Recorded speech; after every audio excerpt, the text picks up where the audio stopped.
So hello, welcome everyone. We are really glad to have all of you today here. This is a conference dedicated to the thoughts of Louis Althusser, and it is our third day.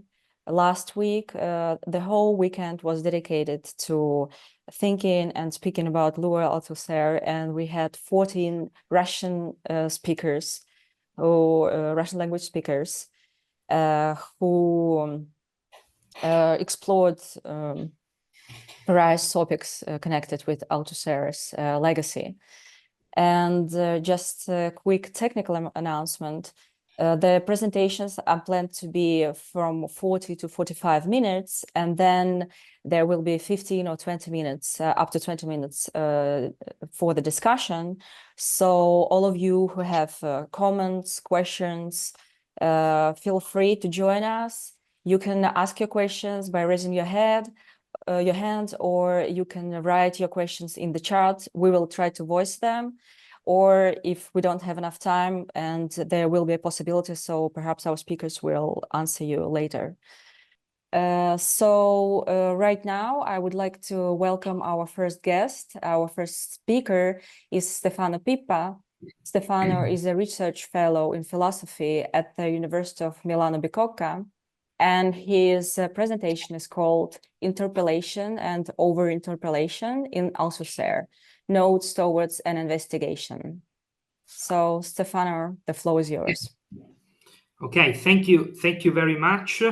Now I set the time, so I will keep track of the time of my presentation. So, good morning, everybody. And first of all, I'd like to say that I'm very happy to be here with you, only virtually today, and to be part of this great conference. So thank you to Eugenia, I don't know if I pronounced it correctly, Eugenia Konoreva, and the people from the Lacan Link group for organizing this event, and of course for inviting me to join this conversation. And also thanks to all the participants that are listening right now. It's great to see that there is in Russia such a great interest in Althusser's thought. So, as the title of my paper suggests, today I would like to reread with you Althusser's thesis on ideology and propose some ideas around the notions of interpellation and over-interpellation, a concept that has been at the center of my reading of Althusser's theory of ideology for some time now, and that definitely represents for me one of the key notions through which I have tried over the past years and still try to reflect with Althusser and perhaps a little bit beyond Althusser on the question of the formation of subjectivity and its inextricable relation to power and social conflict. Today, I would like to take the opportunity of this conference to present some of my most recent reflections on this notion and its potential implications, reflections that are kind of also part of a sort of an ongoing effort to construct a comprehensive theory of over-interpellation, drawing on Althusser, but also on other authors in the Althusserian and post-Althusserian traditions, something that I've been working quite intensely lately. So the thesis I will propose and submit to discussion today is basically twofold.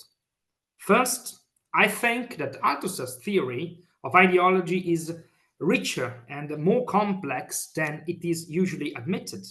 More specifically, I believe that there exists in his theory of ideology and in all the writings that deal with this subject two opposed tendencies, let's say. Each of which has different degrees of visibility across his text, but which are, I think, almost always present and intertwined in Althusser's texts. The first is the one that I shall call the functionalist historicist tendency. The second, opposed one, is the one I will call the materialist and conflictual tendency. I said that these tendencies are intertwined. It is important, in fact, I think, to stress that it is never, in any case, a matter of coexistence, as if these tendencies would run one next to the other in reciprocal indifference. Rather, they are almost internal to one another, I would say. They exist in the same texts, but also sometimes in the same passages, never really attaining a real purity, so to speak. By saying this, you will have noticed probably that I am applying to Althusser his own methodological and philosophical principle of the two tendencies in philosophy, which he drew from Lenin and from the notion of class struggle in theory. I will not have the time to demonstrate this carefully here today, but I do think that it is possible to show that this struggle of tendencies in Althusser's writings on ideology, and above all the struggle of the materialist tendency to affirm itself against the functionalist one, depends ultimately on a certain number of assumptions that one can find in Marxism, and that Althusser, and I think many Marxists still today, tend sometimes to accept uncritically.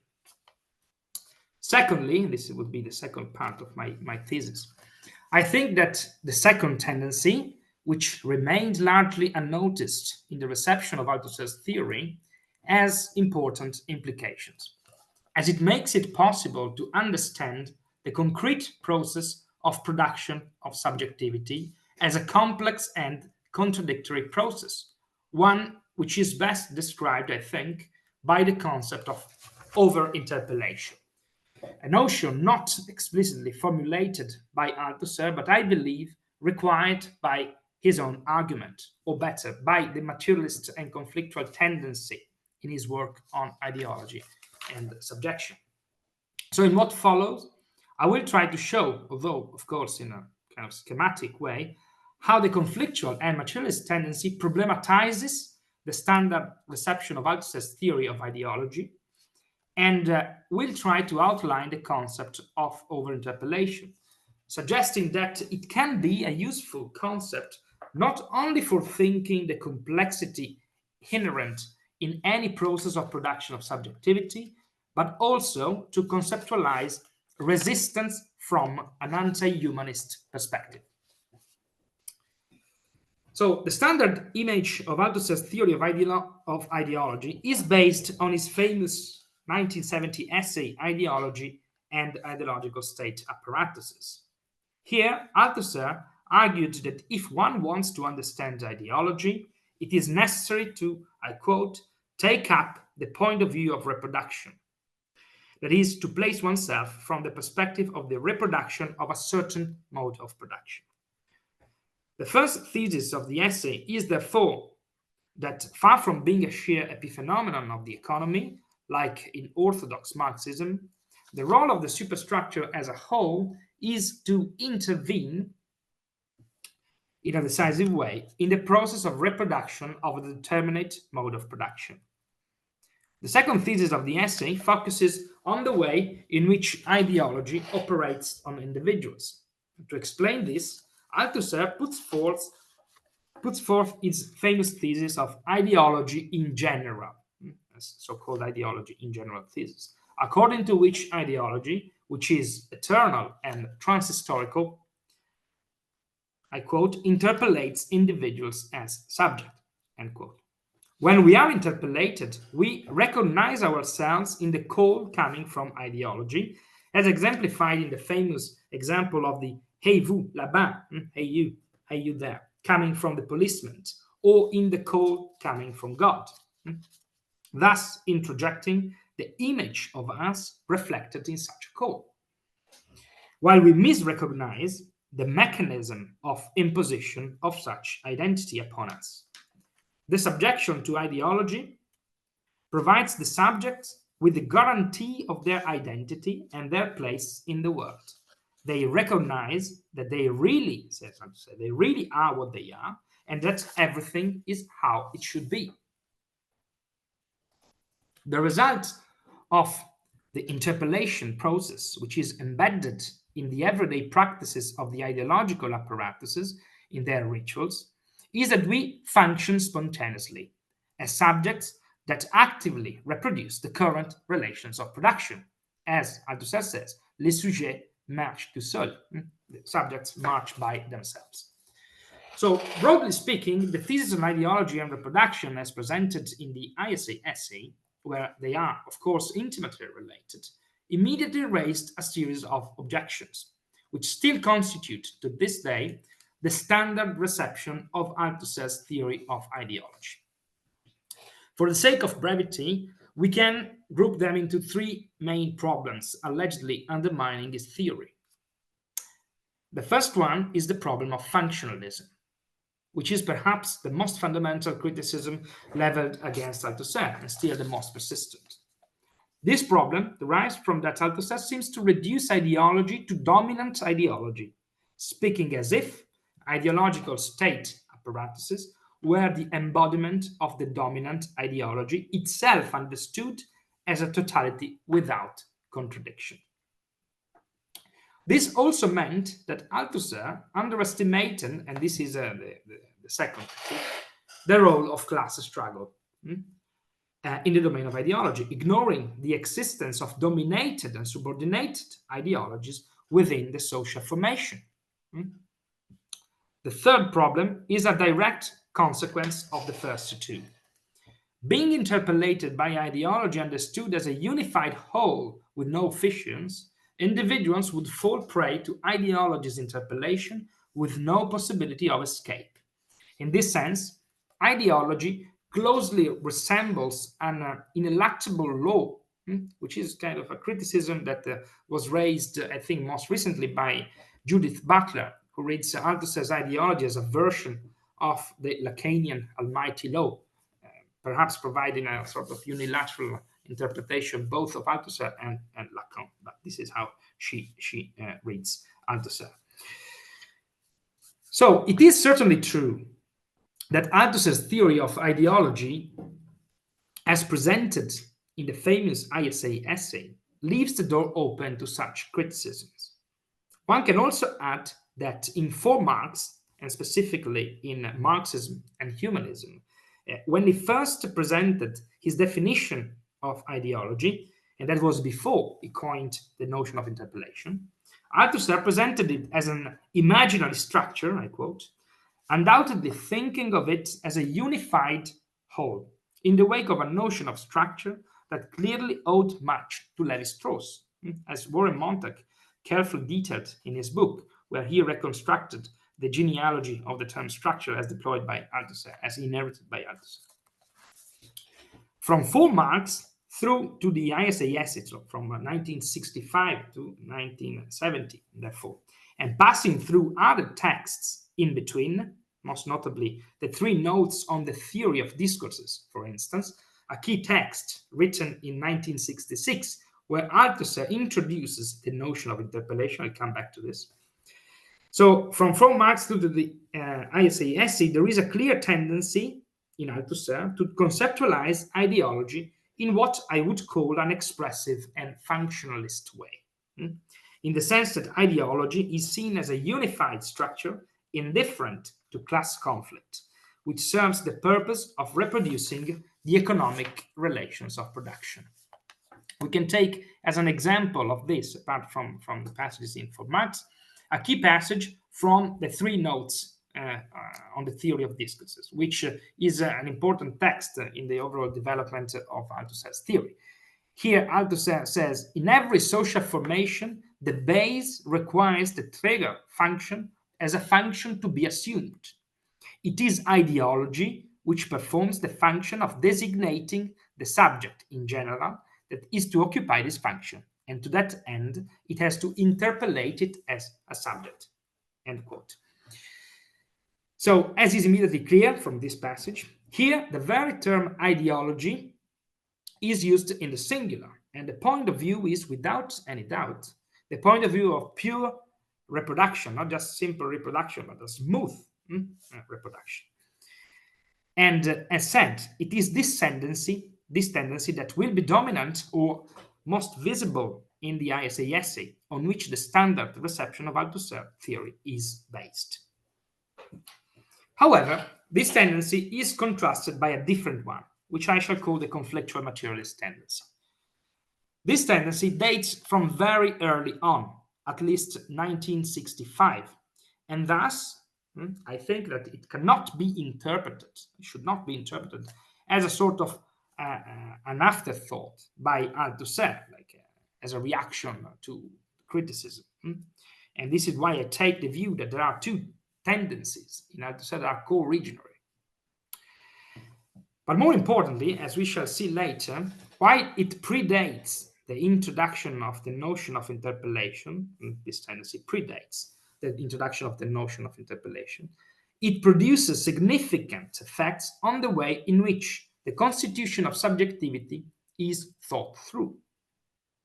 For reasons of time, I cannot go through all the texts and passages that, taken together, give substance to this tendency. I will only single out two texts that are particularly significant for my purposes here.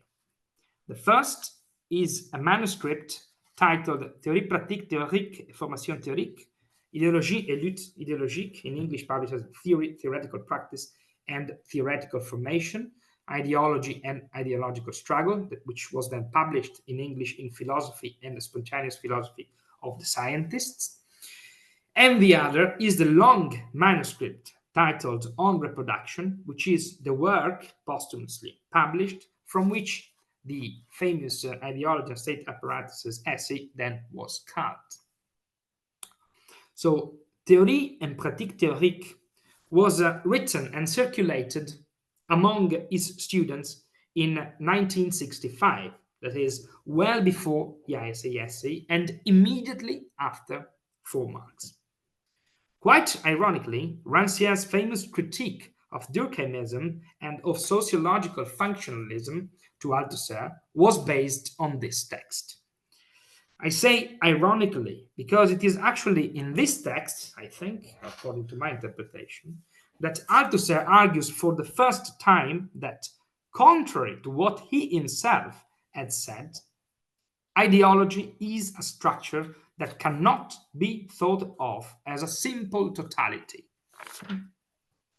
but needs to be thought according to what he calls a double division. Ideology, argues Althusser, is made up of regions. For instance, he says religious ideology, juridical ideology, aesthetic ideology, political ideology, each with its own history. And second division, it is, Althusser says, divided into tendencies. I quote, within ideology in general, and here by ideology in general, Althusser means the concrete existence of ideologies in its generality, not ideology in general in the sense in which this expression will be used later. So within ideology in general, writes Althusser, there are different ideological tendencies expressing the representations of different social classes. The text does not go much further. However, the idea towards which Althusser is moving here is that in order to think of ideology, one needs to think together its double complexity. In its concrete existence, ideology is, one could say, an articulation of regions traversed by class struggle. Now, this point of view is quite surprisingly, I think, absent both from the 3 notes on the theory of discourses from 1966 and crucially, from the famous ISA essay. However, importantly, both the idea of the articulation of ideologies in regions or sub-ensembles, as Althusser sometimes says, and the point of view of class struggle are present in the long manuscript on reproduction, which was written in 68-69. This long manuscript, from which the ISA essay will be subsequently culled, is, to be sure, quite uneven in its development. Indeed, it itself displays, I think, in different parts, a veritable conflict of tendencies. Again, things are quite complicated here, and I will have to be a bit schematic. Let's say that on the one hand, Althusser insists in many passages on the unity of the dominant ideology, which he calls state ideology, stressing that the ideological apparatuses realize, uses this verb, realize such ideology, which is defined itself as the ideology of the dominant class. This line forms the backbone of the functionalist historicist tendency in the text, and it will then form the core of the ISA essay. But on the other hand, On Reproduction is also deeply attentive to class conflict, to the extent that Althusser writes at the very beginning of the text that his theorization will have to take into account the effects of class struggle on the ideological domain without talking directly of class struggle, which is something that he wanted to do in a never written second volume, which unfortunately we do not have. Now, the point of view of class struggle is present in this text and its effects, and more general, I would say the materialist and conflictual tendency associated to this point of view emerged when Althusser puts forth two theses, which will then not be included in the ISA essay, that are irreducible to the point of view expressed in the historicist functionalist perspective. First, it emerges when he argues that the state ideology groups together, he says, he uses this expression, groups together, or collects different things taken from the different regions of ideology, thus suggesting that state ideology is the conflictual result of what is always already there, and not the simple expression of the consciousness of the dominant class, as indeed the functionalist tendency suggests. Second, and I think more importantly, the point of view of class struggle comes to the fore when Althusser distinguishes between two types of ideology, what that he calls primary and secondary ideologies, or subordinated ideologies. We must distinguish, he says, between the elements of the primary ideology, which would be the state ideology, present in the practices of a certain apparatus, and the practices produced in this apparatus due to the pressure of external factors, he says. As Althusser writes, I quote, "These secondary ideologies are produced by a conjunction of complex causes among which figure, alongside the practice in question, the effects of other external practices, of exterior ideologies, and in the last instance, however dissimulated, the distant effects, which are actually very close, of class struggle," end quote. Now, I think we can read into this distinction between primary and secondary ideologies the most evident sign of the reversal in this text of the functionalist tendency, dominant in the text, overall dominant, but here we can see this kind of reversal of the dominance. The symptom, that is, of a different perspective that does not find its full formulation. According to this line of reasoning, Althusser is suggesting that the ideological practices which exist in the ideological apparatuses are never reducible to the dominant ideology, but, and this is the point I think to be emphasized, need to be grasped in their complexity and unevenness as the outcome of social and class conflicts. Surely, the point of view that emerges from this line of reasoning in Althusser's text is never fully developed. Arguably, the fact that the materially existing ideology in the apparatuses is called secondary still betrays the fact that the functionalist tendency has the upper end. However, it attests that Althusser did take into account conflict and class struggle within the ideological domain, and thus significantly corrects, I believe, the functionalism of other formulations, paving the way for a different and more nuanced comprehension of ideology and ideologization. If this is so, it is because this tendency ultimately considers the unity of state ideology itself as problematic, I could say, or better, as only ever tendential, and as a result of a struggle internal to the ideological domain.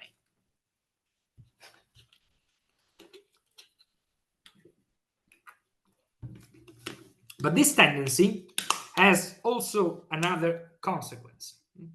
And it is here that I would like to introduce the notion of overinterpolation. In fact, the double division of ideology into regions and antagonistic tendencies produces a distinct effect on the way in which Althusser, in On Reproduction, thinks of the interpellation of individuals as subjects. In a way that might well surprise those accustomed to the simple description of interpellation in the ISA essay, in some crucial pages of On Reproduction, mainly in chapter 12, Althusser insists on the complexity of the very operation of interpellation. In at least two passages, he insists that while the functioning of ideology is simple, because, as he says, it is always the same, imaginary recognition, misrecognition, provision of guarantee, etc. The double division of ideology produces a complex dynamic on the interpellated individual. One of the passages in which Althusser puts the concept of overinterpellation, without formulating it, but puts the concept of overinterpellation to work most clearly, is an autobiographical one, to which also Pierre Macheret drew attention some years ago, but I think also without drawing all the consequences. Discussing the various ways in which he was interpellated throughout his life, Althusser attributes a crucial importance to the plurality of interpellations by saying that concretely, and he uses this adverb, and I think that this word is paramount. I quote, "Concretely, ideologies never stop interpellating subjects as subjects, never stop recruiting individuals who are always already subjects. The play of ideologies is superposed, crisscrossed, contradicts itself on the same subject. The same individual is always already several times subjects. Let him figure things out if he can." End quote. Here, it becomes manifest that the production of the subject for Althusser is not a simple result of a simple interpellation, but rather the outcome of an overinterpellation. According to this line in Althusser's argument, in the concrete process of reproduction of the conditions of production, it is always a matter of a multiplicity of articulated interpellation over determining one another. So, through the concept of overinterpellation, it becomes possible to stress the continuous variation of the ideological interpellations, of the diverse and virtually contradictory constitution of individuals as subjects. Above all, it becomes possible to stress that the subject itself is never of the order of the one, is never a simple unity. If we take seriously, as I think we must, these formulations of Althusser's, we are led to conclude that the subject for him is rather to be understood as a unity in dominance, to borrow from elsewhere Althusser's own formulation, of a plurality of ideological discourses and practices. In fact, we may even say that the concept of overinterpellation makes it clear that if it is true that the individual is always already abstract with respect to the subject, as Althusser himself argues in his text, the subject is abstract with respect to the subjects in the plural that a single individual always already is. In a note written a few years later, Althusser further suggests that we should think of the subject itself as a conflictual process of displacement and condensation of interpellations. I quote, ideology acts by interpellating subjects as subjects, that is, by displacing the point, he says, en déplaçant le lieu of their interpellation. So, he continues, a child, subject of identity, Pierre, Nicolas, etc., is very early interpellated as a moral subject.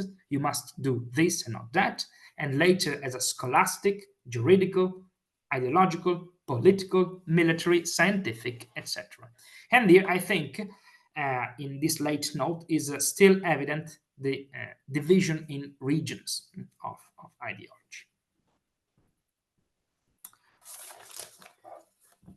Okay, to sum up what I've been developing so far, I would now like to propose some theses that kind of attempt to take stock of what I tried to read in Althusser and to establish what, from my point of view, can constitute the basis for a possible theory of overinterpellation.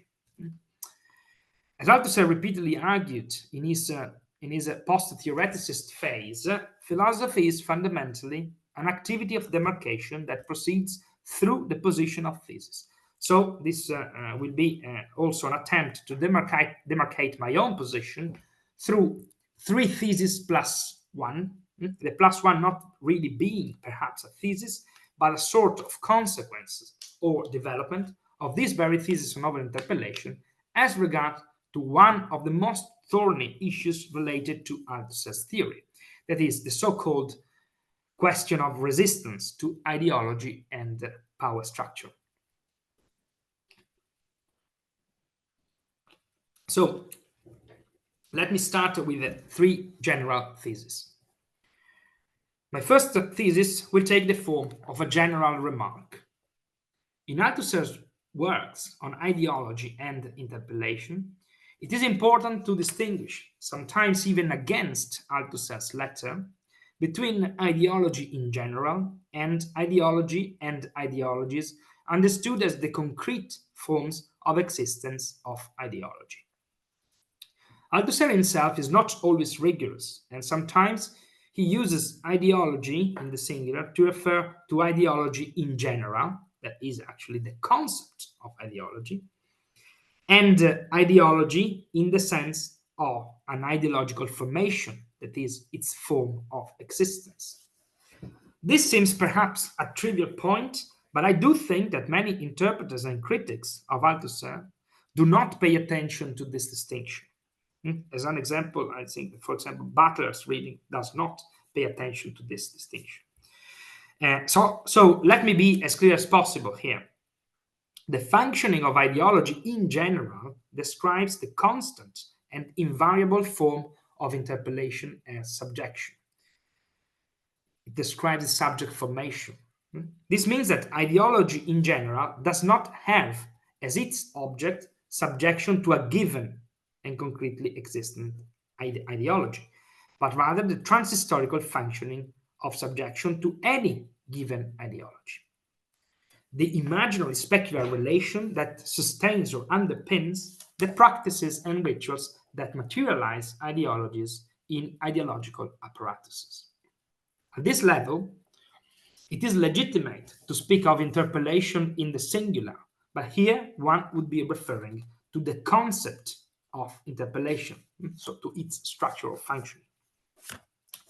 The second thesis, the question of reproduction of the relations of production, that is, the subjection of individuals to concrete and existing social structures, must be placed at the level of overinterpellation.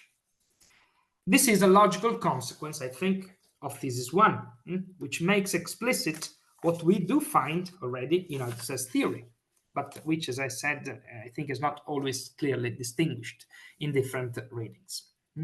In what I termed the materialist and conflictual tendency present in his text, Althusser posits that the process of interpellation within the ideological state apparatuses is complex and that it proceeds from an open, contradictory multiplicity of overdetermined interpellations. These interpellations can be either functional to submission to the prevailing state of affairs, or they can be antagonistic to the same state of affairs.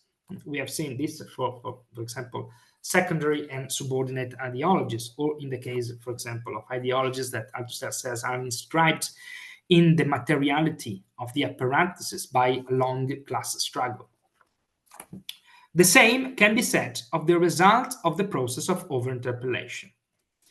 If we follow this line of reasoning in Althusser's text and draw the consequences of such materialist and conflictual tendency, we can say that Althusser, therefore, does not think of an automatic reproduction of the relations of production and of the ideological subjection to the dominant ideology. Thesis number 3 will state that subjects are produced within the plurality of ideological state apparatuses through a process of displacement and condensation of determinate, that is, concrete interpellations. The concrete subject is thus many times subject. It is nothing but the processual relationship between these interpellations, the effect of this relationship, what we can call an over subject. And here I guess that sur sujet would be nicer, but let's stick to English, so over subject. If this is the case, then each interpellation, and therefore each new interpellation, is overdetermined by all the others and functions on an always already existing complex of interpellations. I come now to my last point, which is not a thesis in the same sense as these three are, but rather a sort of a development of the perspective of overinterpellation and the over subject in the direction of an anti-humanist theory of resistance, which is a theme, as we know, that has been for a long time. In fact, at the center of the debates on structuralist and post-structuralist thinking. The question that I want to ask is the following. Is it not precisely in the conceptualization of the form of existence of interpellation as over-interpellation, and of the form of existence of the subject as an over-subject, so to be brief, in the space opened up by the twin concepts of over-interpellation and over-subject, that we can also think of the possibility of resistance? I think that the answer to this question is yes, but only on condition that we think of resistance as something not based in the void of a supposedly pure or transcendental subjectivity, which is clearly excluded by Althusser, but as a process immanent to the material and determinate complex of already given interpellation. So it would be a matter of thinking of resistance itself, I think, as a process immanent to this material and determinate complex of given interpellations. And why? It is, in fact, in the repetition and the intertwinement of interpellations that never fully define the subject, but rather continue to displace and constitute it by capturing it in a field of interpellating forces, that we can now situate the possibility that some of them do not take hold, that they do not subject a subject, or that they, at some point, stop subjecting it, losing out to other interpellations with which they come into conflict, for example, or being displaced by some and or condensing with others. This is what I would call a determinate resistance. Resistance not to ideology to coup or to law, to power with capital I, L, or P. And for us to say, it should be clear, no subject can be given outside of ideology, as we know. So there is no resistance to ideology in general. This would be nonsensical for us. But at the same time, ideology with capital I in the singular does not exist. Only the field of interpolations, only the field of over-interpolation does. So I was saying resistance not to ideology as such, but an intra-ideological resistance to certain determinate ideological forms, which is generated from, in and through the relations internal to the field of over-interpolation, and more precisely, in and through the over-subject that each individual always already is, insofar as this over-subject constitutes the material terrain, so to speak, where concrete determinate interpolations are effected. In this sense, the resistance that Althusser allows us to think is a horizontal resistance, immanent to what is given in ideology and its determinate forms that constitute the subject. Very concretely, do we not resist certain interpolations? Let's say, as an example, a nationalist interpolation intimating the defense of the homeland against the waves of migration or against the reception of refugees, which is the standard recurrent right-wing interpolation in Italy at the moment. On the basis of other interpolations of ours that define what we are, let us posit a universalist or humanist interpolation based on the belief that in the universality of human rights. Of course, the process is far more complex than this, but this allows us to draw a provisional conclusion, which can take this form. That the field of ideology is conflictual and that the subject is over-interpolated is thus the material condition of possibility of determinate resistance, since any interpolation is grafted onto an always already interpolated subjectivity, which may always resist the taking hold of a given form of interpolation. With this in mind, we should recognize that the question of the success and failure of an interpolation so often raised about Althusserian theory can only find its proper formulation when it takes into account the complex field of over-interpolation. A determinate interpolation can certainly fail to succeed, can fail to reach an individual. It is clear that for Althusser, an individual may not turn around to an interpolation. I am referring here to the famous example endlessly discussed that Althusser gives of the policeman interpolating a passerby, which he presents as an illustration of the becoming subject. But this is because the ideological field, so the fact that a certain individual may not turn around, is because the ideological field is complex and structured by other interpolations, and so is the subject. These interpolations, thus, constitute the condition of possibility and impossibility of the success of the determined interpolation, which always undergoes a specific overdetermination. And it is precisely this overdetermination, this overinterpolation, that Althusser himself renders sometimes almost unthinkable through some of his most famous examples.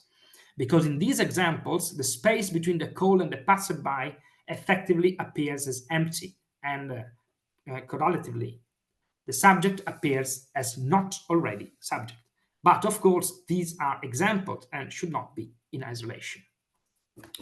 The materialist point of view demands, on the contrary, that we take seriously the idea that not only we are always already subjects, but always already many times subjects, and that the question of the efficacy of specific and determinate interpolation be posed at this level. So now a couple of final remarks to go towards the conclusion. It is clear that this kind of approach makes no reference to a consciousness or capacity of the subject to be the origin of anything. As such, it may perhaps appear to be opposed to any thought of resistance, since we usually think of this term on the basis of a humanist problematic of the subject as origin. The idea we find in Althusser, or at least in what he allows us to think, is different.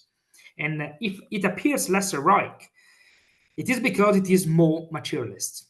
Resistance, as well as interpellation, ideology, production, power, does not exist. There is only determinate resistance, possible always and only on the basis of other interpellations. It is also clear that this perspective is one that remains internal to ideology. It is in the complexity of the ideological space that possibilities of resistance can be found. From an Althusserian perspective, such as the one I am trying to outline, what matters are the relations that are established between determinate interpellations, which obviously always have the same structure. Read in this perspective, which I think is legitimated by numerous passages in his texts, Althusser's theory enables us, I believe, to think of resistance without resorting to a naive humanist concept of subject, but also without invoking any kind of transcendental and ahistorical negativity, or a transcendental point that plays the role of guaranteeing in an abstract way the mere possibility of resistance or subtraction from the grip of power, as is the case, albeit in different ways, with the complex strategies deployed by Zizek and Butler, for example. Now, the fact that Althusser does not pose the problem in this term should not be read, as it is read from the Hegelian perspective, explicit or not, as a deficit, a lack of explicit reflection on subjectivity. Rather, it should be read once again as an anti-Hegelian Spinozist stance. The problem of resistance to a certain interpellation, or in general to the interpellations of the dominant ideology, is posed in Althusser ultimately in the same way that the problem of the passions is posed in Spinoza. Only one affection can overcome another affection. The problem then is not one of finding a way to free oneself from the grip of power or from law, from ideology in general. It is to free oneself from the grip of a certain law, from a determinate interpellation, or from an overdetermined tangle of interpellations whose overall effect, in its contradictory nature, is functional to the reproduction of a certain configuration of relations of production that cause, as is the case with capitalism, suffering, death, and destruction. But this is possible only by acting on other interpellations. The question then becomes, what kind of interpellation do we need in order to counter certain kinds of ideological subjections? And what are the existing ideological conflicts on which an emancipatory strategy can possibly be grafted? These are just some questions that a fully developed theory of overinterpellation will necessarily have to take into account, and which, of course, cannot be adequately addressed here today. The notion of overinterpellation, of course, must be further developed and refined, and perhaps its terms must be modified.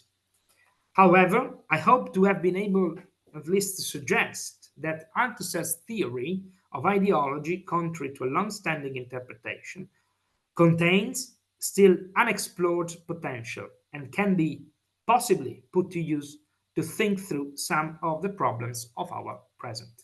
Thank you. Thank you very much, Stefano. And I would like to invite our guests. Yes, if anyone has some commentaries, and I see that Sergei Rebrov, he has something to say. Please, Sergei, you're welcome. Thank you. Good afternoon. My name is Sergei Rebrov, and I'm sorry about my English, please.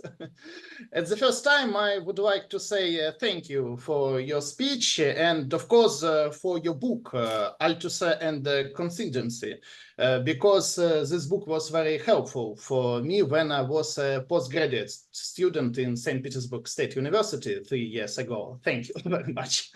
And thank you for reading it. Yeah. And my question was about the conception of ideology in Althusser's political philosophy. Etienne Balibar, in his book, The Philosophy of Marx, said that if any philosopher uses the conception of ideology, he is automatically close to Hegel, because Hegel justified ideology as a force of the state, Reichsstaat. And Marx, in the later period, uses the conception of fetishism instead of ideology, because fetishism is the objective side of economic exploitation.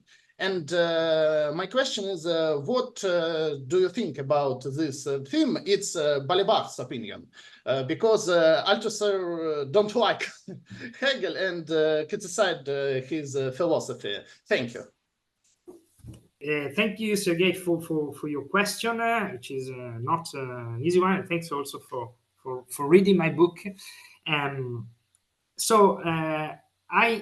It's true that whenever you think of ideology, you kind of approach Hegel, but this is the fate for all Marxists, I would say. No, you can certainly like or dislike Hegel. You can have the position that, like Althusser had, that Marx that it is necessary to break with Hegel, or you can have the position that it is actually useful to go back to Hegel. But either way, you will have to confront Hegel. So this is kind of an anecdote, but I remember talking with Etienne Balibar many years ago, and he said that he, at some point when the posthumous writings were published, they discovered that Althusser had written such a long memoir on Hegel. They were kind of amazed, and but he said that we should leave Hegel aside. But okay, you should leave Hegel aside, but you do have to know Hegel.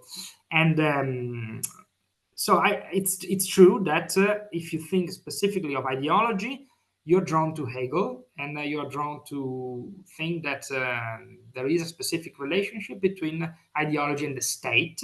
Engels obviously remarked that, stressed that the state is the most powerful ideological force, right? And Althusser is clearly in agreement when he says that ideological apparatuses need to be thought of as ideological state apparatuses. And if there is one thing that we can lament apart from the fact that his theory of ideology is not very well read, I think sometimes it is still criticized without paying attention to many nuances. Another problem in the reception or recurrent use of Althusser's theory is that the reference to state is dropped. So we can talk of ideological apparatus. I do agree that it is problematic to say that, for example, some of the apparatuses that Althusser lists among the ideological apparatus are connected to the state. And if we are to believe, for example, thinkers such as Goran Terborn, he says that at the end of his life, Althusser kind of changed his mind. He was prepared also to accept that some apparatuses could be freed from the state, but still he says that what is important is to think the relationship of these apparatus to the state. So, of course, the inclusion of all the apparatuses within state ideology was also a strategic move. Having said that, I do think that I think that it is important to remain cautious about going too close to Hegel, because I kind of agree in this sense that with Althusser that it is true that Hegel remains reference, but as Althusser already said in his memoir on Hegel, there is a point where Hegel is not useful anymore. And this is also why I think Althusser in the end remained a Spinozist in thinking through the problem of negating ideology, right? Negating certain interpretations. So I would say that I don't agree with Balibar on this point, although I see why he's saying that. So we should not do as if Hegel never existed, even if we are in agreement with Althusser, right? It is important to bear in mind that Marx began from there, and so I don't know if I answered your question, but these are my first thoughts. And also, I think I tend, at least in my work, to remain at a distance from the concept of fetishism, because I think it's very complicated. And Althusser himself, of course, thought that the notion of fetishism is a residue from Hegelian perspective, but it is very much related to ideological forms that come from the economic level. And Althusser, when he thinks of ideology, is thinking at another level. Let's say, no, it is true that he's not thinking through that level, though. So perhaps, and I understand why Balibar was going to that direction, because there was something that in the Althusserian framework was still missing, and was trying to fill this gap. But I haven't got any clear ideas on how to coordinate fetishism with Althusser's theory of ideology, so I tend to leave that aside, at least for now. But thank you for emphasizing this, because it might be worth thinking it through. So thank you. Thanks. Thank you very much, Stefano, and thank you for your comments, Sergey. We also have a question in our chat. I will read it out loud so that everyone could hear. Yeah. Just a moment. So, do you think that these double tendencies in Althusser ideologist theory have an expression in the authors that have been influenced by Althusser, like Rancière, Balibar, Badiou, Sylvain Lazarus, etc.? Thank you. Yes, thank you very much. An interesting question. I do think that, so this was something that I did not have the time to talk about today, because also it would have taken too much time. But I do think that there are developments of the notion of overinterpolation, which comes from this tendency, materialist tendency, in other authors. And in fact, one of the things I've been working on is a kind of genealogy of the notion of overinterpolation. I don't think you can find this in Rancière, Badiou, or Lazarus. I don't think so. But I do think that you can find this in other thinkers, such as the early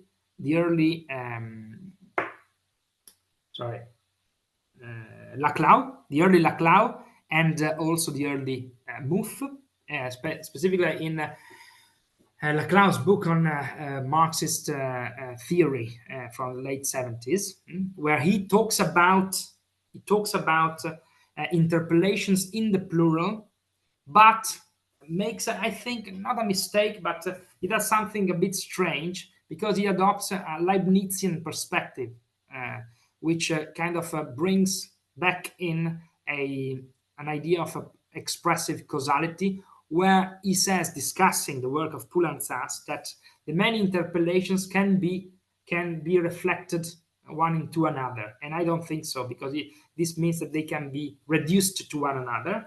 And this, I think, is a kind of Holzweg in interrupted path in his own thought, because then after that book, he moved to the idea of subject positions, leaving aside the notion of interpolation.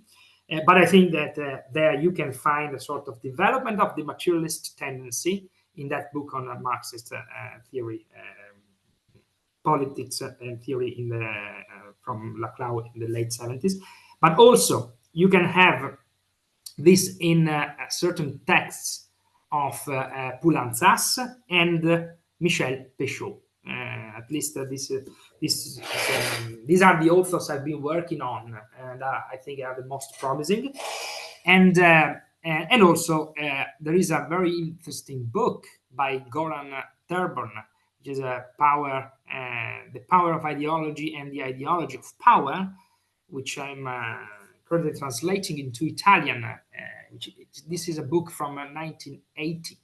And I think there are very interesting insights that can be put to work to develop a notion, a theory of overinterpolation. And so I think that Althusser kind of freed some space if read in a certain way, and others attempted to develop some intuitions. but then also for a general defeat of Althusserianism, this discourse did not really take hold or was not really developed fully, let's say. So I'm not sure about Rancière and Badiou, because they take another path, and also Lazarus. Balibar perhaps, but mostly these other thinkers, I would say. Thank you very much. Do we have? Yes, we have another hand on. Ivan, please. Yeah, thank you, Stefanov, very much for your presentation. I would like to ask a question concerning the concept of resistance. You said that one interpolation can resist some other interpolation, so that a subject may not answer to an ideological call, that over-interpolation is always something conflictual. So is it so only on the basis of a class struggle? And if so, does it mean that interpolations of one and the same ideology, for example, state ideology, cannot be conflictual in themselves? And if it's not, if the conflict of interpolations does not rely only on a class struggle, what's the resource of the conflictual nature of over-interpolation? Thank you. Okay, thank you very much for this question, which touches upon real problems or questions in this theory. If we remain in the Althusserian framework, let's say, what we find in Althusser, then I would say that it is a matter of class struggle. So the origin of the conflictual nature of ideology, the concrete forms of existence of ideology, is the class conflict. And therefore, given that Althusser still works on the basis of the concept of class struggle, accepting the main concept of class struggle from classical Marxism, so the class struggle is between two classes, right? And of course there are fractions of classes and so on and so forth. But ultimately, class struggle is understood as a struggle between bourgeoisie and proletariat. And if we go beyond Althusser and think of a theory of overinterpolation for our present, and so we go beyond Althusser and the Althusserian framework in the sense of what we find in Althusser. I wouldn't say beyond the Althusserian framework in general. Of course, the problem is that classes are very different from when Althusser was writing, and the social conflicts are perhaps surely more complex. So I would say that one of the tasks of a theory of overinterpolation is precisely to understand the nature of this conflict, and so to understand the concrete forms of existence of overinterpolating structures, overinterpolating ideologies. I would say that it must be developed along two axes. One is the class. I would of course like to keep the reference to class because I think it is what can distinguish theory of overinterpolation based on the Althusserian tradition and Althusser's thinking from other theories of power that do not refer to class struggle, and so the class antagonism, which is at the core of capitalism. But also I think that we would need to develop the intuition that was already there in Althusser and Althusserianism of the division of ideology into regions. And so there are some conflicts that traverse and run through other regions, for example, aesthetic ideologies, that are not immediately reducible to economic class struggle or class struggle. And so we would need to widen, I would say, the picture and in general. But of course, it is for me, it is important to keep this reference to class struggle as the ultimate source under capitalism of antagonism. I don't know if I really answered your question, but I think you touched upon a very important problems which I haven't really thought through completely. And so thank you for also this kind of prompt. I will need to take this into account. So thank you. Thank you for your answer. Thank you for your answers, comments, and thank you, Stefano, for your presentation. I think if there are no more questions, we can move on. Thank you once again. It was a pleasure to see you. Thank you very much for inviting me. Yes, I know that many people were looking forward to your presentation, so it was a pleasure. Thank you. Thanks. And now I would like to welcome our second speaker, Agon Hamza. He is an assistant professor of political philosophy at the Institute of Social Sciences and Humanities in Skopje, North Macedonia. And Agon's presentation is called Althusser's Catholic Marxism. Hi everyone. Again, thank you so much for inviting me to this conference. It was really good hearing Stefano's talk. So I can begin. We don't have any. Sure, the floor is yours. Yeah. Okay. Thank you so much. Okay, so I will try to. My paper is on Althusser's so-called first early pre-Marxist period, basically. His engagement with French Catholicism and his transformation to Marxism. Okay, so while talking about Althusser's non-contemporaneity, Etienne Balibar argued about the nature and the character of his philosophical project. According to him, Althusser's work was programmatic, premises without conclusions and conclusions without premises. For these reasons, according to Balibar, his work is heavily dependent on a certain context because it has an intervening character, and the fate of every intervention is to wither away in its own effects. Therefore, Balibar is doubtful in his conclusion apropos Althusser's legacy. I'm quoting. In a sense, it is too early to decide whether something from these interventions will remain influential, that is to say, active in philosophical thinking. Another generation is needed to give an objective account. Balibar was writing this, I think, if I'm not mistaken, in early 90s. Let's begin from these two premises established by Balibar. First, the programmatic nature of Althusser's philosophy, and second, its enduring effects. Yes, Althusser's philosophy is grounded on the formula premises without conclusions and conclusions without premises. And all of this has temporary effects. But precisely in this lies Althusser's greatest lesson. Namely that as materialist, it is idealistic to create philosophical systems that would somehow endure the corrosion of time.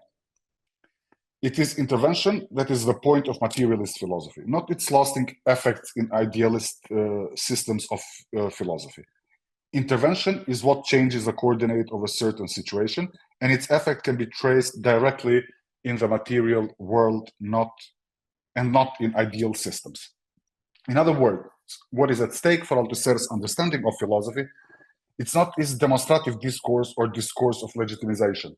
Rather, it is defined by the position it occupies within the already occupied position in a philosophical battlefield, for or against such and such an existing philosophical position, or support for a new philosophical position. Althusser's conception of philosophy was that of theoretical intervention within a certain ideological and political conjuncture. As he put himself in one of the seminars at École Normale Supérieure, and I'm quoting, "The person who is addressing you is like the rest of us, merely a particular structural effect of this conjuncture, an effect that, like each and every one of us, has a proper name. The theoretical conjuncture that dominates us has produced an Althusser effect." How should we analyze this? It is a certain political and ideological structure that produced one of the most important philosophical projects in Marxism in the previous century, and which at the same time enabled its effect to intervene in itself. But what is Althusser's effect? As he says himself, he is a particular structural effect of the conjuncture.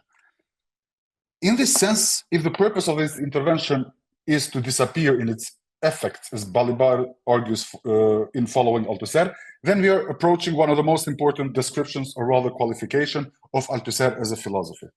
His philosophy was not systematic, and he wasn't very fond of developing for himself a philosophical system, or he was not fond of philosophical systems as such. At least he says so in one of his texts.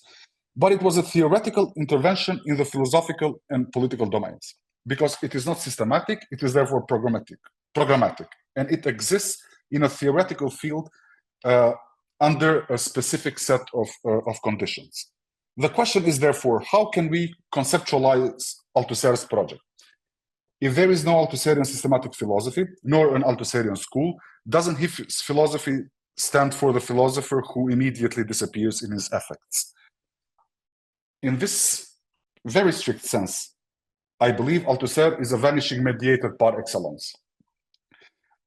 His theory cannot be fully grasped or understood precisely because it was him who could not, or rather did, or maybe did not, fully grasp and or developed his thought. The immanent tensions with the work of within the work of Louis Althusser with regard to philosophy and its conditions are worth a consideration. His project was an ongoing struggle between philosophy and the conditions that make his philosophical thinking possible. To a certain extent, one can argue that what characterizes his work is a continuous struggle to identify and then alter the practices which serves his project of returning to Marx. Taking Althusser's work in its totality, I think I can designate three non-philosophical traditions that in different courses of his philosophical work played a determining role. Religion, that is Christianity, that is Catholicism, politics and science. Later on, he would go on to talk about culture and not really theorize or discuss it at length, but just he would mention it. Roughly put, the primary, equally the most important tension in his oeuvre, in his entire oeuvre, was constituted in the tripartite relation between philosophy, Marxism as a theoretical aspect of the proletariat, and communism as a political movement of the proletariat. In his epistemological period, Althusser thought to locate the scientificity, or what is scientific, in Marx's capital, and thus provide philosophical concepts that would be used by science. Becoming aware of the weakness of the epistemological foundations of his project, he turned to its ontological presuppositions. Thus, in his attempt to provide the ontological contours for his project, Spinoza became his highest authority. The emergence of Spinozism in Althusser thoughts was conditioned by his hostility to phenomenology and the imperative to salvage Marxism from Stalinism. I would probably claim that among the reasons for Althusser to seek refuge in Spinoza would be also Lebensphilosophy and the bourgeois appropriation of Hegel, alongside with phenomenology and Stalinism. For Althusser, Spinoza was the liberator of mind, as Spinozism was indeed perceived as liberating from that reactionary conjuncture, while being a Spinozist in philosophy was also perceived as, again, liberating experience. The ontological framework was expressed through his definition of philosophy as a class struggle in theory, which operates through stating propositions in the form of theses. For Althusser, philosophy is the activity of drawing lines of demarcation, not only from within itself, but also from other procedures that condition philosophy as such. Herein resides the double function of philosophy in Althusser's work. Philosophy exists in those societies in which social classes and science exist. In other words, quoting Althusser, in order for philosophy to exist, two conditions that we have mentioned must obtain the necessary condition, the existence of classes, and the sufficient condition, the existence of a science. These two conditions are also the causes of the greatest or great transformation in philosophy. Quoting Althusser, "We observe, to our surprise, that all great transformation in philosophy intervene at moments in history, either when noteworthy modifications occur in class relations and the state, or when major events occur in the history of the sciences. With the additional stipulation that the noteworthy modification in the class struggle and the major events in the history of the sciences appear most of the time to reinforce each other in their encounter in order to produce prominent effects in philosophy." The end of quote. Every event in a political and or scientific conjuncture necessarily modifies or even transforms the way we think and write. In other words, the conjuncture in which we work is always dominated by a given conjunction of scientific and political events. Here lies the close relation of philosophy with the conjunction of two important developments, to class relations and the state, that is politics, and on the one hand, and the history of sciences on the other.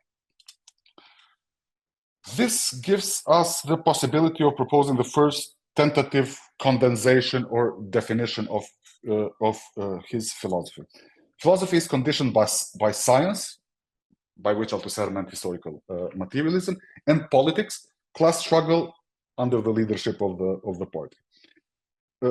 Althusser operated under a specific historical situation under the premise that, I'm quoting, in the broadest sense, the present period holds out infinite possibilities and resources, and things are going to be happening very rapidly, and you must make your own imagination keep up with the flow of events as much as possible. This is one of his from his correspondence with the Italian Marxist Maria Stefano. Help me out, I cannot pronounce her name. So it's too complicated for me to impossible for me to pronounce it. However, today the infinite resources and possibilities do not appear in the same way or the same site as in Althusser's time. And this makes it much more difficult to read his work now than it was just some decades ago. Many of us have read him and continue to read him. We read different periods and different aspects of his writing. Some of his concepts or theses are integral part of our philosophical and political vocabulary. I'm thinking of interpolation, overdetermination, ideological state apparatuses, epistemological break. Okay, he borrows this from Bachelard, but nevertheless. But where does Christianity enters in this discussion? The story is more or less well known. Althusser, in his youth, was a devoted Catholic. He started his political life as a Christian, a member of Roman Catholic Church. The status of the church in France, as we know, is radically different from other Roman Catholic churches in Europe, especially with regard to countries like Italy or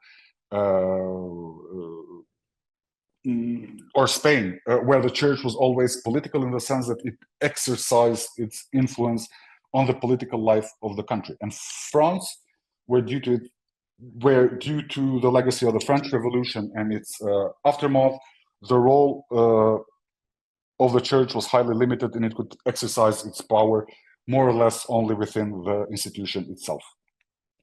Althusser's intellectual course began with Catholicism under the influence of his friend Jean Guiton, a Catholic priest who was perhaps the most important person in Althusser's intellectual and political development. He remained a Catholic throughout for the rest of his life, even after joining the French Communist Party. What did change was his relation to the church, which he abandoned around 1947.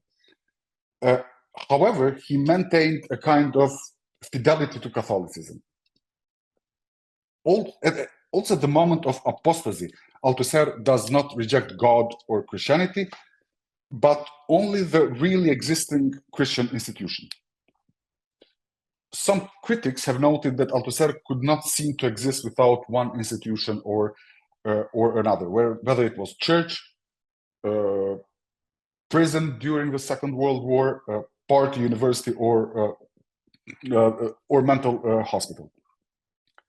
It is interesting to recall that in his intervention back in 1918, at a gathering in which Jacques Lacan was to dissolve his École Freudienne de Paris, Althusser writes the following, I'm quoting, "I had evoked my experience of two organizations, other than the one whose meeting I was attending, namely the Catholic Church and the French Communist Party," end of quote. As some commentator of Althusser's work once said, for him, Catholic action was a recruiting ground for the French Communist Party.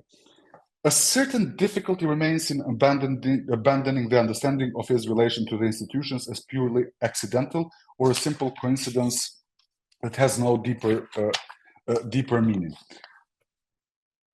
Indeed, it may not have a deeper meaning, but it certainly calls for an analysis of this split between the belief in all its forms and the objectification of belief itself. The proper way to proceed from here is, I think, by establishing, or rather presenting, Althusser's first condition of philosophy, that is Christianity. Althusser was a communist, and this was very much due to his Catholicism.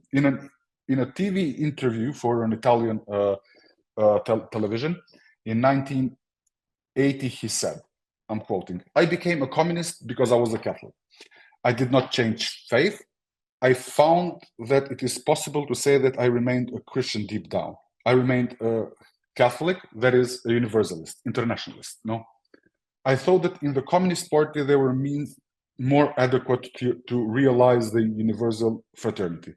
The end of quote.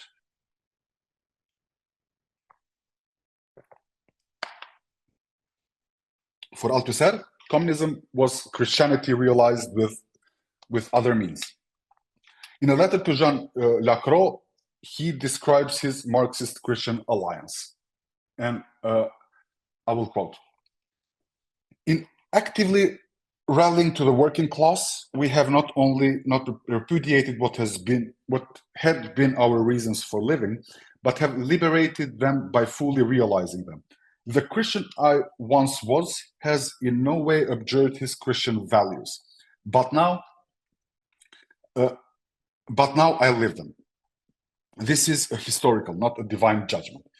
Whereas earlier I aspired to live them. The sole difference lies in this aspiration, which you continue to make into a philosophy, dubbed belief, but which I can no longer make into universal philosophy if I want to look my proletarian brothers in the eye and call their malaise by its real name." His friend, the philosopher and theologian Stanislas Breton, was right in pointing out that without his Catholic education in the youth movements, it is possible and probable that Althusser would have never attained the path of thinking, and that is of Marxist thought. Christianity, or more precisely Catholicism, is the condition of possibility for Althusser to engage with and become a Marxist, while at the same time it constitutes an obstacle that has to be overcome. But before overcoming it, Roman Catholicism provided the framework for universal emancipation. That is to say, the alliance between Christianity and Marxism offers the conceptual and political framework for universalism. These two determine the philosophical and political trajectory within which he operated. There is no contradiction in this conjunction, for the same reason that Althusser would later remind us that it is possible to be a communist without being a Marxist, or in this logic. The tension lies in the relation between Marxism and Christianity, not between communism and Christian faith. It is worth noting that Althusser never became an apostate Roman Catholic. The rejection or abandonment of the church enabled Althusser to rethink Marxism on universal grounds. It is in this sense that Christianity became a condition for his Marxism. Althusser's Marxism is of a peculiar kind. Imaginary or not, as it has been described quite a few times, Althusser thought to construct a philosophical position which would give Marx a philosophy that would make it possible to understand him. The philosophy of capital, that of economic, political, and historical thought. Nonetheless, however philosophical, it will never be a Marxist philosophy. It will just be, I'm quoting Althusser, a philosophy that takes its place in the history of philosophy. It will be capable of accounting for the conceptual discoveries that Marx put to work in Capital. But it will not be a Marxist philosophy. It will be a philosophy for Marxism. In this regard, it is in this regard that we can think of a passage from Christianity to philosophy in the work of Althusser. Can we look for the announcement of the good news for philosophy in Althusser's early theological, philosophical writings? Formulating this in these terms, could we not conceive of the abandonment of the explicit or positive reference to religion as an extravagant attempt at self-justification, a revelation of himself, which, in a certain instance of analysis, marks the ultimate split between him and the demiurge that he could never become? In this sense, could we distinguish between his political, philosophical, and religious thought in the early years of his intellectual and philosophical formation? In this endeavor of the pure universality of thought, Christianity conditions Althusser's philosophy on the same level and scope as Marxism did. It is in this sense that we can speak of Althusser's Catholic Marxism. He does not believe in voluntarism in history because, quoting Marx, he argues that history is much more imaginative than we are. In this line, he is still hopeful for new forms of organization that will inflect the course of history. And he writes that it will not come about as a result of the eschatological vision of a religious ideology with which we are all utterly bored. The issue at stake is as follows: how it is possible to conceive both Marxism and religion as a constitutive part of an important part of any project of emancipation after the terrible failure of the 20th century socialist experiments throughout the world. The impotence of the left in the contemporary predicament, both at the level of organization and strategy, as well as at the level of, to flirt with Hegel, pure thinking. And also the rise of religious fundamentalism and its reactionary consequences. In a text from that early period called The International of Decent Feelings, Althusser sets himself to polemicize against the Christian apocalyptic readings of the then contemporary texts that attempted to read the predicament of the beginning of the Cold War. The fear of atomic bomb as a consequence of the Cold War was indeed real, but the proletarianization of the people, like we are all victims, from all classes of the social whole was an ideological prescription. The Marxist side of Althusser come to say that such a generalization of the proletariat as a class into the general population is, in fact, a negation of the specificity of the proletarian class position, as well as the specific contradiction of the political, economic and ideological struggle of the proletarian against dominating classes. The threat of the atomic bomb cannot be used as an excuse for the everyday exploitation of the proletarians and the other poor. In the same text, Althusser polemicizes against the then prevailing discourses of the equality of all the people in front of the misery, guilt, poverty, and alienation of the human condition. All the subjects, despite their class position, equally experience all this. According to Althusser, this discourse replaced the recognition of us, of our equality before God with our equality before our fear of death, atomic threats, etc. In his perspective, this position is anti-Christian on two levels. It favors idolatry, our deaths equates us with God, and it fails to recognize the existence of the proletariat whose emancipation cannot be accomplished by reappropriating the products of human labor, which has been encapsulated by the feeling of fear.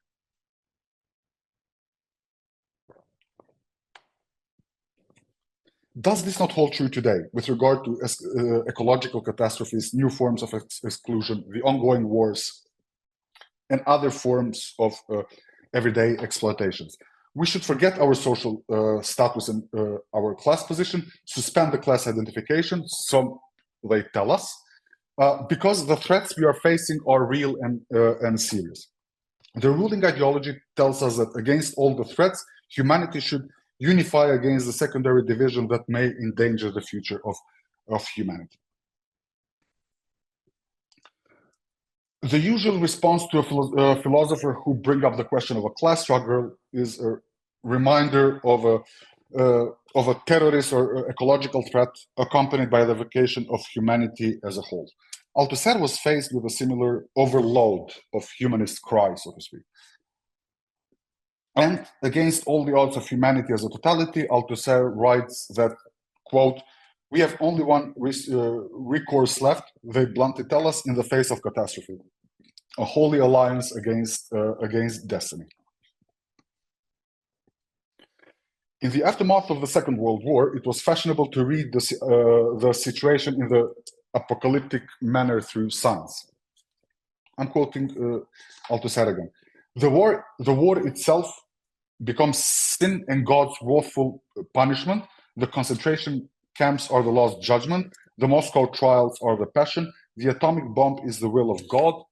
And the equality of death before bomb is equivalent to equality before God. The end of quote. Against this, Althusser takes a Marxist as well as a theological position. The notion of the proletariat of fear and the proletariat of human condition are the new names that attempt to reduce and then replace the old, so to speak, proletariat. The widespread idea that all the people are threatened by the fear of the atomic bomb would equate them with Marxist and the Marxist notion of the exploited majority. The attempt to encompass everyone, people of all social classes, into the proletariat of fear of or human condition is a masterful endeavor of ideological manipulation by the people of the ruling class to obliterate the political and economic nature of the proletariat and therefore of the class struggle. The fear as a psychological condition does not change the status of exploitation that takes place every day and the poverty that comes as a consequence. In the same place, Althusser argues against the newly emerging prophets and their preaching of what he calls as moralizing socialism. When he warns against the prophet, he takes a clearly Christian position. It is the struggle against idolatry. I'm quoting Althusser again. This false end of the world is teeming with false prophets who announce false Christs and treat an event as an advent. But Christ has taught us that we must be beware of false prophets and also that they will reappear as the last days draw nigh. The paradox is plain. The end that is close for every Christian is not the end of the false prophets of history. The end of quote. This paragraph is obviously drawn from the Bible, or more precisely from the Gospels of Matthew and Luke. In a complete harmony with warnings of Mark and Luke, Althusser, arguing from a firm Christian position against idolatry, claims, when we merely invoke the Lord, we serve not the Lord we invoke, but another whom we don't. In short, this is the tension that arises in Althusser's position between that of a Marxist and that of a Christian Catholic. In this regard, Althusser's position is divided into two. As a Christian, he struggles against idolatry, the false prophets, epitomized in the concept of the fear. And as a Marxist, he struggles against the moralizing socialism, which is represented in the discourse of socialism without a class struggle. The problem, of course, is that Althusser's Marxist arguments thesis concerned with the proletariat is in a conflict with his Christian argument. Idolatry must be avoided. The issue at stake here that also he says his position is properly Christian. Christian position free from idolatry, putting one's trust in the proletariat, become precisely the idolatry he identified earlier. Religion, although being declared as a practical ideology, I think later in his work, and more precisely Catholicism, allowed Althusser to articulate his theory of ideology, or especially his theory of ideology. His early work is what we could designate as Marxist prehistory, and the breakdown of Althusser's alliance between Catholicism and Marxism permitted the primacy of Marxism over theology. In his words, the Christian I once was in no way abjured his Christian values, but now I live in. This is again, like quoting this again, I think this is very important for him. Communism was the realization of his Catholic values, precisely because they could not be realized when he was a Catholic.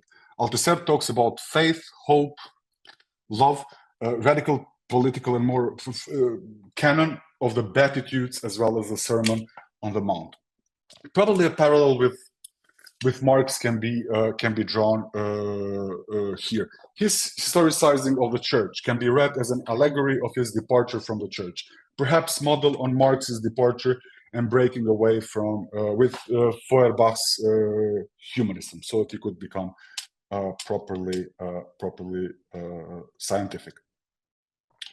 And to really conclude, I want to argue that in today's conjuncture, it is not atheism which is a threat to any authentic religious experience, but rather religious fundamentalism, whose reliance on the ontotheological God is the ultimate threat to religion itself. Fundamentalism is the true name of those who do not believe. We should distinguish here between the pure personal faith without belief, proper fundamentalism, and belief disjoined from faith, which characterizes the atheistic struggle. Drawing from Althusser and as well as Hegel, the conclusion to be made is that the problem of fundamentalism is not a religious problem, but rather a theological one.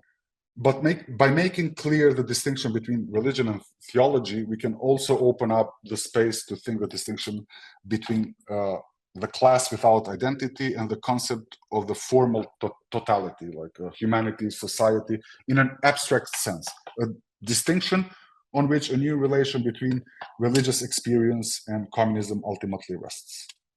Thank you very much. Thank you, Agan. We have a question here from Sergey. Sergey, please. Professor Hamza, thank you very much for your speech and for your work and as a philosopher and researcher, of course.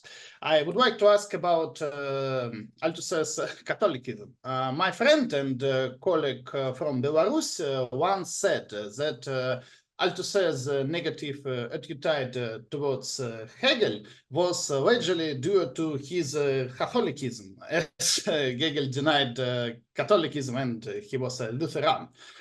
What do you think about this? I personally do not think that he was right, and I don't agree with him. And I would like to ask you about this. Thank you. Thank you so much. I'm not entirely sure I could hear you correctly because there were some breaks in the connection. But I think your question was basically if Althusser's abandonment of Christianity has to do with Hegel's concept of religion. Was it correct? Yeah, Okay. Yes, because Hegel was Lutheran. Yes, he was. Yes, indeed, he was. For Hegel, the Lutheran event was what is at stake with. Okay, different people. For Hegel, the Lutheran event was the condition for any modern thought. By the way, the Reformation Day was just 2 days or so ago. Hegel thought that what Martin Luther did in the field of religion allowed for the modern subjectivity to be born, so to speak. And this is the task of every thinking after the Lutheran event. And he basically says that he is the philosopher of Luther. He says this in many places, including early Christian writings, phenomenology, all the way to the history of philosophy and philosophy of history. But with Althusser, I think it is slightly different because he does not think that there is anything particular in Catholicism, in the history of Catholicism, which was so decisive as a break. Let's say like the Luther thesis in the gate of that whatever castle it was, but it was the universality of Catholicism, fraternity, love, hope, equality that could not be realized within Catholicism, as if Christianity or French Catholicism has been saturated, and these values could only be realized in communism. Later in his life, he also abandons socialism. Even he says it's a load of crap. You can find this in his autobiography. And those of us who had the chance, who come from post-socialism, don't have much difficulty agreeing with Althusser, not because of some reactionary anti-socialist positions, but precisely because we know that socialism is not as emancipatory as some poets would like to make us believe it was. So basically, Althusser, what he does is that he says the values of Catholicism, Christianity cannot be realized, materialized within the framework of Christianity, neither in the church. We have to look for somewhere else. What is that? Communism and the Communist Party. I have doubts about the party as an avant-garde, but nevertheless, that's his position. Thank you very much. Thank you. So let us see. Yes, Ignas, please go ahead. Hi. I was thinking about how the word theory is abused today. For example, in the academic discourse, you can hear me, yes? I don't know why the connection keeps on breaking, but I will. But it's your problem. Let's improvise. Yeah, it could be my problem. Yeah. For example, in the academic discourse, everything that stems from the so-called qualitative approach, and everyone there is capable of approaching his object of study in a qualitative way, as we know. Everything of this is can also be regarded and is regarded as theory, and also philosophy. Everything that can be called philosophy, or everything that regards itself as philosophy, is also automatically synonymously called theory as well. Is it possible, or can you make a clear-cut distinction between theory and philosophy? Because at the beginning of your talk, if I heard you correctly, you said that Althusser, one of the things that Althusser did was making a theoretical intervention into the sphere of philosophy. So I would like to hear something more about this distinction, if there is one. Thank you very much for this question. Our friend Natalia Romeo wrote a wonderful book on Althusser's concept of theory. I think it was called. It's titled For Theory. So Althusser, I would like Natalia to explain this because I think she is far better than me at this. But my understanding is that, and I'm going to give you a very rough account of this. What I think is the following: he makes a distinction between philosophy and theory. For instance, he doesn't recognize Marxism later as what Marx did in his Critique of Political Economy as a philosophical work. For Althusser, that is either science or theory. So this could be one of the reasons. All these practices that are non-philosophical in its essence, Althusser tends to call theory. But sometimes he also conflates between philosophy and theory. He calls philosophy a theoretical intervention. I'm not really exactly sure what to make of this. I was always, even when I was writing my dissertation, which was on Althusser, I was very unclear what is the point of making the distinction, which he never elaborated on. What does he mean by theory, nor what does he mean by philosophy? Because he was somebody who, with the emergence of the new philosophers in France and the devaluation of, again, to quote Hegel, pure thinking without further determinations, he stood for the eternality of philosophy. He defended it even in the later period from the mental hospital of his writing and so on. I think you're really right about this distinction that you made in the beginning. One of the reasons I think could be the to use this term, the empowerment of the analytical philosophy in the so-called Anglo-Saxon Saxon world. Everything is reduced to data or to quantitative research or whatever you want to call. Maybe theory could be one of could be said to be a deflated version of philosophy. Philosophy without the mad, as in Hegel's understanding of madness, without that mad excess, so to speak, but something that becomes acceptable even by the actually existing consensus. Thank you. Thank you very much. And we have another question. Eric, you can go ahead and voice your question or remark. Hello. Earlier in your talk, you mentioned the Rome interview, the 1980 interview. And I think the most provocative thing that Althusser says in that interview is when he describes himself as a social anarchist rather than a communist.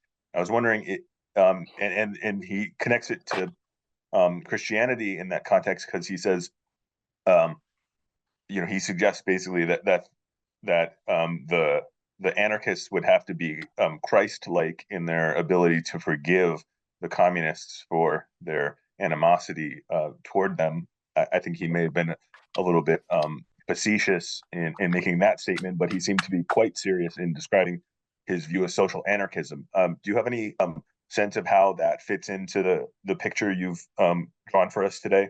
Thanks. Thank you so much for this and for embarrassing me, because I really cannot remember Althusser saying that he's a social anarchist, if I heard you well. I think his focus there, but yeah, my memory could be the issue here, is that he defends religion from Catholicism from the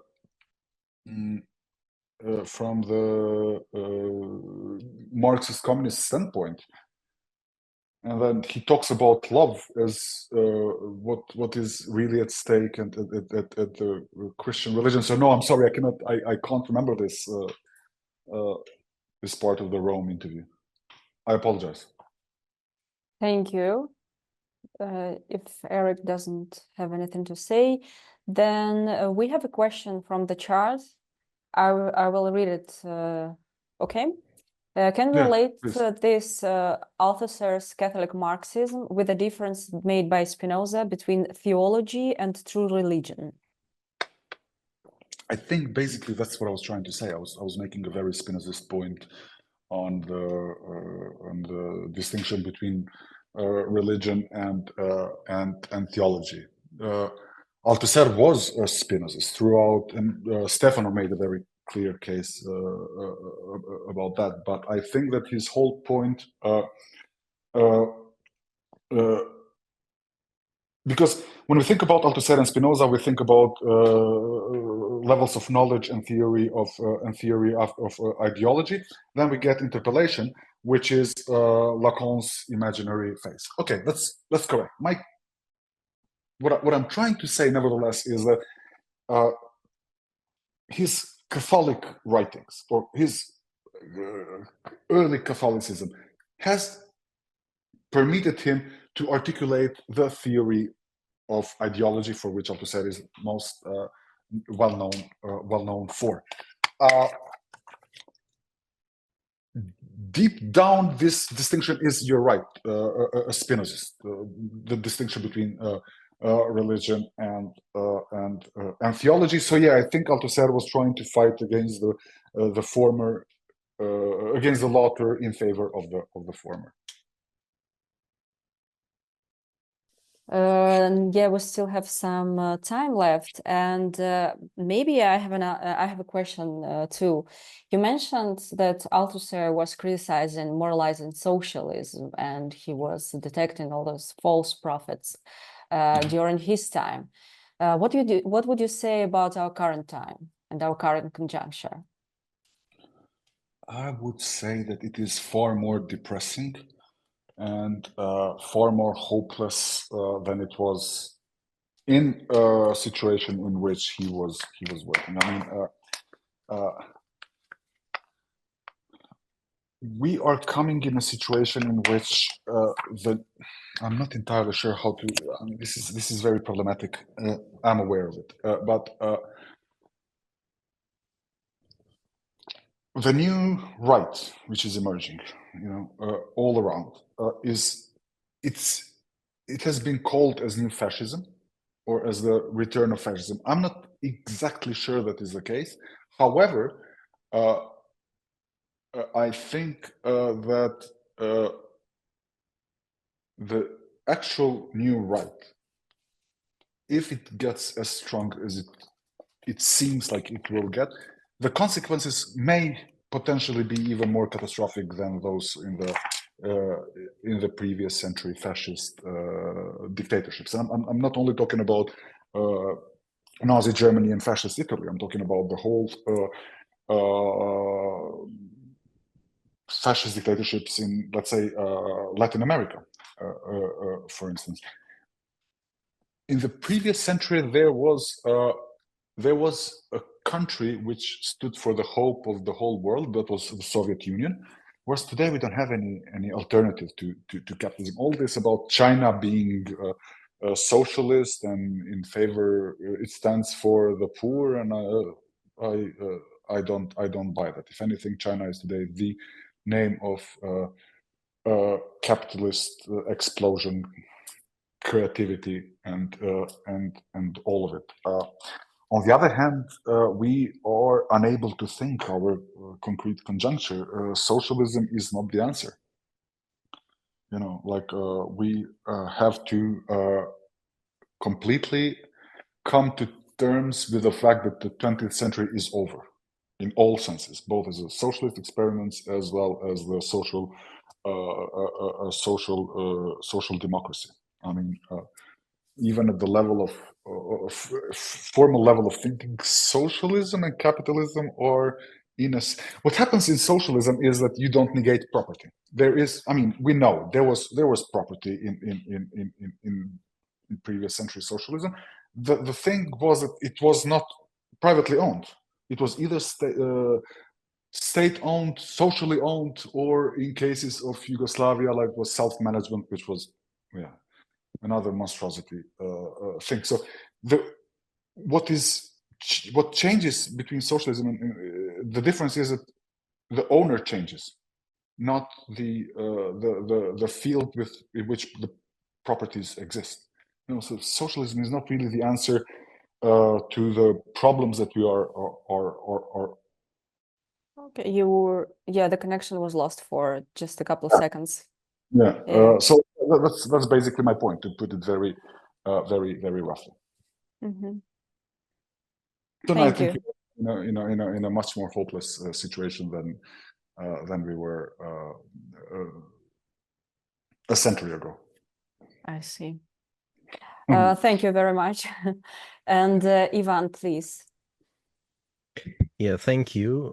And I would like to ask some maybe a strange question. Maybe I missed some points. But if, as far as I understood, if we introduce some theological dimension of Althusser's thought as one of its conditions, can we speak about any sort of political theology that we could derive from his thought or develop? Thank you. Thank you so much. I'm not entirely sure whether we can count that as a political theology, at least not in the sense of who we can, Carl Schmitt, for instance. You know, I don't think we could, or if we are thinking of a more contemporary thinker, George Agamben. I don't think that Althusser would really fit into this. I think he did something because he was a highly politicized. He came from a highly politicized background, as it's fashionable to put it nowadays. He came from a highly politicized background. He got his first political engagement were in the Catholic youth groups in France, and he literally tried to materialize to real. He fought all his life, both at the theoretical level as well as in his engagement in the party and all of it, to materialize the Christian promises, the Christian values, Catholic values of universality, love, fraternity, and all of it. I'm not sure he was really concerned with articulating of political a political framework which would be theological or the other way around. Yeah, thank you. Oh, sorry, I was talking without my mic. We can. Yes. So again, thank you very much for your presentation and for the discussion. It was a pleasure to have you here today with us. Thank you so much for inviting me and for the discussion. Thank you. And I guess we can move on. I will just repeat once again that the presentation of Alfiban is postponed. It will be at the end of the day at 8 p.m. Moscow time or 6 p.m. Central European time. And I will have my own presentation right now. I have to present myself, so it's an awkward moment, but nonetheless, my name is Eugenia Konareva, and I'm a psychoanalyst based in Prague. I'm also an independent researcher, a member and a co-founder of Lacan Link project, which is hosting this conference today. And today I will be talking about psychoanalysis, and I will be talking about theories, misalliance, how psychoanalysis is positioned in today's theoretical and intellectual conjuncture. So one of the issues that kept Althusser busy throughout his entire theoretic endeavor and the basic task of Marxist theory, its strategic task, as he repeatedly repeated in various works, was the idea that Marxist theory has to know what it is as a theory. It must be equipped to have itself for its own object of research. In other words, it has to know what point it has reached in its development in order to know what kind of theoretical work it must and can accomplish, and where its deployment has met with obstacles coming from both from within, from the outside, and from within as well. And I take it as a starting point and a starting position to claim that today psychoanalysis as a discipline, to be more precise, Lacanian psychoanalysis, because which still holds its place as the most prominent heir of Freudian legacy, regardless of this well-known intolerance to it among such official heirs as IPA organization or others. So psychoanalysis today finds itself in a situation where it has lost theoretical capacity to say something about its own condition, about its own status. Another thing stressed by Althusser is that knowledge produced by a particular theory primarily concerns the relations among theoretical objects situated within this field, whose limits should be defined and articulated. And today, this formula that seems to be too obvious on the one hand, yet on the other hand, as would be hopefully demonstrated in my presentation today, its idea has not been really effectuated. So this formula could become our guideline in the task of speaking about psychoanalysis. First of all, it allows to define the questionable area. In other words, we should finally start asking the right questions about the conjuncture where psychoanalysis finds itself. And it allows us to see that it has been stressed. It allows us to see that certain problems, let us call them problems concerning psychoanalysis, were simply not intelligible. And it means that they were not regarded as problems at all, precisely because there was a theoretical dead zone where psychoanalysis itself was not properly included in its own research. Therefore, unless certain things appear in our field of vision as questionable, we cannot locate the position from where some new knowledge about our current situation could be produced. And secondly, these dead zones concern precisely the relations both within psychoanalysis, it means between its own concepts, and the relations between psychoanalysis, its concepts, and other fields or other disciplines where it has to act, and the relations where it finds itself. In the meantime, identifying and countering the space where psychoanalysis is confronted with other fields is not important for the purpose of producing just another conjuncture or intersectional conjuncture, but to understand what the already established intersection stands for, and in what way it can and it should be challenged.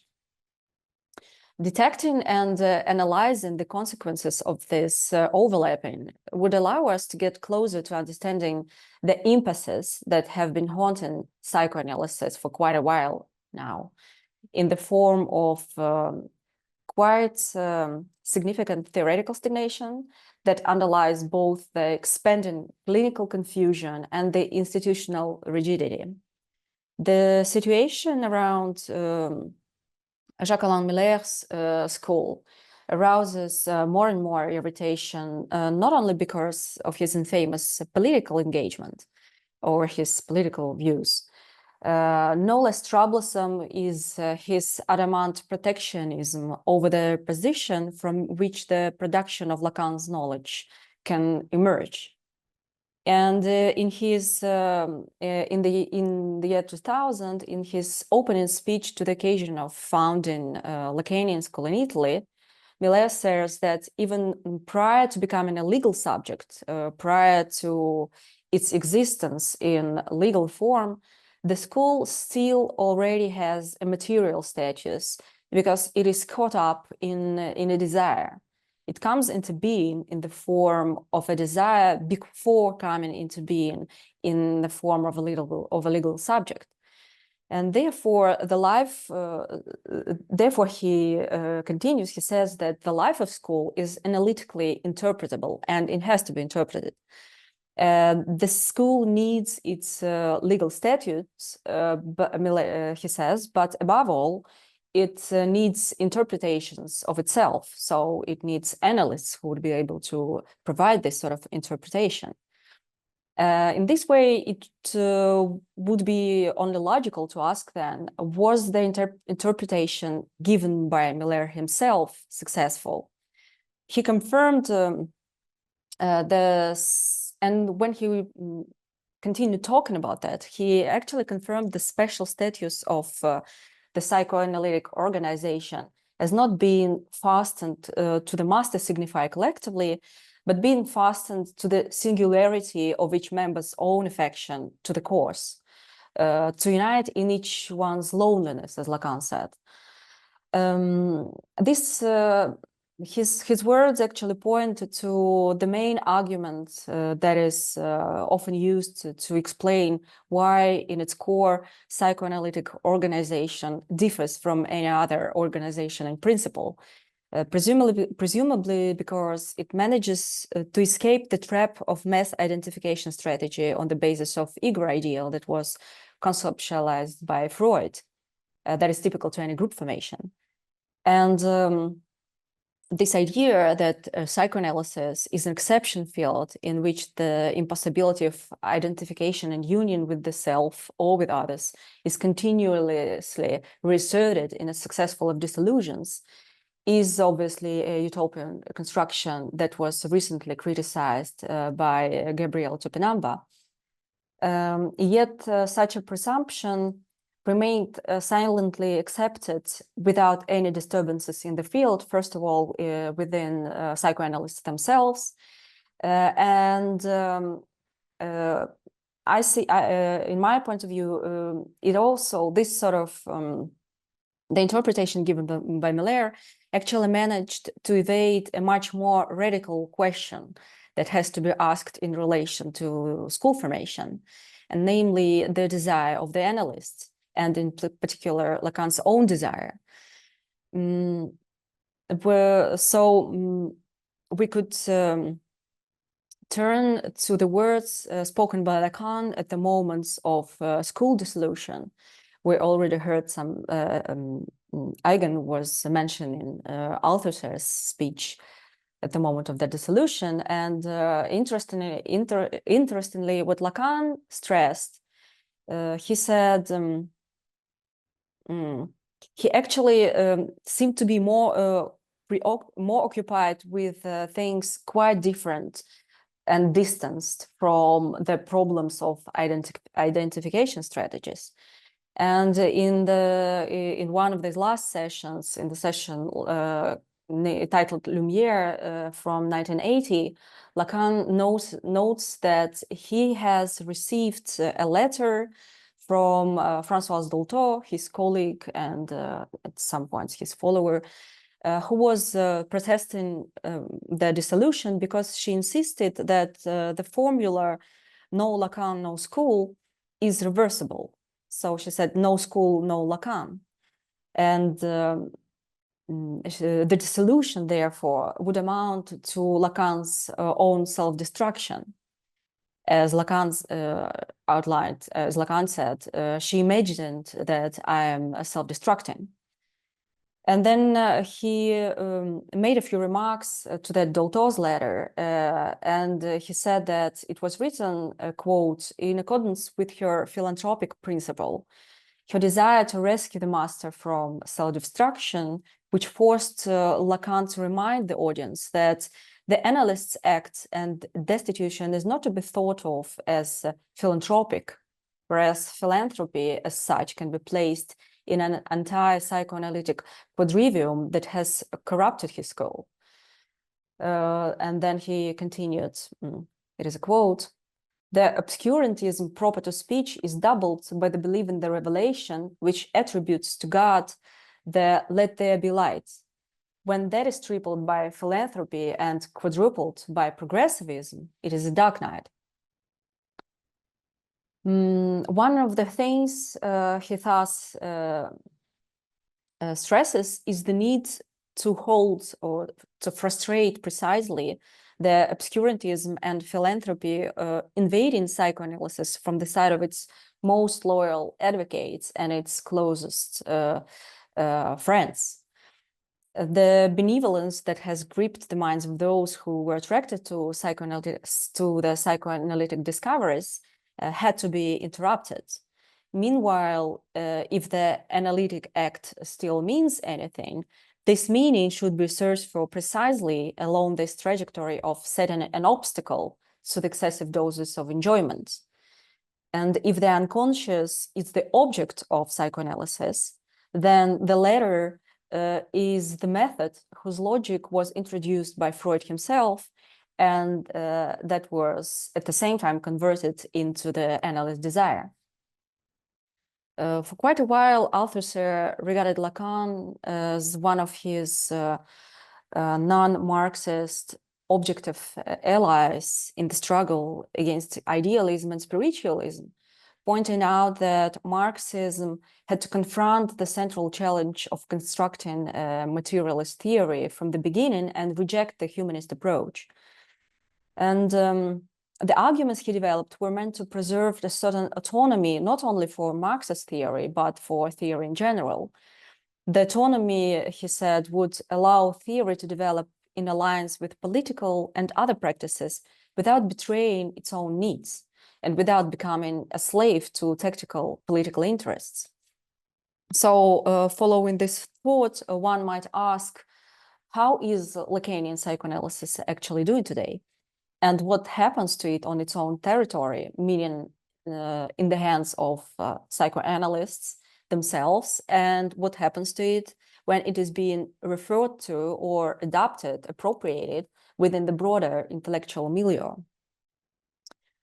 As for the former, it is getting increasingly difficult to conceal the fact that psychoanalysts today lack the strength to sustain the legacy that they so passionately guard against what they themselves consider to be profane assaults coming from the outsiders.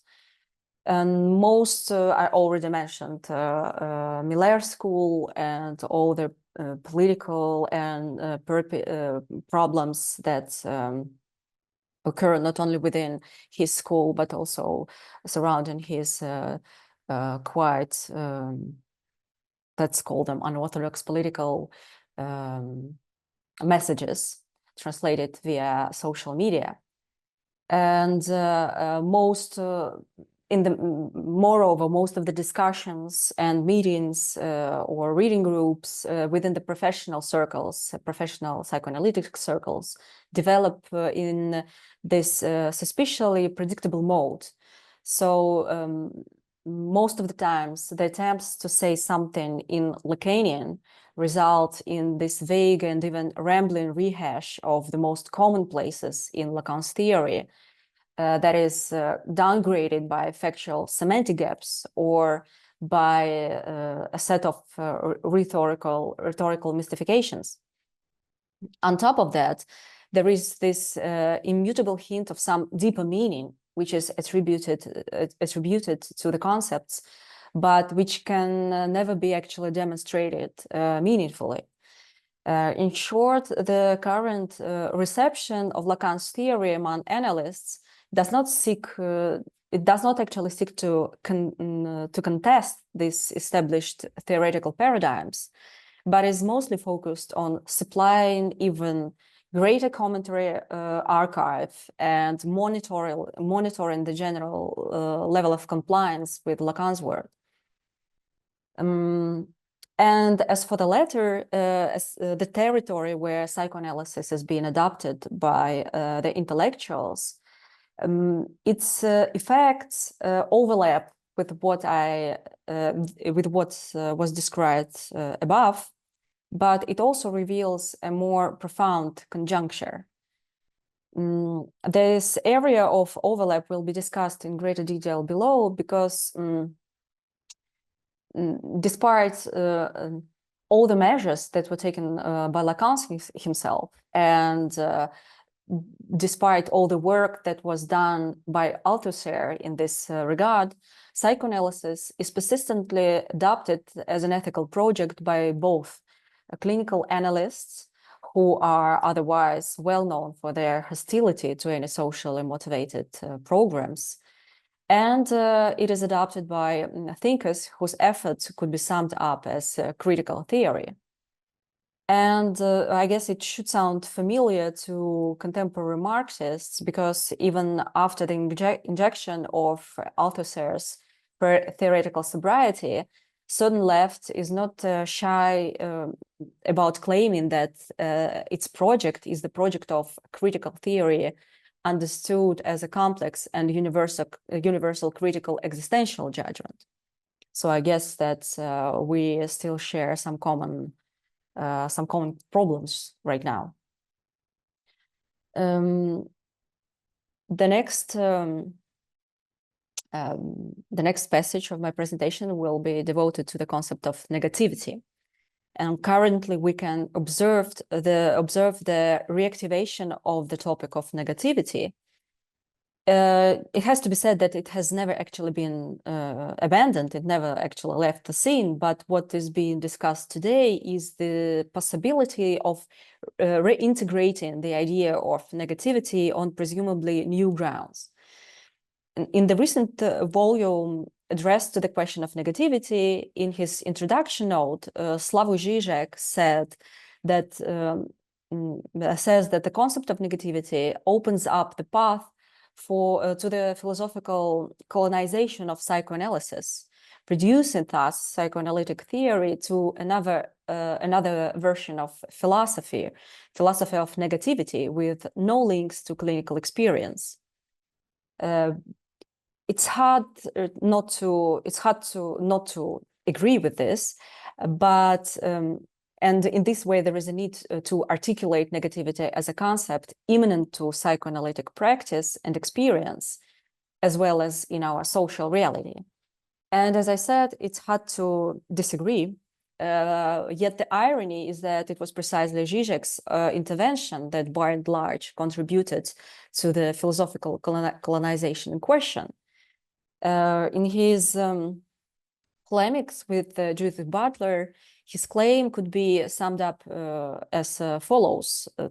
The subject is dragged into the passive subjection of the passionate attachment that Butler will be talking about, because the subject does not exist outside of this attachment. This non-existence is not just an absence of existence, but is a certain gap or emptiness in the order of being, which is the subject itself. And the necessity of passionate attachment to provide minimal existence means that the subject has to already exist, but precisely in the form of abstract negativity or the initial gesture of disattachment. Thus, the essence of the subject is this initial abyss, according to Žižek, and it is this ontological gap that makes up the idea of the subject and enables it to get passionately attached. According to Slavoj Žižek, this disattachment is precisely the death drive in its purest form, the gesture of ontological derailment that leads to this out-of-joint situation in the order of being, which is exactly the opposite of Butler's concept. This negative tendency to the destruction being libido itself. In this light, the proclaimed intention to deroutinize the concept of negativity and death drive so that their inclusion into the program of toxic negativity or toxic positivity is efficiently exposed and challenged runs into an obstacle of a very specific sort. Obviously, the philosophical colonization of psychoanalysis mentioned by Zizek has already occurred, but its consequences could not be demonstrated since the colonization has already shaped the entire scene where this question is formulated. Paradoxically, we can see how a request to philosophically decolonize psychoanalysis becomes a condition of its further colonization, because this gesture still remains within a broader intellectual effort to tailor psychoanalytic apparatus for the needs that are incongruous with the needs of its own. Now, it's not only the toxic positivity as one of the epiphenomena accompanying the entire neoliberal discourse that has to be eventually exposed and overthrown, but I claim that it is psychoanalysis itself. It is questioned for its compatibility with the actual program of social criticism. Psychoanalysis is addressed as a discipline. It is addressed as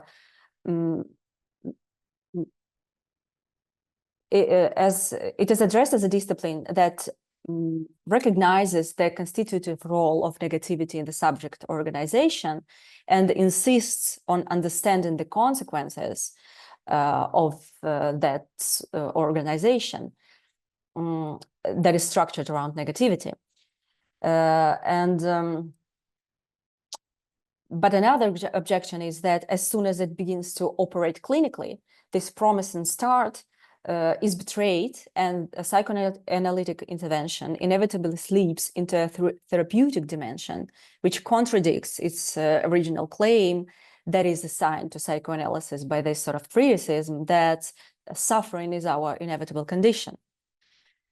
Whereas a negative practice could differ in that it is continuously and more sincerely meaningless, and thus it does not betray the original lack by disguising it with false promises of improvement or salvation.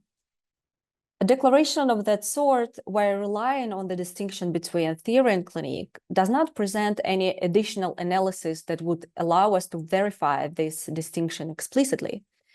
Here it is taken for granted that clinique is something that we just do, and it has to remain subordinated to theory. Yet the balance of forces in this proposition has to be, and it can be, reconsidered. Even if the clinique repudiates the healing effect of the technique, but still maintains the very clinical dimension while preserving some formal setting elements where the two meet together to talk and to hear about someone's suffering, formally it still remains a clinique, but from now on it cannot be verified either technically or theoretically. Therefore, it is not the therapeutical dimension that is challenged after all, but the theoretical and the technical one. Whereas the technique could be discarded in favor of its simple reversion, anti-technique, theory would have to be adapted to these new clinical importations and transform the tenets that served as its basis from the very start, and so the basis for the very enterprise. It may well be that under these circumstances, the very notion of negativity that inspired the entire this refusal of any healing intervention should have to be rewritten. This deep mistrust coupled with high expectations, because after all, in this approach, psychoanalysis can be dangerously capable of healing and thus including the individual into the devastating neoliberal paradigm. So this actually demonstrates and indicates the level of anxiety induced by psychoanalysis that is characteristic not only to society or in general, but to the psychoanalytic community as well. This attempt to define which side theory has the maximum traumatic impact remains faithful to the existential drama of the speaking being. As psychoanalysis is thus located in a frame where it is asked to certify its own competence or its hypocrisy. It has to be either more functional than therapy and positivists' agenda in confirming this existential drama, or it has to confess that it is no better than any other approach. So in any event, a psychoanalysis turns out to be twice insufficient. The demand thus voiced is to fix psychoanalysis, to revise it from within so that it satisfies the initial dramatic human condition more accurately. Their argumentation related to negativity and to jouissance, I will talk about it later, is employed to support the universal struggle against neoliberalism. Its unfailing strategy is to present psychoanalysis as the perspective wherein the singularity of the subject has the potential to emerge as a response not to a market opportunity for growth, but to an eruption of the real. Or as another article states, quote, "Thanks to the primacy of the death drive, people have the ability to destroy a regime constructed around the promulgation of self-interest in order to construct a more egalitarian system. This possibility only exists through the self-destructiveness that also gets in the way of its emergence," which I guess sets us back not only to this sort of arguments, set us back not only to pre-Lacanian positions, but even to pre-Freudian ones. What is resurrected here is the ontology of selfhood that implies the presence of some sacred inner contents, even in its inverted form of negativity, that has to be somehow affected by the internal impact, either sustained or betrayed. The subject is thus endowed with a notion of selfhood that was supposedly distorted or corrupted by the enslaving and alienating system, and it has to be saved. There is a temptation in this way, there is a temptation to regard psychoanalysis as an ethics of suffering that enables emancipation through suffering. A theological motive can hardly be missed here.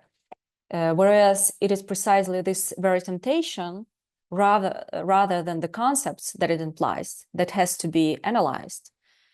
If there is an ethical dimension to psychoanalysis, it concerns the level of desire. But again, to interpret Lacan's famous formula as a formula to sustaining your desire, to go on in your desire, to interpret it as a philanthropic gesture aimed at lending a helping hand to the ever-suffering subject, means disregarding its much more radical message. This formula points in a different direction. The only ethics that we could talk about on the territory of Freudian Lacanian psychoanalysis refers to the possibility of occupying a certain position regarding the very fact that the subject desires. Will not address the subject a demand to go on in its desire.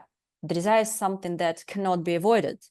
The subject is something that is already desiring, and at the moment of our analytic intervention, this is what comes to the fore. The desire already persists, and it already produces certain effects. So pushing the subject to desire is not only logically meaningless, but and it's also not the objective of psychoanalytic intervention. Rather, the latter is rather to demonstrate how the subject's situation is already captured in desire snare. In other words, how it is overdetermined from the very beginning. And if we do want to keep up with Lacanian psychoanalysis, which could be perhaps an issue in itself, because this discourse managed to anticipate in many respects our efforts. Now we are confronted with the consequences that it has already managed to think over. But if we still want to proceed, we have to ask ourselves what exactly Lacan did and on what grounds we could reappropriate what he did now. We know that Lacan's major accomplishment was formalizing Freudian discourse. Having recognized a break in continuity with the previous fields where Freud had to operate, Lacan carried out this necessary theoretical restructuring. Moreover, the circumstances of his intervention were marked by a series of returns. His famous return to Freud was a response to the return of the analysts to de facto pre-Freudian positions. It was a time of stagnation when psychoanalysis was living through crisis, disguised as ego psychology on the one hand, and extreme protectionism of its heirs on the other hand. In other words, a revolutionary rupture undertaken by Freud was effortlessly ditched, which required some new gesture. Lacan was sensitive to the distortions, especially at the point where psychoanalysis was guarded by psychoanalysts themselves as narrow and secluded knowledge that had to be kept away from intrusive outsiders. With his severe criticism and uncovered irritation, he managed to drag psychoanalysis out of its professional imprisonment into the daylight of broad intellectual debates. In this way, the major effect of Lacan's intervention was the return to psychoanalysis back to the public field after it had been isolated in this insular environment of immediate post-Freudian circles. This gesture triggered a specific interest from the intellectuals whose relations with psychoanalysis can be described in terms of the demand addressed by the intellectual to psychoanalysis to partake in the process of improvement of the subject's condition. Initially, psychoanalysis is most heartedly welcomed. However, very soon, this process of false solidarization reveals a theoretic substitution.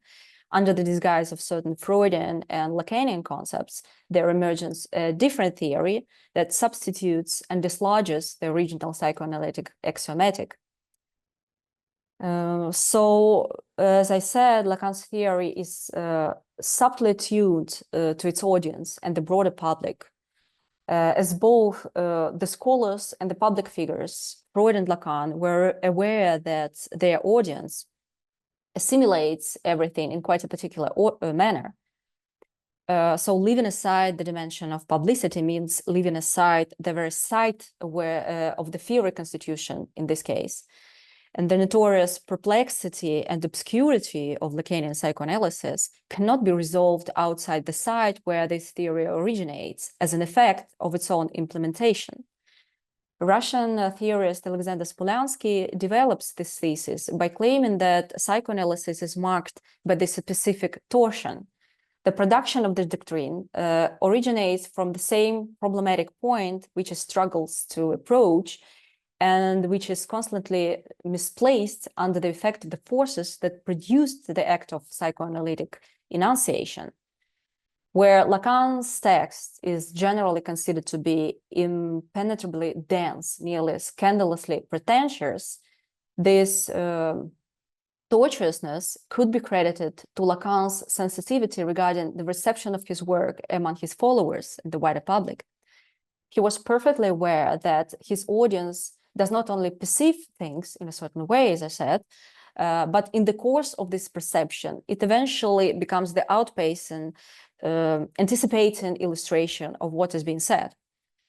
Given that Lacan's teaching is being produced precisely at a very conflicting point, which it struggles to explain, and which is constantly shifting under the influence of both the forces that triggered the emergence of Lacanian speech and the forces that were created as a result of this speech. Without considering these things, any possible advancement in proper allocation of Lacanian thinking is hampered. In other words, his own speech manages to reproduce the very tension it aimed to explain. Therefore, we have to analyze Lacan's theoretical contribution on the very scene where it was produced, namely on the scene of the public circulation of knowledge and its effects. The instance of knowledge, unrestricted to its perspective of the individual psychic organization, is one of the central psychoanalytic theoretic trajectories. Therefore, psychoanalysis, the radicality of psychoanalysis lies in dealing with the next level, marked by the circulation of knowledge, including the knowledge delivered by psychoanalysis itself. And what Lacan calls the discourse of the university could be understood as the discourse where speech does not present its act as desire, so the level of desire remains repressed. Therefore, public speech, typically produced in the manner of declaration or announcement, demonstrates the status of knowledge that emerged and proliferated further in the Enlightenment epoch. According to Lacan's formula, the agent position in the discourse of the university is occupied by knowledge as two. The relations with knowledge could be held responsible for the paradoxical perturbations of modernity. So today, knowledge, scientific, academic, philosophical, is summoned to improve the subject's condition on the way of its continuous progress. Disarming the most radical and scandalous thoughts is the typical strategy appropriated within academia in general, which takes place each time some relentless figure, for example, as someone like Nietzsche, enters the public field. This is also noted by Zizek as well, when he comments on the upper level of Lacan's formula of the discourse of the university. He mentions that such anti-universitarians like Nietzsche and others are easily absorbed by the university interpretive machinery and become ideal feeding stuff for the academic machine. The S to addressing object A refers to the university knowledge endeavoring to integrate, domesticate, and appropriate the access that resists and rejects it. Thereby, the function of knowledge is reduced to philanthropy and adaptation, enabling the subject to adjust to the conditions of the external world in presumably the most effective way. Whereas the major psychoanalytic discovery entitles knowledge with a totally different status. In contrast to the applied function of knowledge evolved under the conditions of Enlightenment imagination, Freud and later Lacan demonstrated that what we call knowledge is not provided to the subject as a tool for performing this or that action, but as something that corresponds to the subject's conflictual relations with its own unconsciousness. Knowledge could not be considered a means of bridging the split. Instead, its acquisition creates a new splitting. Analyzing what obsessive profile inherent to modernity presumes, Smolansky claims that consciousness for Freud is neither a universal capacity nor a phenomenon of the psyche. Rather, it is a special condition where the subject finds itself when confronted with a very peculiar knowledge. Whereas we tend to assume that the real knowledge is related to rationality formulated by Descartes, so that cogito ergo sum finally brings clarity and distinctiveness to our existence. What his formula eventually produced is the subject's confusion. Cartesian procedure did not only manage to insert an important formula within the history of philosophy, but it created some collateral effect beyond philosophy in a way that the subject has to endure the consequences of this philosophical intervention. Smolansky understands Lacan's turn to Descartes as a demonstration that the very grammar of Cartesian enunciation, the emergence of two signifiers, of two I's, created a new zone of anxiety. The anxiety that was awakened in the European subject by its own statements spoken out via Descartes was utilized for the production of the unconscious, having defined its structure and having anticipated the emergence of what would be later named as the symptom. In other words, this could be paraphrased as follows. Thinking that he created the conscious subject, Descartes created the unconscious subject as a subject of desire organized in a very specific manner. Therefore, modernity can be defined as the awakening of anxiety about the emergence of consciousness, whose consequence is the formation of the unconscious. This forms the basis of obsession as the most fundamental matrix of contemporary subjectivity. In its neurosis, the subject manifests the need to recognize that it is forced to deal with some accidentally acquired, but at the same time, unavoidable knowledge. When the subject resorts to demonstrating the reality by means of knowledge, this inevitably results in the production of a different truth, which implies that what is really discovered does not correspond to the initial intention. Therefore, it is the dimension of desire which is denied here as the real truth of this situation. The dimension of desire, or in other words, the level of the act of enunciation, is systematically obstructed when knowledge is reduced to its familiar pedagogical or adaptation function. The unconscious, as the knowledge that speaks all by itself, demonstrates that the problem with the university discourse is not its stifling on the subject desire or producing a lack, but the fact that it secondarily involves the subject in the work of another desire. Lacan speaks about the displacement of the discourses that makes it the case that our scientific discourse is currently on the side of the master. It's precisely this that cannot be mastered. Building on this vision of the university as the vortex where the effects of the master discourse clash with the new needs created by the passion for knowledge, the university discourse produces the redoubling. It creates both the situation and the revolt against the situation synchronically, which is also analyzed in detail by Smolansky. The scene is topologically curved right from the outset. That is why the democratic accessibility of knowledge only conceals the fundamental inaccessibility, marking the situation as such. The consequences of the accessible knowledge differ radically from what this knowledge was supposed to discover, whereas the curvature of knowledge goes hand in hand with the peculiarities of Jouissance distribution. And I'll devote the last minutes of my presentation to speaking about Jouissance. This concept has long been a beloved sport of critical thinking and philosophy. I guess there is no need to go into detail or into a detailed historical account of Freud and Marxism today to remind us that the conceptual and ideological misadventure of pairing these two discourses was initiated long ago, precisely with the proposition that the subject capitulates to the temptation of pleasures deliberately developed by a capitalist regime as an instrument of enslavement and alienation. What comes to the fore here is the corrupted nature of enjoyment. This sort of enjoyment is necessarily conceptualized as something damaging and malicious that obstructs the subject on the way of its salvation. And this way, within the framework of broad emancipatory agenda, enjoyment cannot be delinked from the reference to power.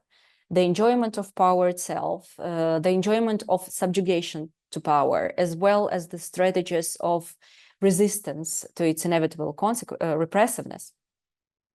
Despite all sorts of the warning gestures produced by such figures as Lacan or, for example, Foucault, a rhetorical liaison between corruption, enjoyment, and power continues to demonstrate incredible theoretical vitality.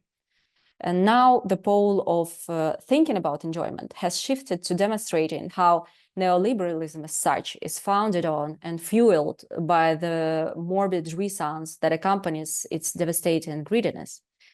The overall mood of this criticism could be summed up by this quote.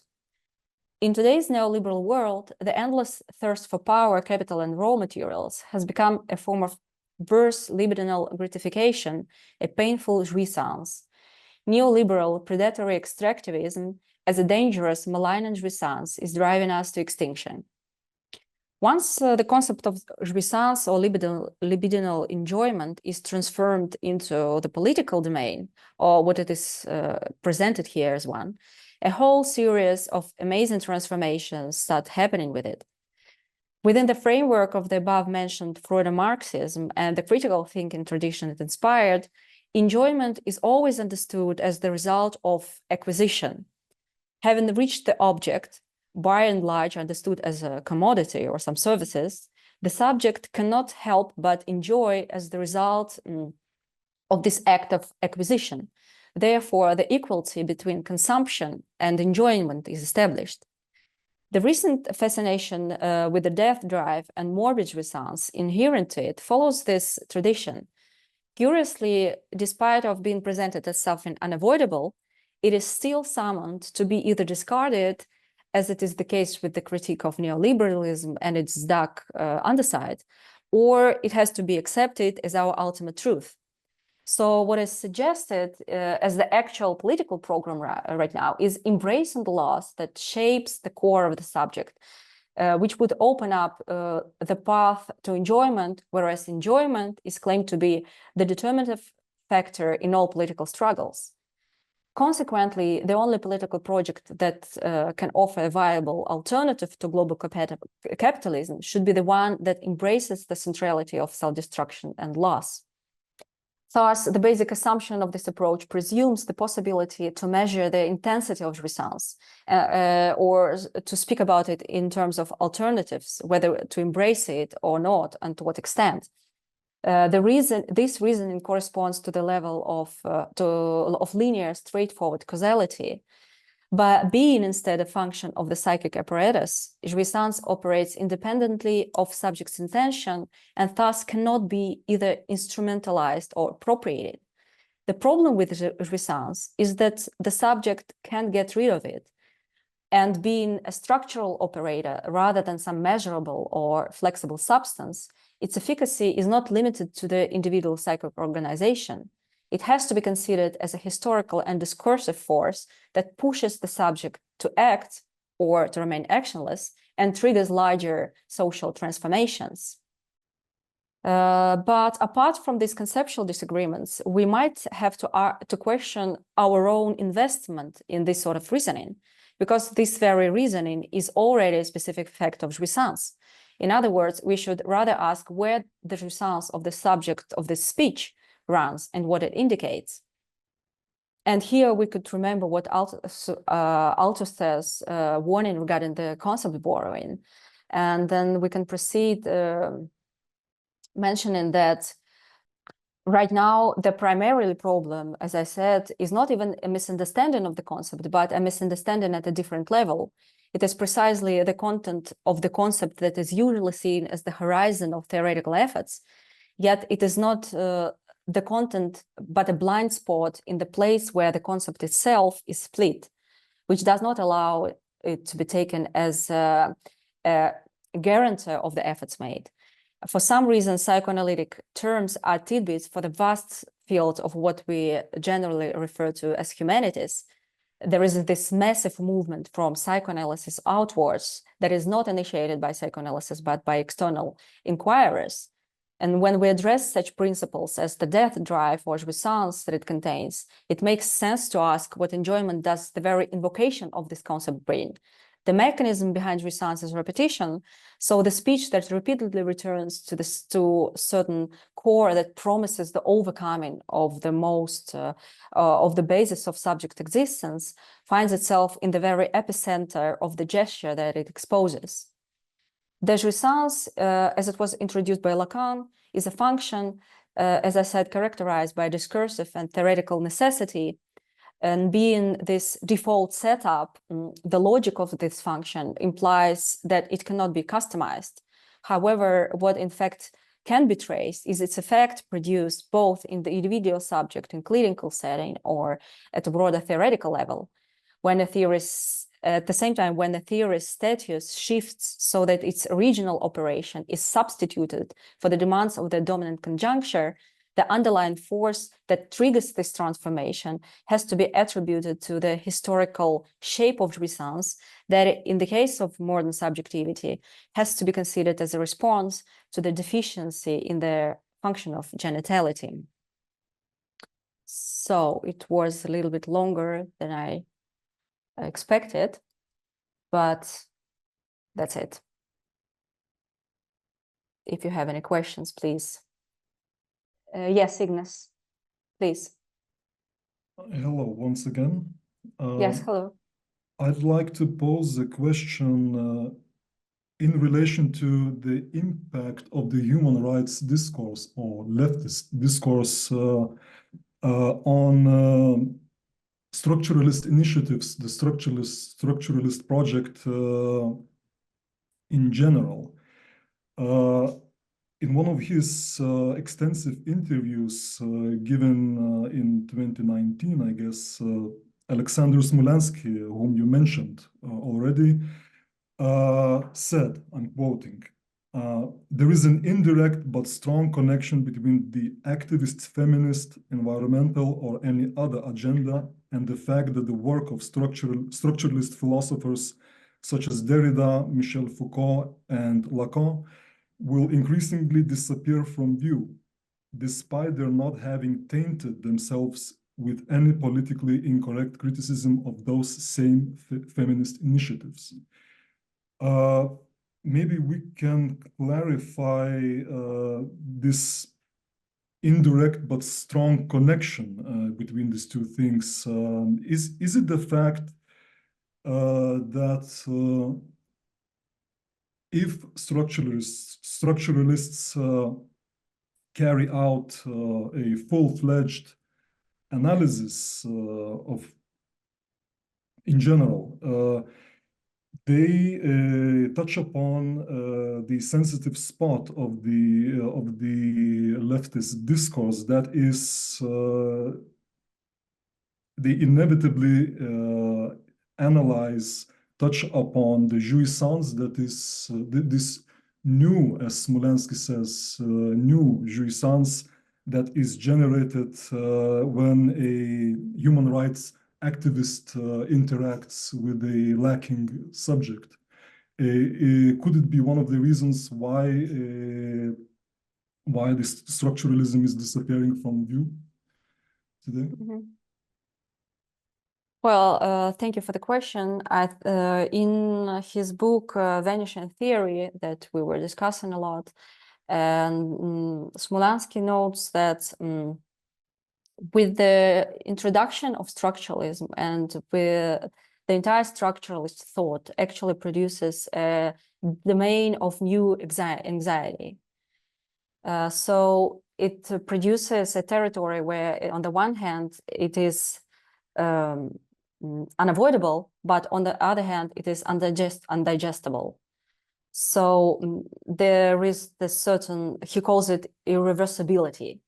We can no longer discard what is being introduced by structuralism, but on the other hand, we cannot appropriate it into a broader intellectual framework. That is why we could say that there exists this, as you mentioned, it could be formulated in terms of juxtaposition, contradiction, structuralism, and as you mentioned, activism agenda.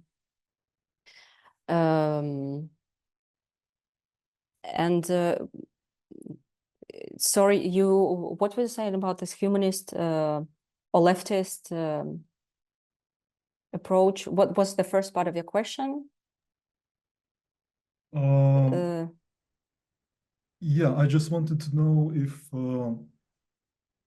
I wanted to clarify the connection. What makes structuralism in this connection, with regard to this connection, disappear from the intellectual field? And in that interview, Smolansky also mentions, talks about Derrida, who saw it necessary to question the humanitarian initiatives in general. And it seems that this mere questioning, this mere posing of a theoretical question is related to the fact that he is almost not read in contemporary intellectual field. Yeah, but my first part of the question, I don't know, I think it was that. Yeah. I think that I started talking about the anxiety that was introduced by structuralism, and anxiety, it is precisely something that prevents you from producing other effort, from doing this other job, the job of developing in the way that following the procedure that was initiated regionally. So, and in this respect, we can talk about this downgrading of the theoretical level that was introduced. When today I mentioned at the beginning of my report, I mentioned that psychoanalysis has to know itself as an object of its own research. And this is precisely the thing that, in my opinion, doesn't happen in the territory of activist agenda, for example, or on the territory of critical theory, because it does not have an instrument to see itself, see its own operation and analyze its own operation. In this way, structuralism is a discourse that is able to provide that sort of theoretical instrument. But as you mentioned, critical theory resists that sort of appropriation, and it that's why I actually talked about jouissance at the end of my presentation. Jouissance could be the specific form of jouissance that that entered the scene with this with the invention of the unconscious and of their enlightenment subject, is something that that doesn't, it indicates the direction where the subject is not ready to accept the fact of limitation. So when we get back to Lacanian differentiation between his formula of sexuation, the masculine, the part of we have the feminine position and the masculine position, and the so-called feminine jouissance is something that does not want to accept the idea. It has more. It is also limited. It is also. It is not all. It means that it is all. It is also limited by the phallic function, but not entirely. And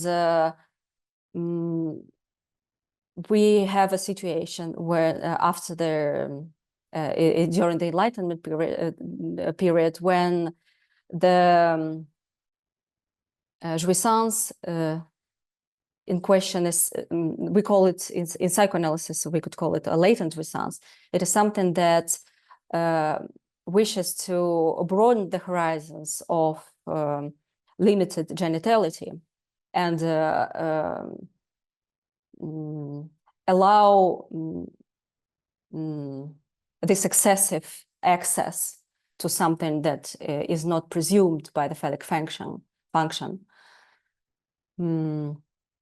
So being this underlying force, discursive force of entire modernity, it shapes the way the thinking procedures and the thinking operations that we all share. And this is the situation of of overdetermination, where we cannot get rid of this way of thinking about things, and we always have to search for this external point from where we can start. We can see this situation from the outside. May I ask a question if there's time? Yeah, sure. Okay, thank you. So I wanted to, hello and nice to meet you. We'll talk more. Yeah. My name is Bill Lewis. I was listening to I think it was about the middle section of your talk when you were talking about the university and the production of knowledge. And very quickly, you said something that right? The consciousness is becoming a focused awareness, and before that, there's an unconscious desire that awakens this desire for some kind of knowledge or truth, and that then, in particular, talking about the university, that this university becomes a site for this production of knowledge, which is not going to be not going to satisfy the original impulse. That's what I heard, and I thought you were being critical of the university, but it strikes me that the university, one is that I'm not sure that it's not going to be satisfied. I would say partially satisfied, and that in terms of a place that partially satisfies desires for knowledge, the university is a setting that's better than that than many others, the family, everyday life, etc. So that's my question. Were you being critical of the university, or was it a more nuanced take as a site of knowledge production? Mhm. Well, thank you for your question. I guess to say that I was critical, maybe does not reflect the message that I wanted to share, because I was rather trying to point out how university is actually unavoidable. We not even in that so to say social sense that you mentioned right now, that it is a source of actual factual knowledge, but also in the way that it shapes the way we get knowledge. It shapes knowledge itself.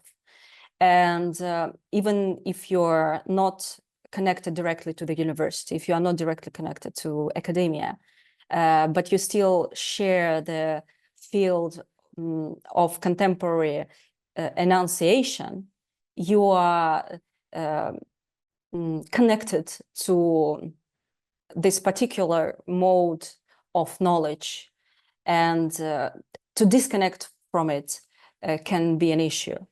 And I guess Lacan, what was doing Lacan, and what I was trying to say today is precisely analyzing the ways how this entire thing operates, how we acquire this sort of thinking procedures, and what we can do with them. Thank you so much. Thank you. Okay, I think that my time is up, and thank you everyone for listening to me and for your questions. And now we can proceed to William S. Lewis. William is a professor of philosophy and director of media and film studies at Skidmore College in Saratoga Springs, New York. And his presentation is called "The Distance Between Art and Ideology: Reconstructing Althusser's Aesthetic Theory." Please, the floor is yours. So yes, thank you, Eugenia Konoreva, Lacan Link, and really excited to be part of this sub-global community that's interested in Lacan and Althusser. I see a lot of new names and some familiar names in the chat, and it's great to connect with you all. I should say, speaking of connections, that much of my thinking about art and about ideology and about Althusser's aesthetic theory is a co-thinking. It was thought in community with Banu Bargu, who is at University of California, Santa Cruz. So you can assume the banal stuff is from me and the good stuff is from her. So in terms of thinking about, I know many of us are more interested in Lacan than Althusser, but most of us, we can assume, have a familiarity with Althusser. I just wanted to really mention some parts of his biography that were going to be appropriate to thinking through what I'm trying to get at in the talk.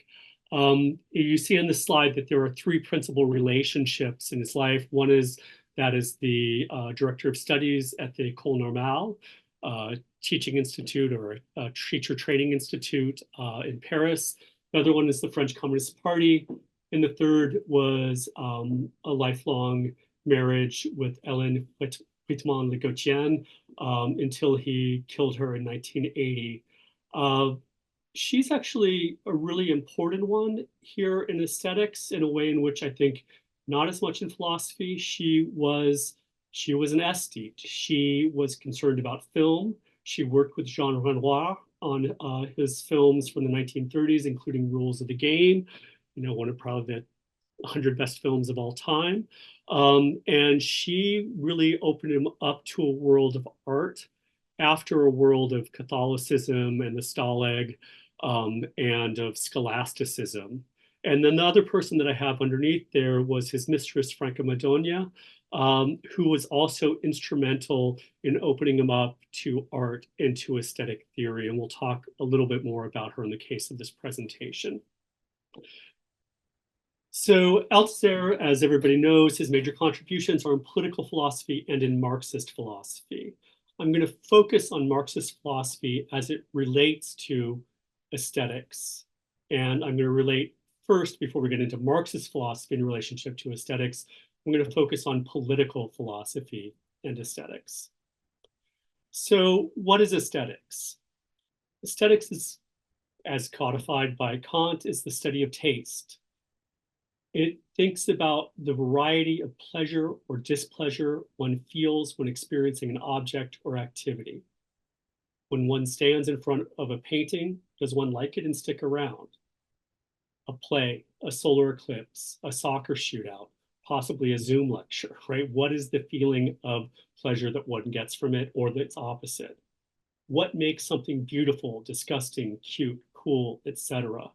This Jessica Stoller ceramic piece here tries to play with these aesthetic judgments, right? It's both beautiful, cool, and disgusting, and might trigger other things as well.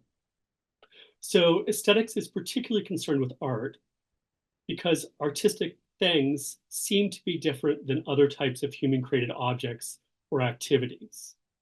So how are they different? Well, one thing is that unlike objects of knowledge, they don't necessarily involve knowledge or allow for understanding of them.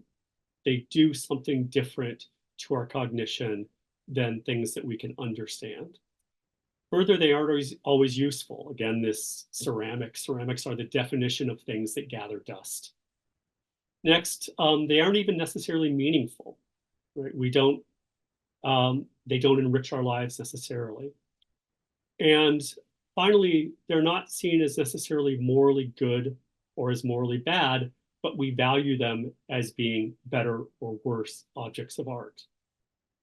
We can like stuff, we can like movies which show really bad acts and really bad actors. The 2000s was kind of the advent of the anti-hero in television drama, and we watched them get worse and worse. It's in the United States and English language ones. And we can also like stuff that is made by bad people aesthetically. And yet we think of art as being good for us, and sometimes we associate with beauty with goodness. This is a long tradition in the Western philosophical tradition that equates beauty with goodness that goes back to Plato. And there's a continuation of this tradition in the kind of reflex of saying, I'm going to a museum, or one should go to museums. We think that museums with fine art, whether it be the Prado or the Louvre or the Museum of Modern Art, they're going to do something good for us or ennobling for our community. We talk about art in evaluative ways. We talk of it as being good art or bad art. I was trying to think of examples. I went to one from my childhood when I was loving LL Cool J, his first record. It's amazing, the first early hip hop record. The second one, where he gets into the love song and R&Bs, was a disappointment, and I want my $10 back still for it. So how might aesthetics relate to political philosophy? I took as an example here to illustrate the forging of a connection that the statement by Gustave Courbet, who was an associate of Pierre-Joseph Proudhon, the anarchist socialist from the early 19th century, where he wrote of his paintings, particularly those of this period when the Stonebreakers was written, that realism is essentially democratic art. How do you make that, right? How do you make the statement that by painting in a realistic manner and rejecting Beaux-Arts conventions, that you are furthering democracy or it's art for democracy. How does one make such a claim? And we're going to look at those kind of claims as we go on. So how might aesthetics relate to political philosophy? It can relate in ways that are both complementary and oppositional. So for instance, if there's a relationship between art being of a certain character or a good citizen, then political virtue might be cultivated by allowing some styles of art and excluding others. So I'll take the classic example here from the Republic, when Socrates wants to banish tragic poets from the Callipolis, from the good city. And one of the examples he's thinking of is Ajax, who kicks ass all through the Iliad, right, is constantly defending the other member of his army that are on the offense, saving battles, leaping from ship to ship. And then at the end, when it's all over, gets into battle over a piece of armor and doesn't acquit himself well, and according to some stories, slaughters a bunch of sheep in a rage and then falls on his sword out of shame. So why would you want to exclude this from there? Is that you would think that there is some kind of link between hearing stories about heroes committing suicide out of shame and the effect on your own guardians of the city. So that might be one way in which art affects politics. Another way is that a political aesthetic might cultivate subjects fitted to a regime regardless of their good character. So you might want to create cowed or fearful subjects, or you might want to create subjects that can police and enforce domination and oppression and exploitation of other subjects. In the United States, we have a good example of this with the Blue Lives Matters movement, which is replete with images that are designed to have those that are involved in or supportive of law enforcement making associations between gun ownership, Christianity, a kind of Spartan manhood, and virtue. A next one, another relation between art and politics, is that a political aesthetic might communicate a regime's values. So an example here, there was an executive order and a large booklet to go with it during the first Trump era, which forbade the construction of modernist or postmodernist government buildings. An example here is on the right with the Nancy Pelosi Federal Building, designed by the architecture group Morphosis in 2007. This was designed to create open spaces for people to meet and discuss democracy. It was decreed as being anti-conservative values and the values of the Republic, and things were supposed to look like the Capitol building. These things were also coded not so subtly with modernism being linked with a kind of Jewishness and the neoclassicism being linked with a kind of whiteness, both visually and in terms of its rhetoric. One last way in which art might relate to politics, it can challenge politics in subtle and not so subtle ways. One way it can do this is directly. Protest art, such as that associated with the anti-lynching crusades in the 1930s in the United States, or ACT UP die-ins, which you see up here on the top left, the kind of ACT UP propaganda, were ways of challenging policy related to HIV/AIDS and the refusal of the government to recognize it.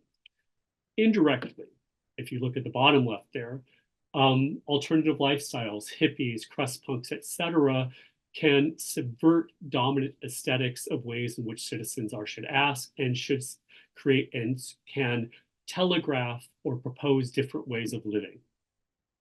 And then further, there's an unintentional way in which art can work. And I've got an image or a representation of the famous image from the US torture sites in our second Gulf War with the person standing on the box and being electrocuted. This was an image among hundreds of images taken for the personal consumption of those doing the torturing. It was not meant to be an image that was broadcast to have political effect, and yet it became a damning symbol of US policy and US duplicity in this war and generally, or a symbol or reinforcement of US's role there. So there's a problem though. We can think of all these examples of art's relationship to politics, but we don't really know how art affects and transforms our individual characters, classes, or social institutions and practices. So here's an example of kind of a flowchart of art working.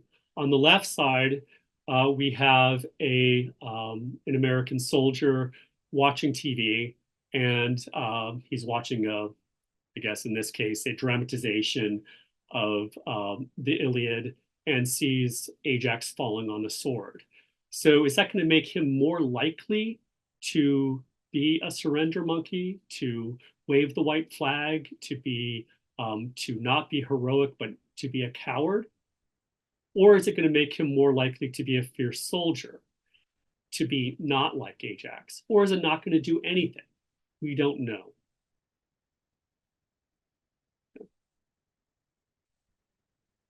So this is where I turn to Marxism in the talk and get into Marxist aesthetics before getting into Althusser's Marxist aesthetics. Marxism, as one knows, going from the 11th thesis on Feuerbach, is all about political change. And it's about using philosophy to do it. Marxist aesthetics, excuse me, Marxist aesthetics is a tradition that looks at what art does or may do to politics.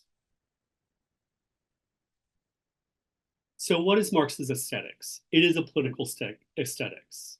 It holds that there is a knowable relation among art, economy, social relations, and politics, and that understanding this relations helps us to better explain and direct socioeconomic change. Marxist philosophy, in terms of its relevance to aesthetic, assumes that one function of culture, that is art, but we can also think of religion, family law, politics, schooling, etc., is to produce in individuals and in classes the ideas, skills, and behavioral norms necessary to a culture's mode of production and to assure this mode's reproduction. Culture is that which allows and reinforces cultural relations.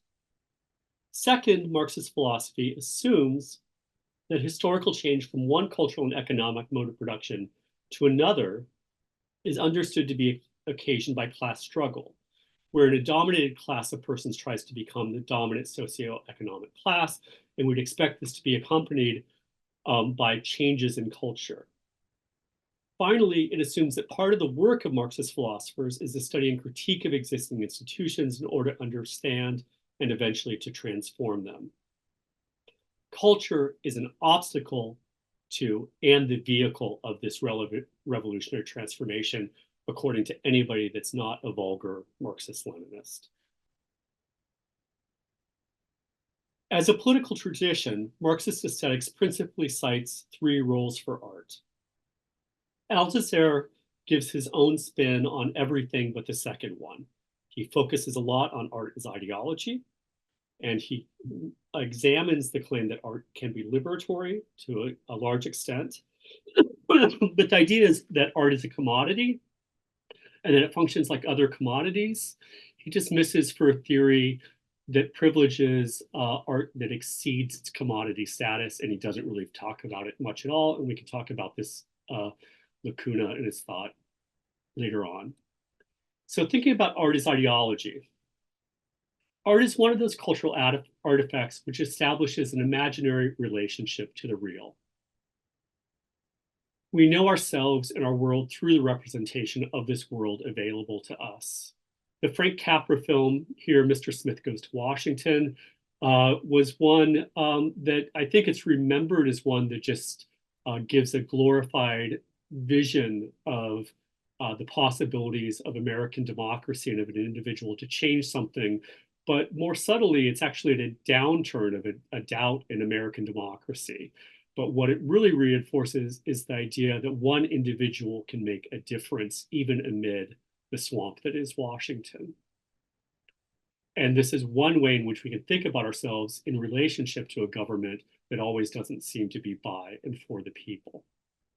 Second, as ideological reproduction, we can read class and social relations within art. Frederick Jameson, who just passed away, was famous for his ability to do this and the methods that he used to develop to do this. Third, when we think of art as ideological reproduction, we can think and understand about how even old art, ancient art, can still be of effect. Inasmuch as spectators recognize their own situations in the past representations, one can watch Antigone and say, oh yeah, that's like me. I'm involved in conflicts too, where I think that God's telling me to do something and there's other things that I have to do because of my family. And the last thing, which is part of the cornerstone of the Marxist theory of art as ideological reproduction, is that inasmuch as it is ideological reproduction, it does not fundamentally challenge the status quo.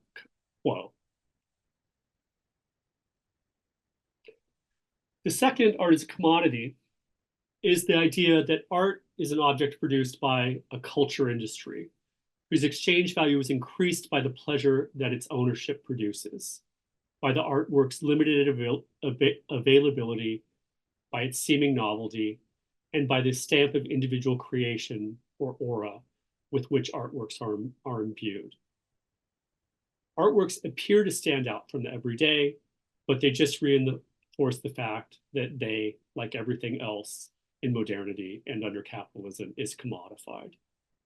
This theory is mostly associated with the Frankfurt School, and principally with Theodor Adorno, who says of it that of the culture industry, which makes these commodities, quote, the concept of order which the culture industry hammers into human beings are those of the status quo.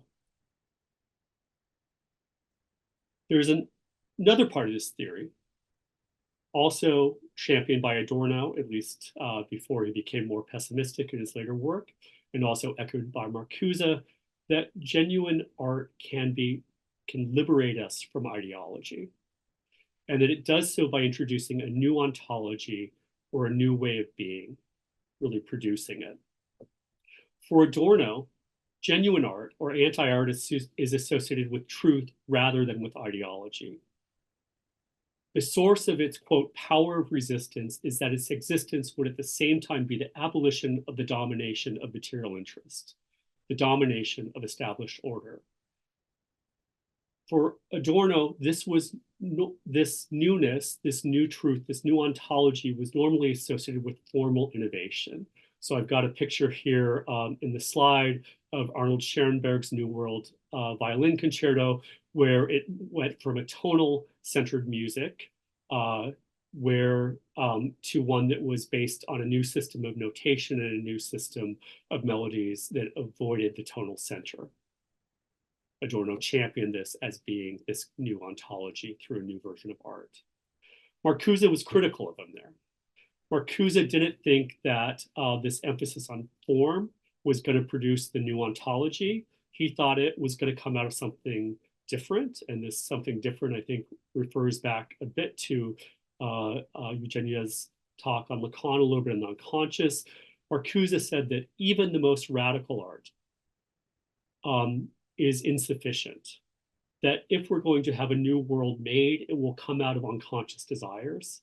And in this regard, he took the explosion or eruption of street art in 1968 as being an example of this new formal eruption out of desire. Of course, the phrase that comes out of this and that he echoed in his talks on 1968 is be realistic, demand the impossible. So moving from these three areas of Marxist aesthetics, I'm going to get into Althusser's take on them, into Althusser's Marxist aesthetics. So to give away a lot of what we're going to do, but also to reinforce it, Althusser thinks that most art serves ideological reproduction. And he does not think that art, even genuine art, can serve to abolish the present capitalist order and the system of exploitation upon which it rests. In the remaining 20 or so minutes of the talk that I'm going to go through, I'm going to talk about Althusser's contribution to Marxist aesthetics, and I'm going to criticize it. I'm going to suggest some revisions. I'm first going to get into the features of Althusser's aesthetics, and then I'm going to give an example of their deployment in the criticism of an artist's work. I'll then return to the kind of analytic of aesthetics to show the problems with it, and then I'll give some brief critique and suggestions for improvement. So what are the features of Althusser's aesthetics? Althusser's aesthetic theory is implicitly Kantian in its twin emphases on the relative autonomy of the work of art and on the power of art to transform subjective experience. Despite this resemblance to Adorno's and Marcuse's aesthetics, it is unsympathetic to the liberatory thrust of the Frankfurt School. Another part of its originality is that Althusser's aesthetic theory departs from Lenin and Brecht rather than from Hegel and Freud. Like the Russian revolutionary and Berlin playwright, Althusser sought neither to reduce art to ideology nor to exaggerate art's importance or the artist's role in socioeconomic transformation. Instead, he tried to deploy and develop a materialist theory of art, which would explain the specificity of aesthetic production as part of cultural practices of production, and we'll get more into those later. And he wanted to say what it was specifically and how it was different than other cultural productions like science or religion, or etc. And he wanted to think about what role it would play in the development of a revolutionary consciousness that would bring on political transformation. Althusser's writings on art point us to the idea that we need to take aesthetic practice seriously as a practice with its own specificity, one that has its own logics of determination, rituals of production, circulation, and consumption. Analyzing Althusser's position on art suggests that aesthetics constitutes another cultural register for productive practice, one that does not fit in easily with ideology or science, but which bears relations to each. This difference between art and science and ideology does not mean to imply that art is autonomous. Rather, Althusser insists that art produces ideological effects and is itself an arena that stages ideology. Further, he claimed that a scientific approach to art, meant as developing a systematic knowledge of art production, was possible and that it could usefully supplant the dominant ideological one, which held that art or great art results from individual genius and spontaneous creative activity. All these advantages recognized, it is also true that Althusser's theory of art is contradictory, underdeveloped, and needs to be situated more closely with his political philosophy. In this talk, we're going to try to do this.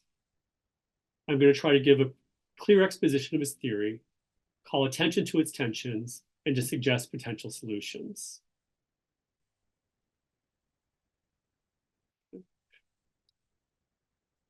So we're going to start with an example here. The example, actually the place where Althusser starts entering into aesthetic theory.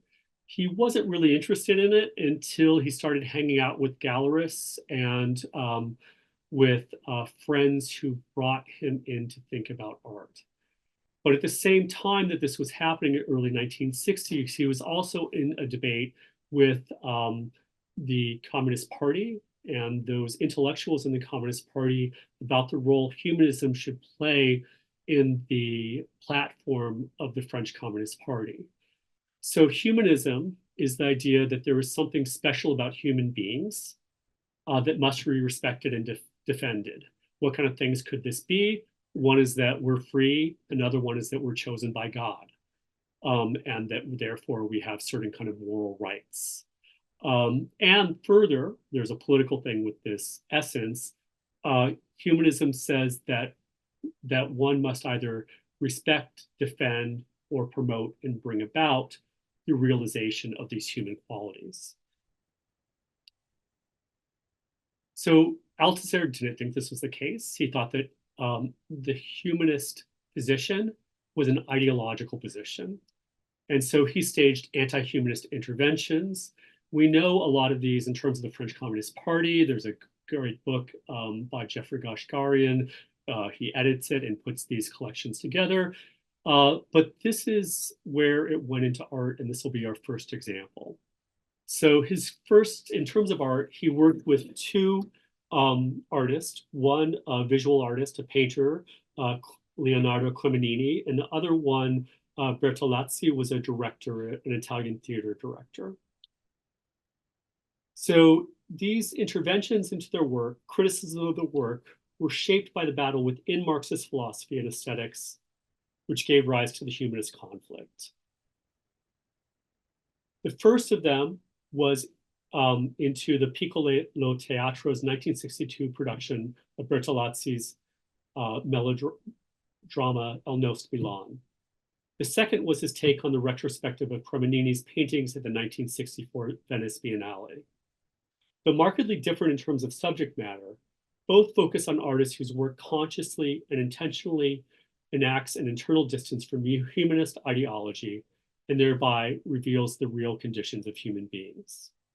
With El Nos Milan, the play, Althusser argues that spatial and temporal dislocations inherent to the play's structure accomplish this work. By way of contrast, Althusser traces the development over time of Cremonini's paintings, and his specifically of paintings of human figures, in order to make the case that his paintings progressively decenter the human subject and become progressively anti-humanist.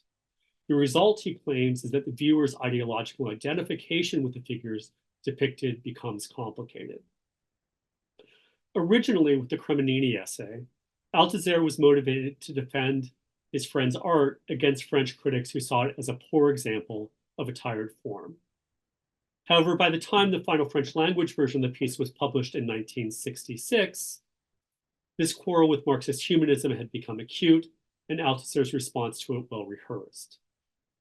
As in the theater essay, we see Althusser moving fluidly and confusedly between the artist's intention, the formal qualities of the work, and the effect of the work on the audience.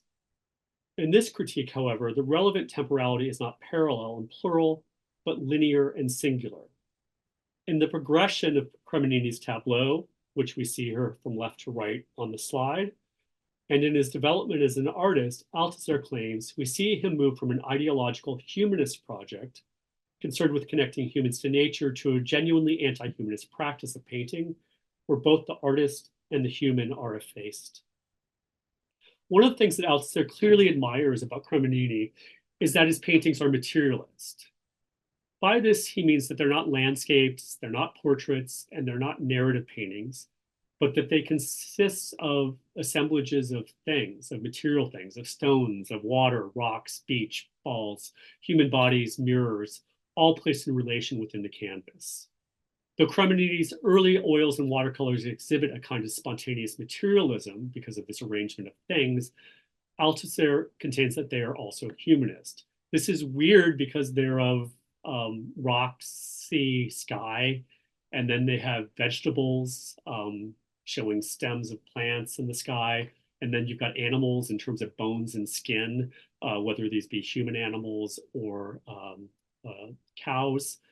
Humans aren't the focus. Eventually, though, humans were added into these assemblages and connected by line to the scapular angles and slim stems, and that's what you see in the middle tableau. According to Althusser, what makes these work in their succession humanist is that they speak to an evolutionary origin. The human has evolved from nature and has a special place within it as final cause. In the painter's next stage, Althusser views Cremonini's painting as suggesting that the human figure stands in relation to the natural, just not as its end. A logic of natural progression of things to man gives way to a logic of differences among things and man. This difference is not just expressed in a human figure's relation to the natural, which shifts from nest to cage, but in their relation to one another and to themselves. These intrahuman relations are depicted as a kind of incomplete circuit. In shabby rooms, Cremonini's figures look at mirrors but see no image reflected of themselves. When they sleep, the mirrors look at them. As Sarah Wilson points out, this is all a visual representation of the mirror stage. However, the stage is not complete, and as all us Lacanians know, if one cannot recognize oneself, then one cannot misrecognize oneself as a coherent and whole subject. Therefore, the human-formed non-subjects depicted by Cremonini can only be what they are, objects in abstract relation to the other objects which circumscribe their space, delimit their space, and their possibilities for actions. Mirrors, men, water, rocks, wardrobes depict the fact that the objects and their forms, though related amongst themselves formally, are only so related because they turn in the same circle, because they are subject to the same law, a law which now visibly dominates the relationship between the objects and their men. After casting humans from any story of natural origin and then visually depicting them as neither being identical to their own notions of themselves, nor responsible for their own relations, Althusser argues that Cremonini and his paintings progress to one final visual critique of humanist ideology. Spying paintings from this phase, anonymous French critics at the Biennale of 1964 labeled them hackneyed expressionism. However, Althusser views them as confirmation of his and Cremonini's materialist anti-humanism. Guessing what the critics were thinking, Althusser acknowledges that the monstrous, deformed faces Cremonini paints in this phase could be read as indictments of modernity, the pressures that deform the genuine human subject and which trouble its soul. In order for the spectator to identify with such expressionist portraiture, you have to see yourself in it. In this sense, whether it be Munch's The Scream or Francis Bacon's The Center Pictures paintings of deformed subjects, they reflect back to us our anxious interior states, those states that Konareva mentions where anxiety prevents us from doing our other projects. Inasmuch as we recognize ourselves in these figures, we reaffirm the universal human experience as the true subject of the painting. But Cremonini's monstrous representations of the human face accomplish something different. Cremonini's faces are characterized not by deformity, where we recognize ourselves in our moments where we are in anguished emotional states, but by deformation. In them, the humanist religious ideology of the human face is short-circuited and the auto-misrecognition ideology craves is denied. We see human figures, but we don't see ourselves. Part of what makes portraiture appealing, even of the expressionist ugly kind, is that we recognize ourselves in it. Painted subjects, even expressionist ones, appear like us. What Althusser says about Cremonini's final stage of painting is that he makes this identification impossible. Yes, we see figures that are recognizably human, but these figures are not a representation of ourselves as we are used to thinking about ourselves. That is, as whole individuals engaged with agency and capable of free choices. Because of the way he paints them, we can only perceive these figures as human-shaped material objects, deformed by and fixed in relationship to other material objects.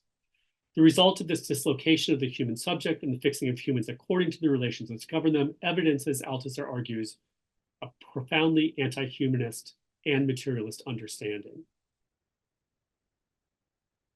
So in this analysis of Cremonini, there are clues to Althusser's aesthetics and how it differs from other Marxist aesthetic theories. First, this aesthetic is materialist and anti-humanist because it does not set humans ontologically apart from the material relations, but they are structured by them. Second, the spectator's ideological misrecognition is not allowed. Therefore, in this kind of art, ideology is not reproduced. Third, there is no idea that artworks liberates the subject. But, and here's the thing about art, which he's going to call authentic art, art allows subjects to see themselves differently, just not as an agent about whom potentially the artwork is about, themselves or their experience. In terms of the last part of Marxist aesthetic theory and how Althusser works within it, he doesn't talk about art as a commodity. In the 1964 Biennale, in the next room was Robert Rauschenberg, who a picture will come later. Pop art, the idea of art as a commodity and as representing other commodities, was a moment that was almost unmissable unless one was only looking at one's friend's art. So this is the analytics section of it. I'm going to go through it and trying to get what Althusser was trying to develop with his analysis of Cremonini. So to look at the first of these three elements of a materialist aesthetics, you have to first think about what ideology is for Althusser. So if we're going to think about art as ideology, then ideology for Althusser is ideas that are endowed with the capacity for social action. Ideology is a material practice. It is the way in which our beliefs shape actions, or beliefs are action enabling. Ideological practice is the way in which new ideologies are produced. And he says this happens by different ideas about the way in which the world is or should be coming into competition with pre-existing ideologies and transforming them. So according to art, is art just fancy ideology? Yeah, it is. It consists of existing ideologies that are transformed into new assemblages recognizable as art. Rauschenberg puts this very clearly. He literally is using a chemical process to take these existing ideologies and reassemble them in a form that's palatable to people, which is that of a painting and hanging it on a wall. Further, even though this seems to be a formal intervention, the form is almost entirely dictated by existing ideological conventions. It fits within them. And then in terms of the specificity of art, why is art different than, say, a chainsaw? It's that art produces pleasure and chainsaws don't always, depending on your fetish. So in terms of average art, which versus authentic art, Althusser thinks that the art that is merely reproductive of ideology, he just calls that art toute court, or average art, and he thinks it's most of it. This was one sampling on the right side of the hundreds of Scooby-Doo movies that have been produced for kids' consumptions in the last 20 years, if you Google it. There's no difference. Scooby-Doo is always the same. It is just merely this reproduction of form and the ideological content where the bad guy gets caught. It reproduces existing ideologies. Authentic art, like that of Cremonini or that of the Piccolo Teatro, for Althusser, troubles its spectator's self-satisfied political consciousness. So he contrasts this to science, which is the only practice capable of identifying the causal means to political transformation. In the moments that I have remaining, I'm going to focus on the similarities, difference, and relationship between authentic art and science, because these are the only ones that do anything to affect social reproduction and that are potentially productive of new social relations, namely that of communism. So science, this is what people know Althusser for. At the time that he was writing this, he was very sanguine about this, that science was a material practice where scientists working on the material real, starting with ideas that might be metaphysical or come from older ideologies, are changed by their interaction with the material real, by experiment, fact gathering, etc., such that ideology is diminished and scientific knowledge is produced. In terms of political transformation, Althusser said that this kind of science, in terms of knowledge of the social sciences, is necessary for finding an effective line. Here I've got an image from Godard's La Chinoise, from one of the Maoist graffiti on the wall. And we have this Maoist slogan that says that you get the correct revolutionary line and you can do things, right? Une minorité à la ligne révolutionnaire correcte n'est plus une minorité. One can convert a minority to a majority by knowing the right thing to do, by doing Marxist science. Art doesn't do this for Althusser. What art does for Althusser is it disturbs the spectator's consciousness. He says that it makes an allusion to reality, or that the spectator perceives reality.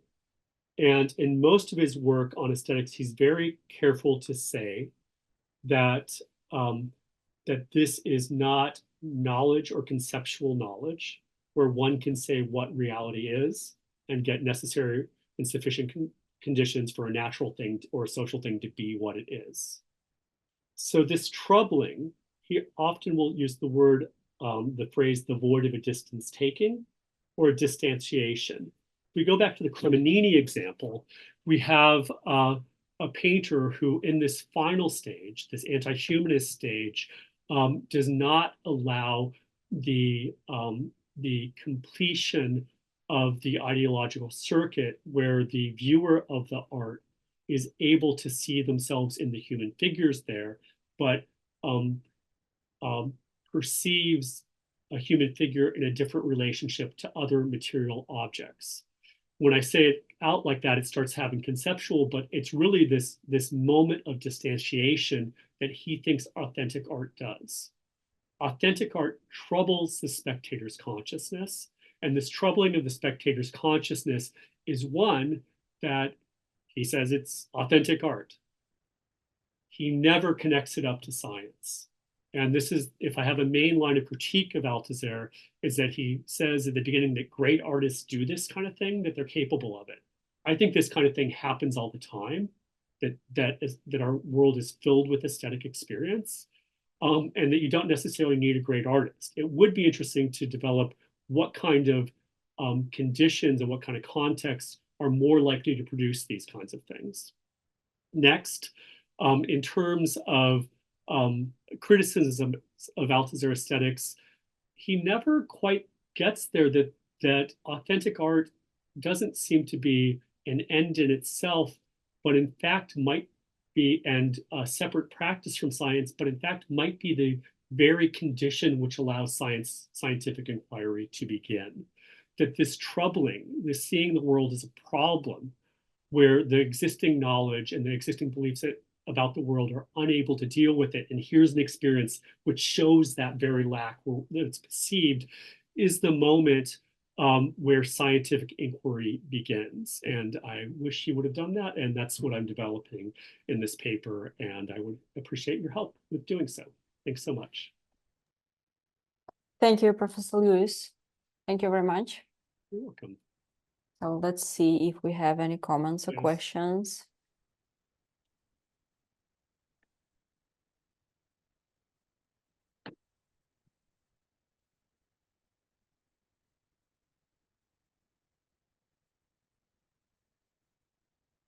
Maybe while we're waiting, this is not, I don't know, maybe it is a question, maybe it's not, but while you're thinking, while you were presenting all these images, I was thinking about this different genre of art where artists work with their bodies. I don't know, you can remember those famous artists like Marina Abramović, or less famous, like I've seen pictures of people, of artists growing grass from their skin. How do you think this could be related to what you were talking about? Well, so I want to first defer to Banu Bargu, who has written now 2 books on this subject, and she's really the expert on this. So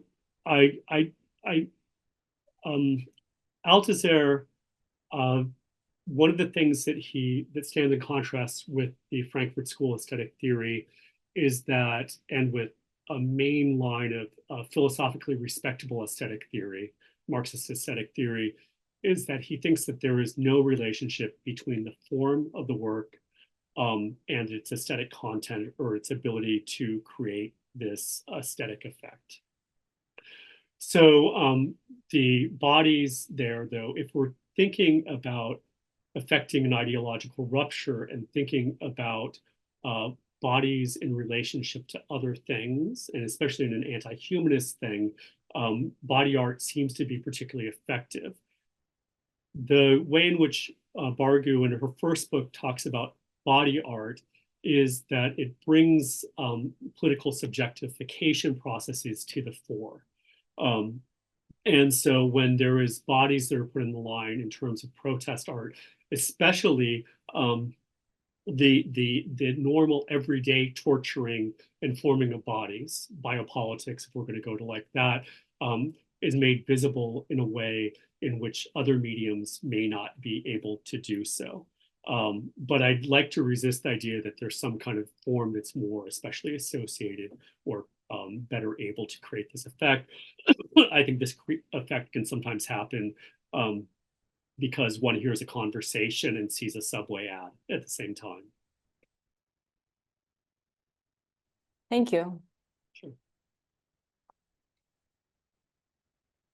Yes, Ivan, please. Yeah, thank you. Thank you for your presentation. And you talked about art as ideology, as a form of ideology. So what do you think? Could we talk not only about art as ideology, but also about ideology of art itself? And if so, would it be some different ideologies? For example, in the form of different ways to discuss art beyond what was intended when this or that work was created? That's my question. Thank you. So I would ask to so ideology of art, as I think that you were developing it, is that there are certain human productive practices that at certain times and in certain places count or figure as art, and that there's other that's not. Would that be a way of saying ideology of art? Well, maybe maybe that's a question that points at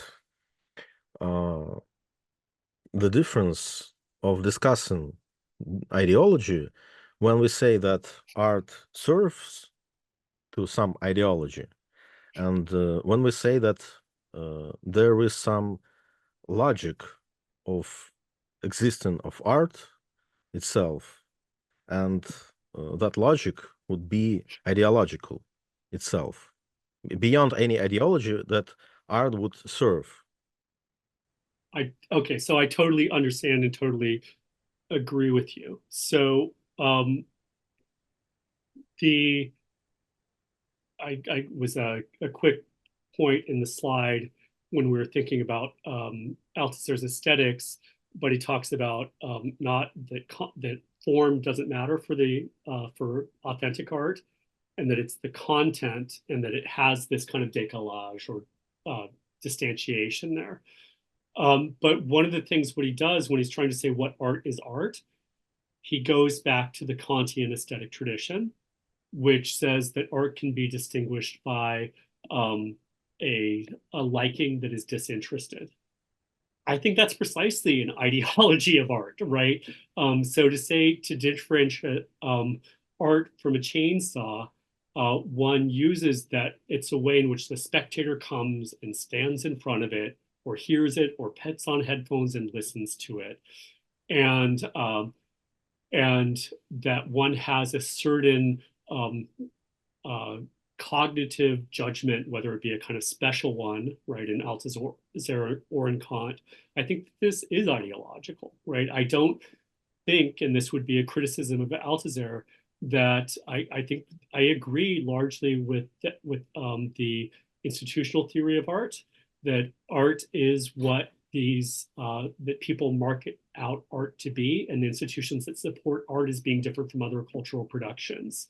So this really does complicate his theory again, because because art is not a thing in itself, but what we have now is really just a theory of aesthetic experience that might be totally removed from anything as art, which things that are designated as art rely on what you say, the ideology of art to make them art. All right, thank you. Thank you, Eva. Thank you very much. Okay, then. So thank you very much. Yeah. Thank you for the discussion, and thank you for accepting our invitation. It's a pleasure. Hello, Daniel. Hi, how are you? Yeah, we're fine. You? I'm doing good. Nice to be here. Thank you. So if you are ready, we can start 5 minutes earlier. I'm ready whenever you are, Eugenia. Yeah, okay. So I would like to welcome our next speaker. His name is Daniel Tutt. Daniel is a writer and philosopher. He's a professorial lecturer in philosophy at College Washington University, a member of the Lacanian Forum of Washington, D.C. And Daniel's presentation is called Althusser Without Lacan, Thoughts on Restoring Marxist Ideology Critique. So Daniel, the floor is yours. Thank you very much. It's very nice to be amongst comrades to discuss Althusser. Thank you for the invitation. It really has been a blessing, in fact, because I'm working on a book right now on the Marxist theory of class, and I had been meaning to reread Althusser, so this gave me the opportunity to do so. The title of my presentation is Althusser Without Lacan, ? Thoughts on Restoring Marxist Ideology Critique. So let me begin, and I'm happy to entertain questions and discussions once I'm finished with the paper. Okay, so the Althusserian notion of ideology is never definitive. It undergoes successive reworkings, and these reworkings correspond precisely to the major scansions of Althusser's project and to its constantly readjusted will to constantly intervene in the political context. Initially, the notion of ideology for Althusser designates the opposite of science, before being thought of later as an element of the social formation, which materializes in Ideological State Apparatus's essay. In a letter from 1964 to his lover, Franca Madonia, Althusser describes ideology with a very interesting metaphor, a metaphor that Marx, but also Freud, Nietzsche, and Spinoza all managed to liberate themselves from. Althusser writes that these thinkers succeeded in lifting this enormous layer, this tombstone that covers the real. Althusser places the theory of ideology on the political terrain, as I mentioned, such that he always thinks ideology as outlining the conditions for a specific struggle, but without a direct link to a clearly defined and transformative political perspective or project. For Althusser, the battle of ideas remains at a very high level of technicality and abstraction. He emphasizes the importance of superstructures and the relative autonomy of the struggles that unfold within them. Here, the connection to Mao and the Chinese Cultural Revolution is essential in understanding his reworking of contradiction and overdetermination, but it also is essential in understanding the function and the role that philosophy is to play in the class struggle. Althusser famously declares the defeat of Marxism while at the same time ushering in a return to Marx. And this return to Marx is marked by a scholarly approach and a very innovative reading method. Indeed, the Reading Capital project initiated by Althusser and his students, Balibar, Rancière, and Mascheret, for example, amongst others, led to making the study of Marxism and the critique of ideology an eminently political task. After May 1968, Althusser reinvents his theory of ideology, as I mentioned in the famous essay on ideology and ideological state apparatuses. Here, ideology is thought as a structured formation, no longer merely a set of illusions. The essay, published in 1970, takes on the function of reproduction in the fields of law, religion, school, the family, etc. And here, As Isabel Garo has pointed out, the influence of Foucault should never be far from our analysis of Althusser. In fact, like Foucault, Althusser politicizes all levels of the structure. But according to Garo, this leads to a decentralizing of politics. No longer is class struggle linked to the state or to the capital-labor relation. Politics is now redefined as a non-totalizable set of specific struggles. Althusser, even in his late years, in the self-critique, even confesses that we are left only with micropowers. In Althusser, we can say that in general, philosophy is given an oversized role in determining Marxism, because philosophy in the last instance is class struggle in the field of theory. However, this means that philosophical thought is ignorant of its own conditions, and Marxism, therefore, is understood as a specific form of practice that's capable of producing political effects. This also means, I think importantly, that the vocation of the Marxist intellectual becomes intrinsically a scholastic vocation, as they must be inducted into the very continuation of the class struggle as a conceptual struggle. Class struggle occurs on the terrain of ideas, and Althusser confers on Marxist philosophical intervention its place not above, but alongside existing political struggles.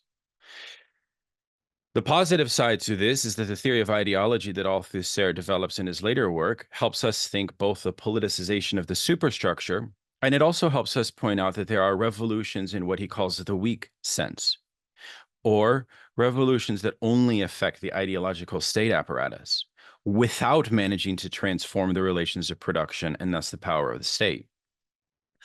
Althusser points out these weak revolutions as having occurred in 1830 and 1848. And the strength of this analysis lies in the fact that he complicates the term politics by highlighting its possible localization under certain conditions, but without ever disqualifying the global meaning of politics. But yet, once again, this conception does not manage to impose itself over the rise of micropolitics. Therefore, I would argue that Althusser does not define the political aims of a genuine renewal of Marxism, even though he declares the defeat of Marxism all the same. It is the ideological question that remains the main terrain of political struggle in post-Althusserian thought. Althusser, we could say, leaves Marxism without a well-defined aim of a radical transformation of the economic and social formation, a transformation that nonetheless remains on the horizon of his intervention. In Althusser's lesson, Jacques Rancière argues that Althusser's declaration of the death of Marxism resulted in what he calls the autonomy of theory for the Marxists that were drawn to Althusser's seminars. Here, Lacan's influence over Althusser is seminal. In a letter of December 10th, 1963, Althusser writes to Lacan, quote, "One can always escape the financial and social effects of a social revolution, but I am speaking of a different revolution, the one you are preparing, without your adversaries knowing it, one from which no sea in the world will ever be able to protect them, and no respectability, whether capitalist or socialist, the one that will deprive them of the security of their imaginary." Lacan's lesson is subjective, and it is singular. And despite the controversies about Althusser's reading or misreading of Lacan and his theory of the subject, I think we can say that that Lacan has affected a general direction of Althusserian thought, because Lacan is the one who inaugurated this truth that transcends the class struggle. Now, Rancière names this truth as subversion.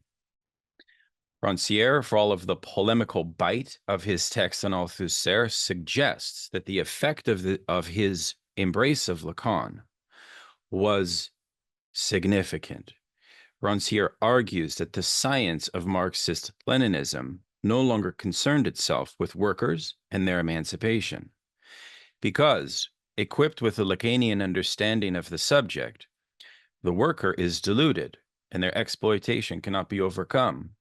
In this instance, Marx transforms into a theoretical source of novelty, and the Marxist intellectual no longer needs the worker or the party. Lacan thus contributed to setting Marx free from Marxism, according to Jacques Rancière. Quote, "Subversion had to find another path, and strangely, this path turned out to be the autonomy of theory. Reading Capital grounds this autonomy on the thesis that the agents of production are necessarily deluded. By agents of production, we are to understand proletarians and capitalists, since both are simply the agents of capitalist relations of production, and both are mystified by the illusions produced by their practices. Put bluntly, the thesis that grounds the autonomy of theory is this: false ideas originate in social practices.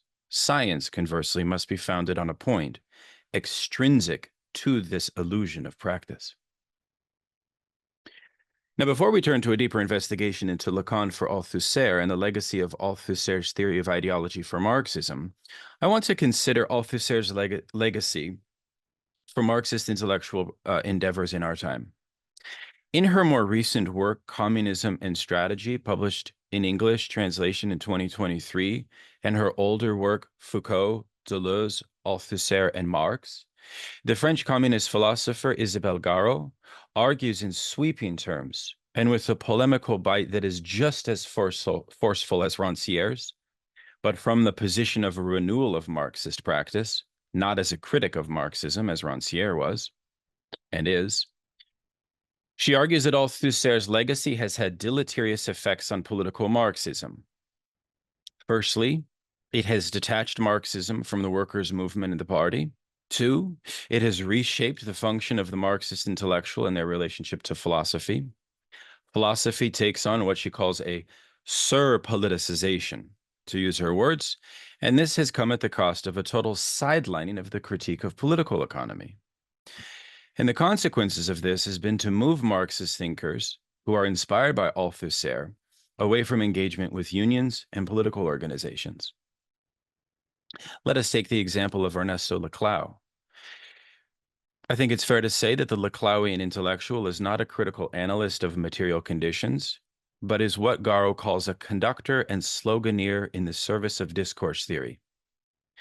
The most egregious example of this is that Laclau moves against Marxism by creating a hegemony theory of discourse that makes the task of the intellectual as a coordinator of coalitional blocks that include a panoply of causes, from ecological, anti-racist, labor, to feminist.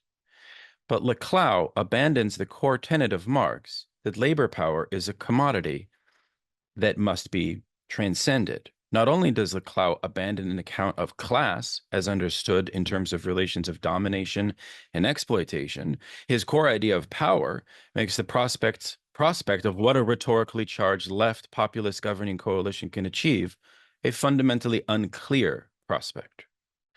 Laclau's work leaves us with what Garot refers to as a hyperpolitics, cut off from the reality of exploitation, social injustice, and all forms of domination, a politics based on nothing but itself. Garot locates the influence of Althusser's depoliticizing effect also in the thought of Alain Badiou, who himself insists on a separation of politics from social issues. She writes that in Badiou's work, quote, "The issues of the social alienation of the producers and social relations of sex and race are completely absent. And this separation results in a paradox in which Badiou's thought ends up linking up with the liberal tradition and Maoism, instead of actively contesting liberal hegemony within social institutions and thinking them in a mediated fashion."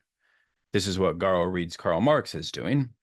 Badiou's subtractive approach ends up unintentionally complicit with liberal forms of power, precisely because his approach is characterized by a refusal to contest liberal institutions.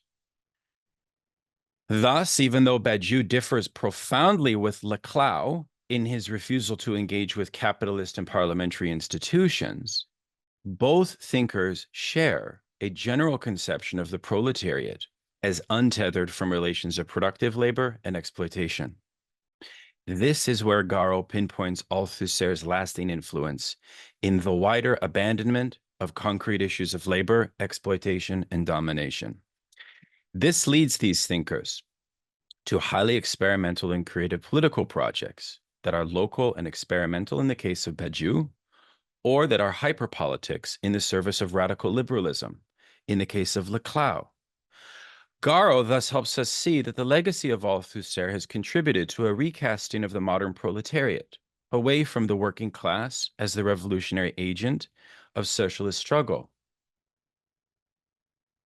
Leclau maintains the similar position on the working class, but his position is derived from a mostly theoretical rejection of Marx and the historical workers' movement, which he reads as class reductionist in Marx himself. This was the subject of Leclau's dissertation, that Marx was in essence a class reductionist, right? Okay, so that's a little bit about the contemporary impact of Althusserianism. I want to now revisit Lacan and Althusser. And this section is entitled Althusser, Psychoanalysis, and the Vicissitudes of Ideology in General. Althusser's theory of ideology, I want to propose and recast it. And I would like to do so in light of his treatment of Lacan. Let's examine how Lacan plays into Althusser's thought and into his theory of ideology.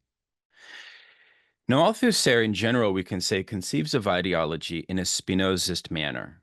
The imaginary is the name of the phantasmatic relation that men maintain with their conditions of existence, revealing nothing of these conditions except in the mode of a distortion. And the reasons for this deformation are situated on the side of the reality of social relations themselves. And thus, any direct causal relationship between the real and representation is abandoned in Althusser in favor of a homology of structuration that occurs on both sides of the real and the imaginary.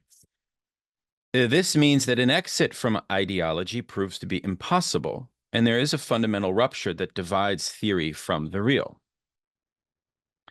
What this results in is a theory of ideology critique in the grand Engelsian and Marxian tradition that is in fact far away from Marx's location of the ideological in class antagonistic societies.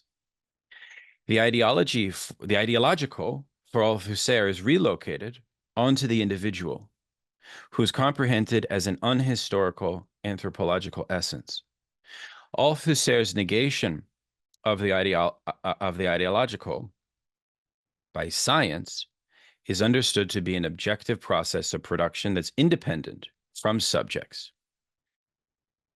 And this independence from subjects results in a theory of ideology that becomes quite abstract and cut off from any standpoint in human praxis. Ideology is relegated to discourse. Ultimately, Althusser's theory of ideology, you could say, is metaphysical. It cannot really think contradiction. It was Althusser's exposure to Lacanian theory that led to the formulation of what in Althusserian thought is called ideology in general. If anyone has read the correspondence between Althusser and Lacan or the Tbilisi affair, it will become clear how much Althusser sought to distance himself in a very interesting way from psychoanalysis as well as from Lacan. Distance himself precisely from the perception that other Marxists would have that the development of his thought is overly reliant on psychoanalysis. For example, Althusser faced ridicule and derision for once saying that Freud has the advantage over Marx in thinking dialectics. And he said that Freud's thought is at times richer than Marx's thought. In his article from 1964, titled Freud and Lacan, Althusser mentions the critique developed by George Politzer, the great French Marxist, against psychoanalysis. And Althusser refutes Politzer's argument.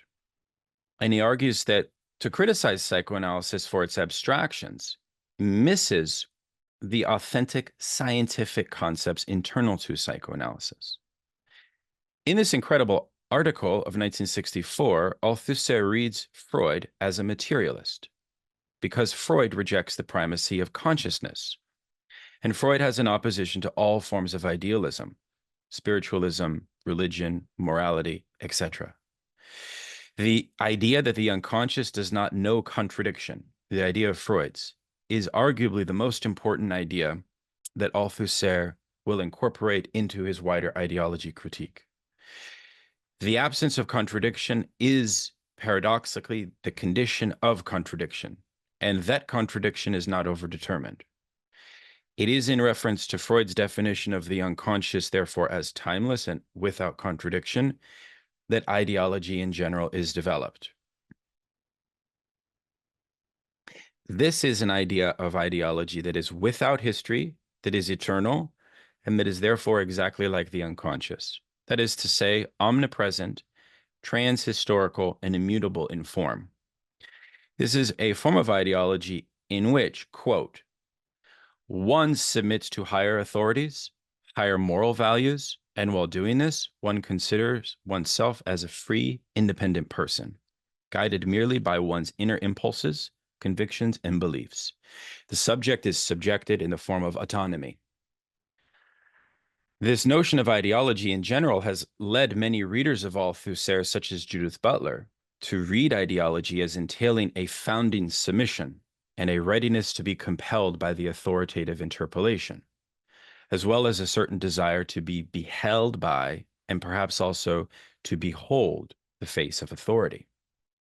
So we see here the great dialectic of voluntary servitude that's a part of the theory of ideology in general. Now, as I mentioned before, this account of ideology in general has the consequence, according to Jacques Rancière, to posit ideology as prior to class struggle and therefore outside the realm of a Marxist analysis. This has led to a Durkheimian inclusion as part of Althusser's school, which argues on the general level of a social bond or cohesion of the social whole that has the effect that the ideology in general is not posited at the outset as the site of a struggle. It is neutral. It's neutral. That's the key point. Now, of course, it's not only Freud, it is Lacan's conception of the imaginary that Althusser incorporates in this account of ideology in general. Ideology in general coincides with social praxis and the capacity to act, with all its conscious and primarily unconscious dimensions. It is, in turn, only on the base of this conceptual extension that Althusser can describe ideology as eternal. According to Terry Eagleton, the concept of the subject for Althusser is a misreading of Lacan's theory of the subject. The subject of ideology in general for Althusser is entirely too stable. It does not account for the real. And this is exactly very similar to Mladen Dolar's essay, Beyond Interpolation, which is an essay that by no means approaches Althusser on terms having to do with Marxism. Dolar's essay proceeds on the basis of Althusser's misreading of Lacan, and in his interpretation, Althusser avoids the core lesson of the subject, according to Lacan and psychoanalysis. For Althusser, the subject is what makes ideology work. But for psychoanalysis and Lacan, the subject emerges where ideology fails. This is where Lacan's theory of the four discourses operate. Each discourse points to an impossibility of becoming a subject. For Lacan, therefore, there is no process without subject. For Lacan, the subject emerges only at the point of non-recognition. While Mladen Dolar's corrections of Althusser's reading of Lacan are very helpful and useful, I do not find them useful for thinking Marxism or for thinking proletarian politics and ideology, especially given that Dolar invokes the abstract conception of love and transference, which has very little direct bearing on thinking beyond these pitfalls of ideology in general. There is, however, a disciple of Althusser that I want to introduce to you in case you're not aware of him, who has an extremely robust theory His name is Michel Peychaud, a French Marxist and linguist. In Peychaud's work, the problem of ideology in general is located, and he refers to this as the metaphysical effect of ideology and the type of ideology that comes before interpolation.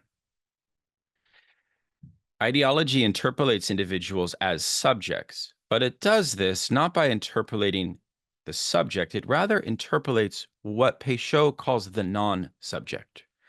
The non-subject is an effect of the interpolating power.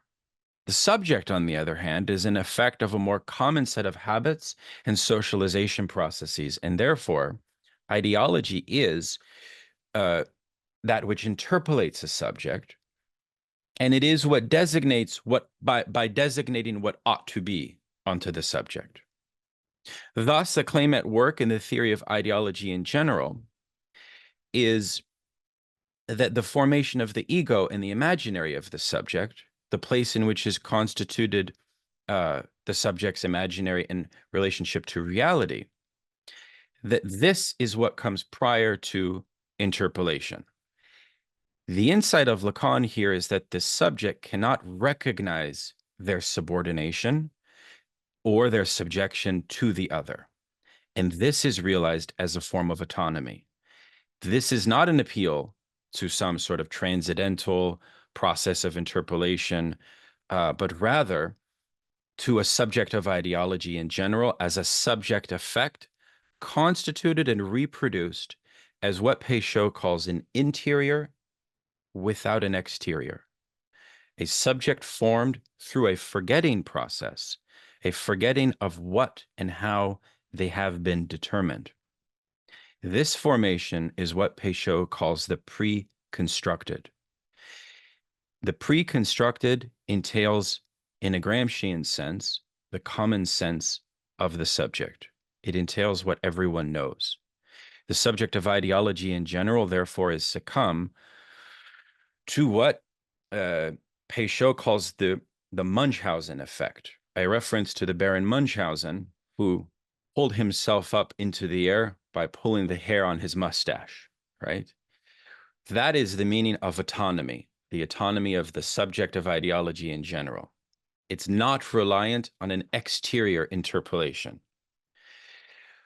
We therefore have to situate interpolation in the concept of ideology in general as split. Interpolation has retroactive effects on every individual, and every individual is already a subject. And the interiority of their pre-constructed subjectivity leads Peychaud to redefine idealism. Idealism for Peychaud is located at this point of a positing of reality as reality for thought. Idealism is not found in language per se or in semantical statements, etc. Idealism is the constitutive place of that the subject finds themselves in as conditioned by ideology in general prior to interpolation, okay? I want to read now a quote from Althusser's Ideological State Apparatus's essay to situate how Althusser thinks this same split between ideology in general and interpolation. Althusser writes, quote, "The school, but also other state institutions like the church or other apparatuses like the army, teaches know-how, but in forms which ensure subjection to the ruling ideology or the mastery of its practice. All the agents of production, exploitation, and repression, not to speak of the professionals of ideology, the intellectuals, the bureaucrats, etc., must in one way or another be penetrated by this ideology." Penetrated by is in italics, very important, in order to perform their tasks conscientiously. The tasks of the exploited, the proletarians, and of the exploiters, the capitalists, of the exploiters' auxiliaries, the managers, or of the high priests of the ruling ideology, its functionaries, etc. Okay. This passage raises two questions. Number one, how does the subject talk back to an interpolation? And how does the subject reverse this penetration? What I mentioned before is that in italics, a penetration of ideology in general that exists within bourgeois ideology itself. Péchot argues that this entails a reversal of the penetration of bourgeois ideology, and he does this by elaborating two concepts. The first is disidentification, and the second is counter-identification.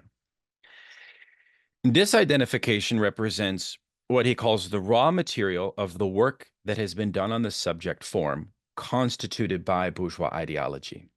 He uses the example of the proletariat across Europe during World War I. And he says that workers had a spontaneous proletarian ideology that was expressed through pacifism. Therefore, this expression was a primary disidentification from the bourgeois ideology, which was trying to interpolate them into becoming soldiers and in the name of nationalism and war and glory and so on. This was subordinated to the dominant bourgeois ideology, and the dominant bourgeois ideology makes what he calls fatally evident its characters. In this case, the character of conscription and universal inductment into fighting the war effort. Proletarian ideological struggle is about appropriating this primary disidentification to bourgeois penetration through the construction of counter-identification. And counter-identifications are defined as new knowledges that can transform the spontaneous positions of disidentification into statements and actions that can operate as counter-identifications or as rejections of the evident truths of bourgeois ideology. This involves locating the numerous ways that proletarian experience is excluded in bourgeois institutions and social life, and the way that ideology makes phrases and formulations, such as all Americans must unite for the war effort, when in reality the proletariat knows from a primary standpoint that it is only proletarians that fight in the war, not all Americans. The question, therefore, is educational and strategic for Péchot. Namely, the question is, how do we move from primary disidentification to counter-identification? This can only be sustained by the creation of proletarian institutions that are capable of guiding the class struggle so that spontaneous disidentifications can transform into sustained counter-identifications. Disidentification has the effect of exhibiting ideology in general, as revealing it, and showing it as complicit with what Péchot calls necessity thought, or evident truth. In other words, while there may be no outside to ideology, a claim that Péchot agrees with from Althusser, he argues that only a counter-ideological campaign can move subjects from what Althusser referred to earlier as this penetration by bourgeois ideology. To return to the example of World War I, Lenin shows that the roots of the betrayal of the Second International Socialists and their support for war credits lies in their very conception of the class struggle and its relation to the context of state and nation, what Marx and Engels once called the immediate arena of struggle and the substance of that struggle. The proletarian struggle inside this ideological state apparatus is also a struggle against the structure of that very apparatus. This means that there is a necessary subjective appropriation of bourgeois ideology that relies and must rely on a collective disidentification of the class. Thus, the creation of proletarian ideology and counter-identification cannot be a relationship of an easy identification. For example, Althusser would often remark that one cannot designate the masses empirically as a subject by simply saying there's a protest, that's the masses, that's it. Because the relationship of the subject as masses is premised on the abolition of the link of representation that divides representatives from the represented. Proletarian politics, therefore, must not presuppose the solution to the trap of ideology in general, to the penetration that I mentioned, and all of its preconstructeds and its conceptions of equal rights, of the free state, of entrepreneurship, meritocracy, fair distribution, etc. These are preconstructeds generated from within the bourgeois state apparatus. And that is why Althusser said that it's impossible to designate the masses as inert or as a static class formation. You cannot, as I mentioned before, point to a single empirical example of a group and say, those are the masses. The masses are a continuous construction. They're not a preconstructed. The conclusion that Péchot draws from all of this is that proletarian politics are not outside ideology, but they must not reify the preconstructeds of bourgeois institutions. And he points to a certain prescription, which is the importance of building institutions that are capable of establishing and directing the process that goes from disidentification to counter-identification. How does a counter-identification to a hegemonic or dominant interpolation effectuate a break or a change from that constellation of power? Disidentification must be realized by a subjective process of appropriation that entails both scientific concepts and identifications with the political organization of a new type. And as I mentioned, ideology in general, or ideology as this eternal category, as the process of interpolation of individual subjects, does not disappear entirely in such an arrangement of proletarian politics. In other words, disidentification does not proffer a pure epistemology of truth in which the shackles of the imaginary ideology that form the subject, what I mentioned before as ideology in general, is somehow completely transcended. Rather, disidentification operates, as Péchot says, in reverse of ideology in general. It operates on and against itself. It overthrows and rearranges the complex of ideological formations and of the discursive formations which are imbricated in them. End of quote. It entails the subjective appropriation of knowledges, and this must involve, for Marxist politics, two domains: the operation of scientific and educational discursive processes, and second, the subjective appropriation of proletarian politics, specifically the operation of proletarian political discursive processes. Péchot designates a direction here for proletarian politics by designating how a process of education can occur in which there is a demarcation between scientific knowledge and processes of ideological inculcation, a line that historically is determined by the capacity of the proletarian parties and institutions to educate the working class. This is determined by the state of theoretical and ideological class struggle, and in order for proletarian politics to emerge, there must be both an educational effort and a party-driven organization, as well as a series of institutions capable of combating existing bourgeois ideological formations and working to transform them. This movement I'm talking about, from disidentification to counter-identification, can only be mediated by a party and institutional apparatus that works in the collective interests of the class. Péchot argues that the distinction between scientific training and ideological inculcation is a political distinction. It's not purely a scientific distinction. This means that the truth of the proletarian party apparatus and of Marxist education more generally is not dealing with the theory of knowledge of Marxist-Leninism as, quote, an immortal science, conferred purely as scientific knowledge. Ideological struggle also deals with ignorance born from ideology in general, and it must also confront the knowledge born from exploitation and domination. Proletarian education, therefore, must contend with educational apparatuses as a function of the mode of production that dominates the given social formation. And these will obviously be bourgeois in many cases.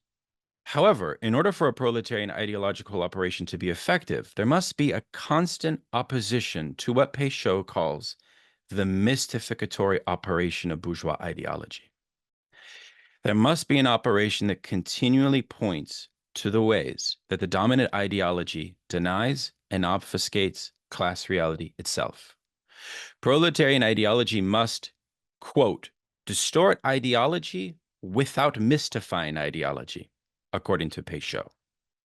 And that is what distinguishes proletarian ideology from bourgeois ideology. And in this process, psychoanalysis emerges actually as an important tool for thinking the sunk ignorance of the subject, or to thinking the condition of ideology in general that we mentioned before. For psychoanalysis can help us think the fixedness of the subject, the fixedness even to disidentification. Now, the theory of disidentification is essential and powerful in post-Althusserian Marxism, but it is also often evoked as a dead end if it is not applied to the institutional proletarian party or movement. Consider Slavoj Žižek's debate with Judith Butler and Ernesto Laclau in Contingency, Hegemony, Universality in 2000. One of Žižek's primary points is that disidentification has become, quote, the privileged form of resistance to power, and disidentification is now necessary in order for power to function, end of quote. For Žižek, power can only function by relying on the obscene, disavowed rules and practices that are in conflict with public norms. Žižek is correct to point out that bourgeois ideology has advanced in this regard, advanced even from Péchot's time of the 1980s. And in a certain sense, what this means is that the preconstructeds of ideology have now incorporated and penetrated, to use Althusser's word, the very mechanism of disidentification itself. And as a result, they have depoliticized disidentification. Or you could say that disidentification has become hyper-politicized, because ultimately there's no difference between hyperpolitics and anti-politics. However, Žižek's prescription, unfortunately, is to abandon politics that would function on identification altogether. And from this, he develops a praxis that I've written about elsewhere, formulated in what I consider to be a messianic act that's meant to replace the politics of identification. But I want to ask, is it advisable to completely abandon the politics of identification? What I've tried to argue is that disidentification on its own cannot be properly mediated, and thus a proletarian politics capable of moving subjects from spontaneous disidentification to sustained counter-identification can only occur through the creation of a wider proletarian educational project that involves institutions and parties that are capable of directing that ideology.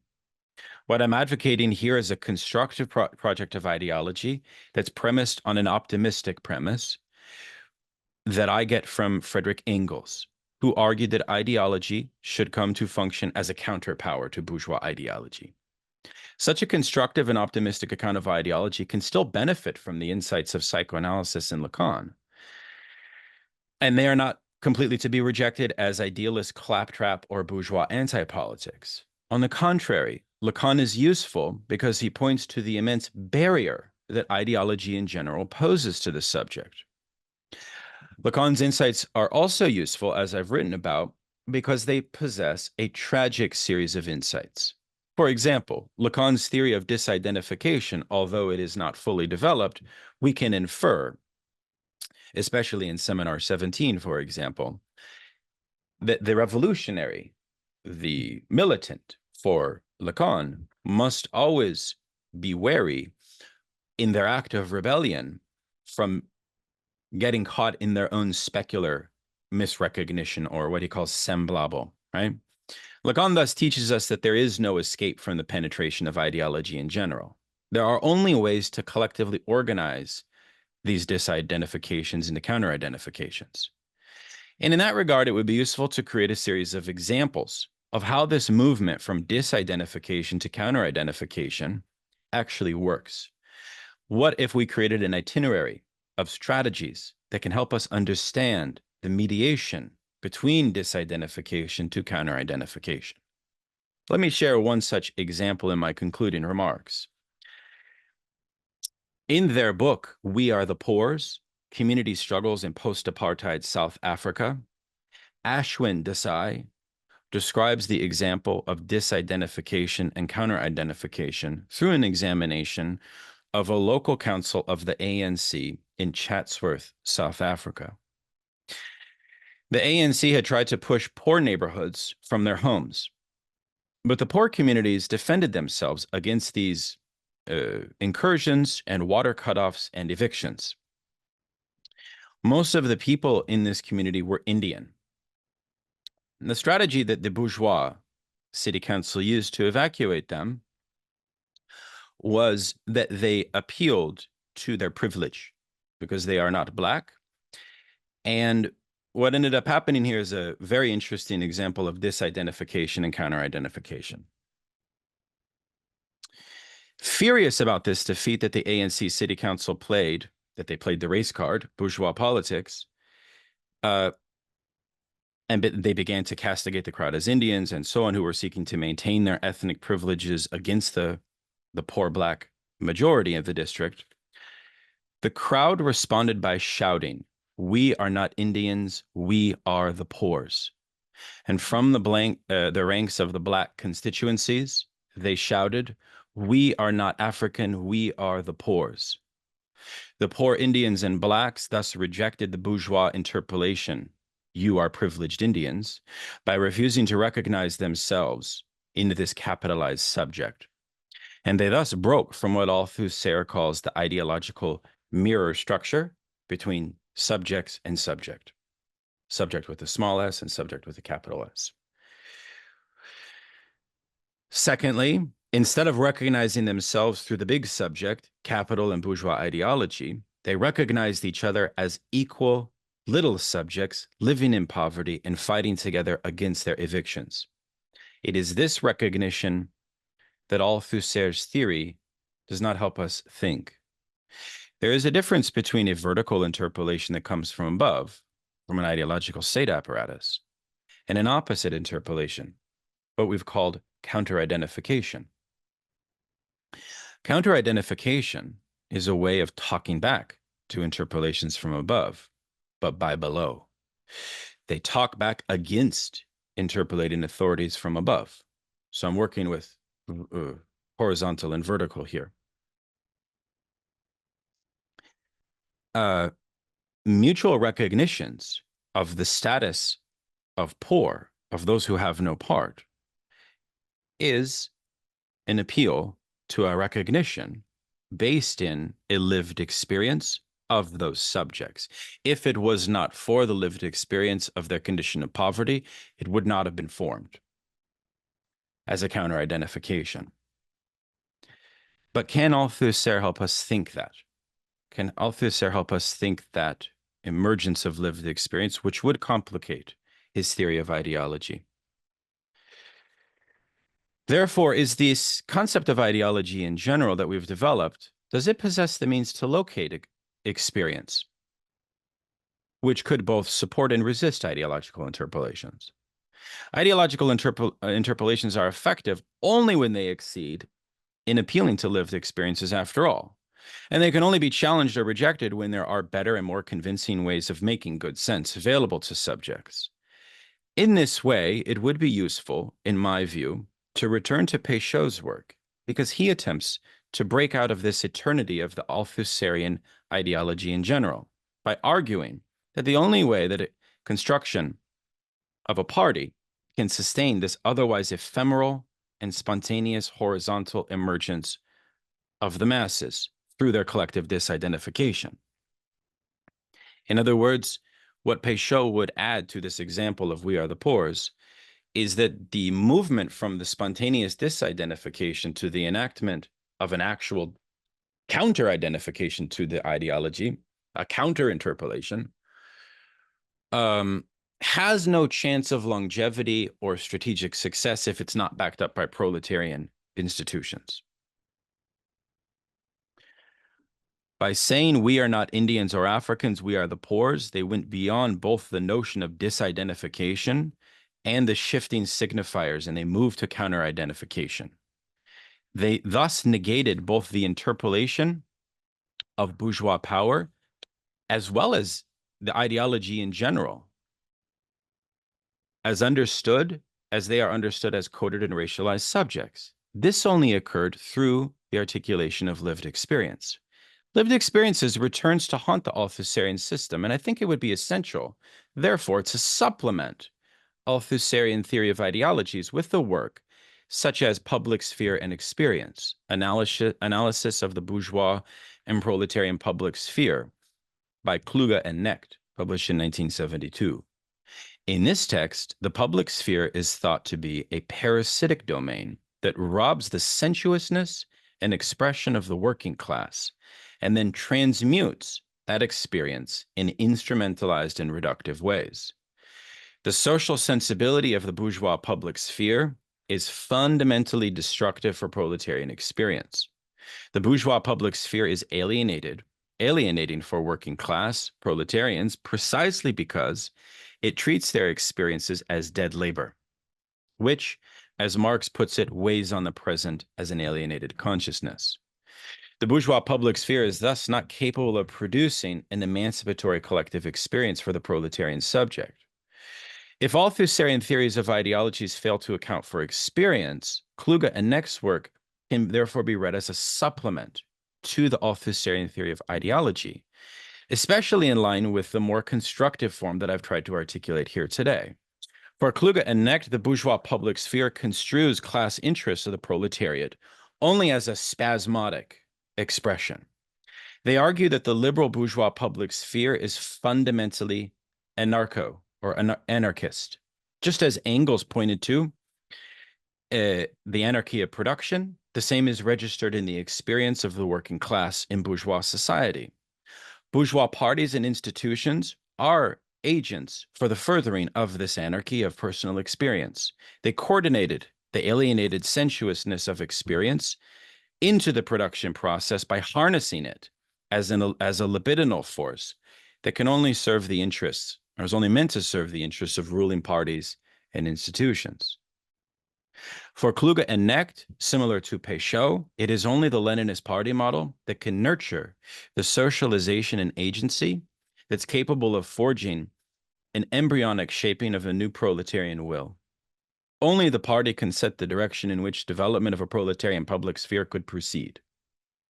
Without the development of a party that aims to organize the collective material interests of the class in the service of its capacity to dissolve itself as a class, history will continually overpower the resolve of the agency of the working class, and the forces of the bourgeois public sphere will only further compound the passivity and liquidate working class experience.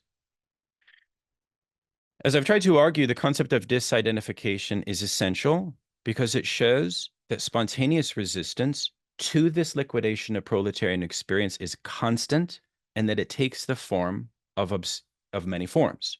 For example, spontaneous disidentification can materialize in conspiracy theory, populism, to a whole range of depoliticizing strategies. But these moments of disidentification from bourgeois ideology are important because they point to the imperative of proletarian institutions that can organize the working class. For without the organization of institutions that have this aim, there is no possible change to the living conditions of the class. It is not merely the development of an alternative proletarian public sphere that I think we must construct. As Péchot has argued persuasively, and as Kluge and Knecht also argue, the development of proletarian counterpublics and institutions that delegitimize and isolate the class function of bourgeois ideology are essential. But in reality, these counterpublics are already alive and sustaining. How else might we think the existence of the very conference that we are attending today? The development of a proletarian counterpublic sphere would have to play the primary function of the organization and redirection of the deep reservoir of the alienated sensuousness of the working class. It would have to be capable of redirecting it towards a project of a constructive proletarian ideology and consciousness. Moreover, any counterpublic would only truly develop on condition that a socialist party coordinate and make possible the assimilation of the real interests of the workers in a coherent manner as political interests. Thank you very much. Thank you, Daniel.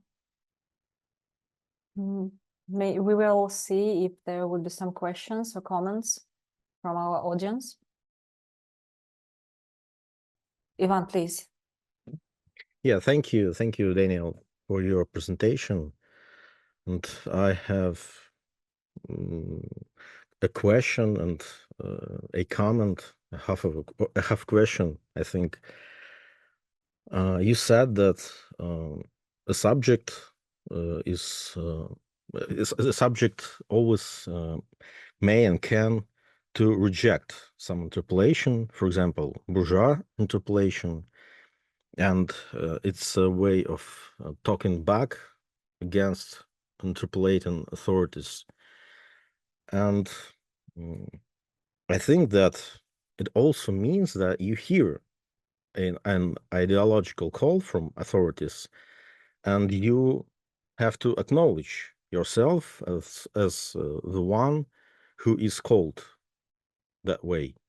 And even if you refuse to be called the way the ideological call offers you, nonetheless, you have to recognize yourself as the one who is miscalled, at least.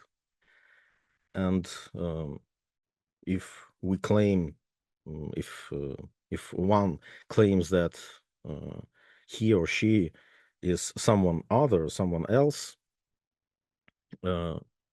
we nonetheless have to offer a signifier, some other signifier, which can be reappropriated later. So one day you can find yourself called as that other you had called yourself before. So what would we say? There's no any particular specific question from me. Thank you very much.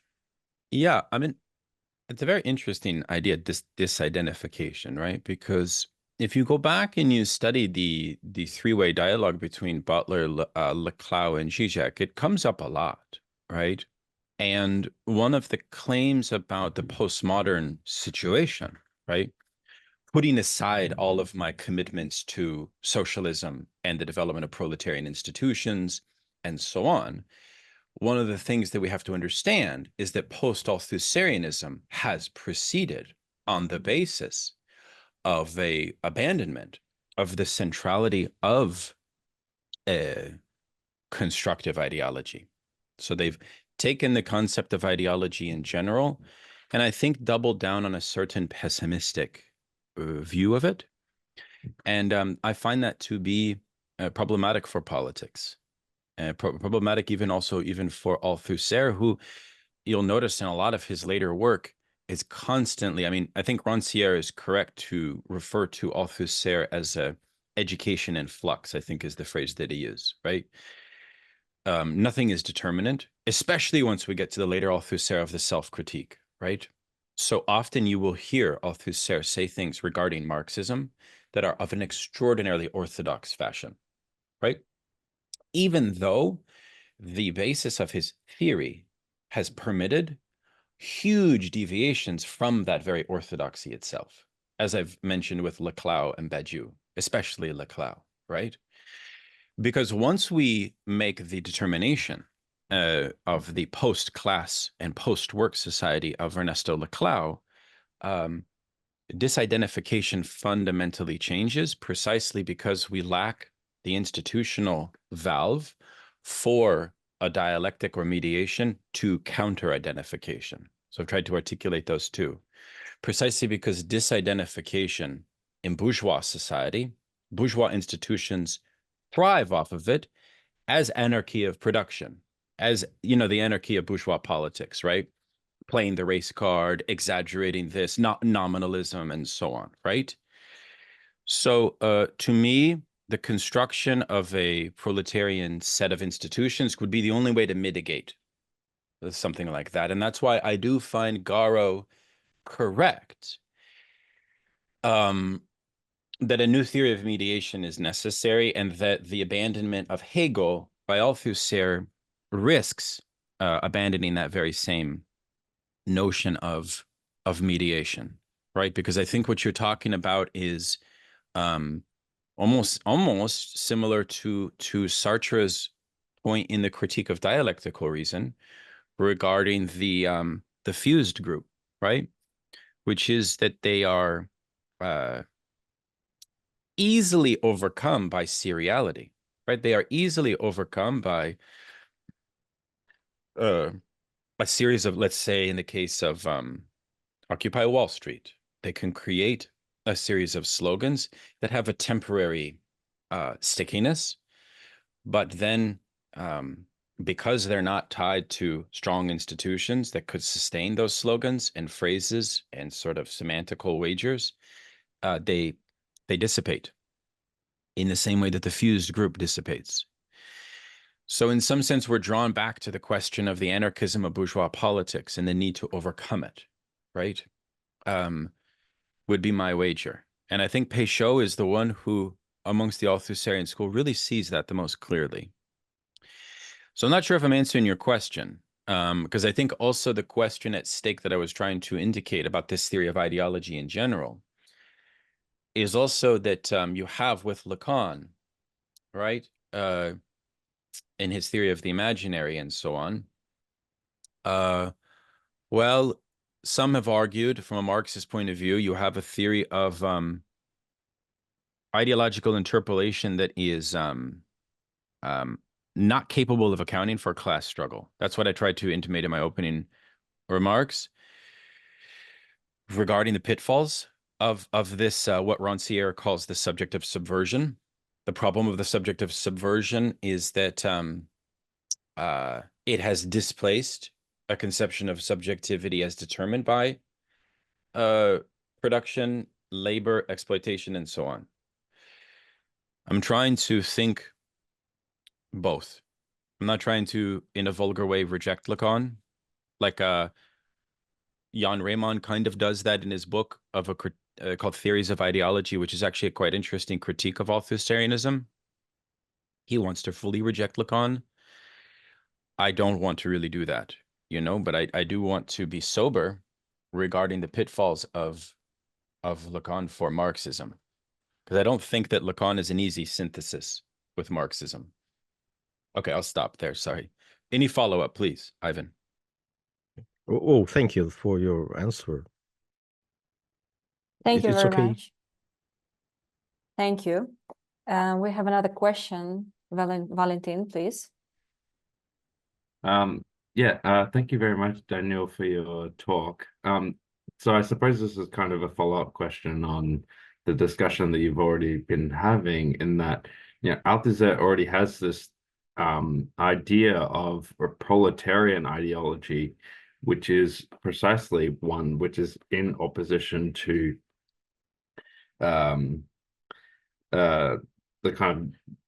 capitalist domination theory of ideology. And so I think that it's one of those parts of his work which is undervalued and not seen, because I think he was talking about this on reproduction. And I was just wondering if you had some thoughts on that, like what for you is like proletarian ideology. Yeah, you're totally right. And it's striking, isn't it, when you read the text on reproduction? I know exactly what you're talking about, because I'm just been immersed in it, right? But he is quite clear. Part of this, Valentin, has to do with how one reads the pass off or the passing of the torches into what would become the post-Althusserian conjecture, right? And again, my interlocutor here, who I find most convincing, is Isabel Garo. And I'm sure that many Althusserians on our meeting will probably be like maybe not as convinced of Garo's criticism, right? But in general, I think that the challenge is that the definition of the subject and the debates about psychoanalysis's theory of subjectivity is often quite befuddling for Marxists, precisely because it introduces this question, like in the quote that I read from the letter from Althusser to Lacan to you. It introduces this question of the eternal, which later, of course, would be influenced by the turn away from Hegel entirely into Spinoza, such that, yes, there is a proletarian ideology in distinction to bourgeois ideology, but it's not thought within the mediated force field of production, in the sense that there is an idealism of the subject that psychoanalysis has imparted into the heart of Althusserian thought that I think that a lot of Marxists struggle to grapple with. And that means that it becomes difficult, for example, to think this dialectic between disidentification, which I tried to define as like the proletarian position, say, in World War I of the Second International proletarian position, which was against the war, right? But needed, you could say, the imputed consciousness of the Leninist party in order to organize that into a sustained counter-identification, right? So that is not fully theorized by Althusser, and I find that very robustly theorized by Péchot, yeah? But the precondition of that is the establishment of strong institutions and parties to support it, which critics like Rancière, Garo, and others will say that Althusser ends up abandoning. That's kind of an implicit claim that they make, right? That he abandons the necessity for them. Part of that is unfair criticism, precisely because those are forces of history that are out of his control. You know what I mean?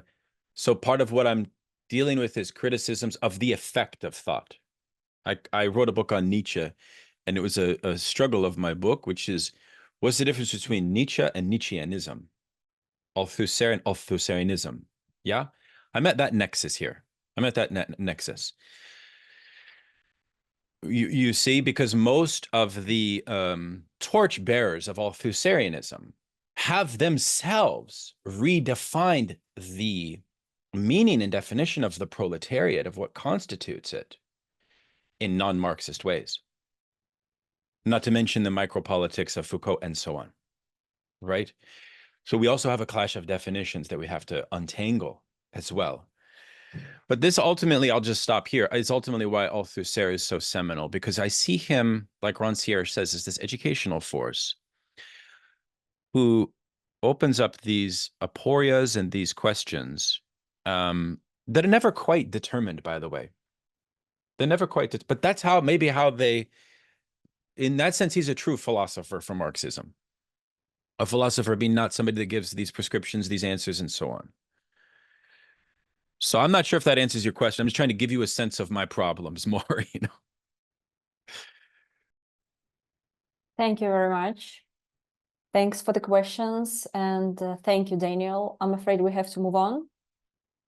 I would like to thank you again for accepting our invitation. It was a pleasure to have you here and to hear you talking. So now we can free the space for Natalia Romé, our next speaker. It's nice to see you here among us. Natalia Romé is a professor and a researcher at the Gino Germani Research Institute, Faculty of Social Sciences at the University of Buenos Aires. And her presentation's name is titled Materialism of the Imaginary, Althusser's Legacy of Our Time. So the floor is yours. Okay, Thank you very much, Eugenia, and colleagues for organizing this meeting or this conference. I'm very happy to know that the community of Althusser's readers continues growing.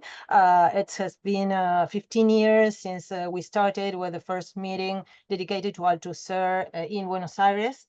And which led us to the creation for the creation of the Latin American network of Althusserian studies, of which I'm part of. And that made me able to meet many colleagues who are friends now, some of whom are here today. So let me stress that this conversation we are sharing this afternoon or this morning in Buenos Aires is beautiful news, and I do hope we can manage to follow it somehow. I'm interested in thinking or rethinking some more or less traditional issues within the Althusserian studies. I think that our current social conditions have proved that to be particularly harmful for our mental health. So social studies have returned to categories such as desire, subjectivity, or unconscious in an attempt to describe and explain these phenomena, but the dialogue between the social and the psychical approaches is not simple. So a vast range of studies fall into, I may say, contractivist options of the subjective or subjectivist reductions of the social. Producing either extreme sociological subsumption of the psychic life without rest or unconscious, or the kind of psychological approaches to social life which lack the capacity to take into account historical determinations that shape it. So in this context, going back on Althusser's tracks does not seem a bad idea. The gravitation of psychoanalysis in Althusserian thought can be organized around two main concepts, I may say, overdetermination and interpellation. With regard to the former, the explicit references to Freud in Lire le Capital and to Marx are connected to the materialist reformulation of dialectics and the problematization of the category of time. The relevance of psychoanalysis to this problem is of an ontological depth, which would be difficult to reduce to a few theoretical questions because it is rather connected to the very conception of theory. However, the productivity of Althusser's encounter with the psychoanalysis is often reduced to the concept of ideological interpellation, producing a sort of regional reading of his thought without considering important areas of his writing in which psychoanalysis plays a significant role. Against these reductive interpretations, it is worth reciting Althusser's reading of Machiavelli, where details came to light.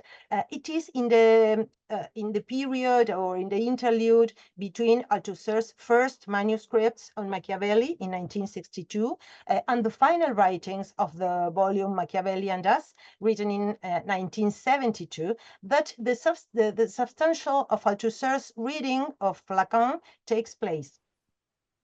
I believe that Althusser's interest in Machiavelli must be taken seriously into consideration when reviewing these theoretical connections with Lacan, because this opens up the possibility of an approach to the articulation between ideology and unconscious that opens the problem of politics considered rigorously. As a contradictory or overdetermined conception of class struggle, and not in the reduced sense of state domination or sociological antagonism.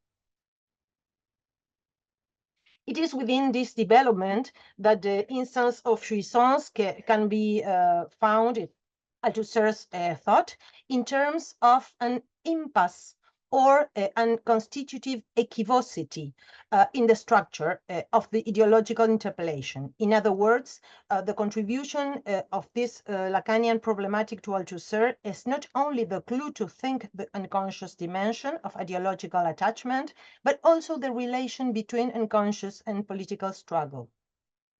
The first question Machiavelli offers to Althusser is a question about the form of discourses.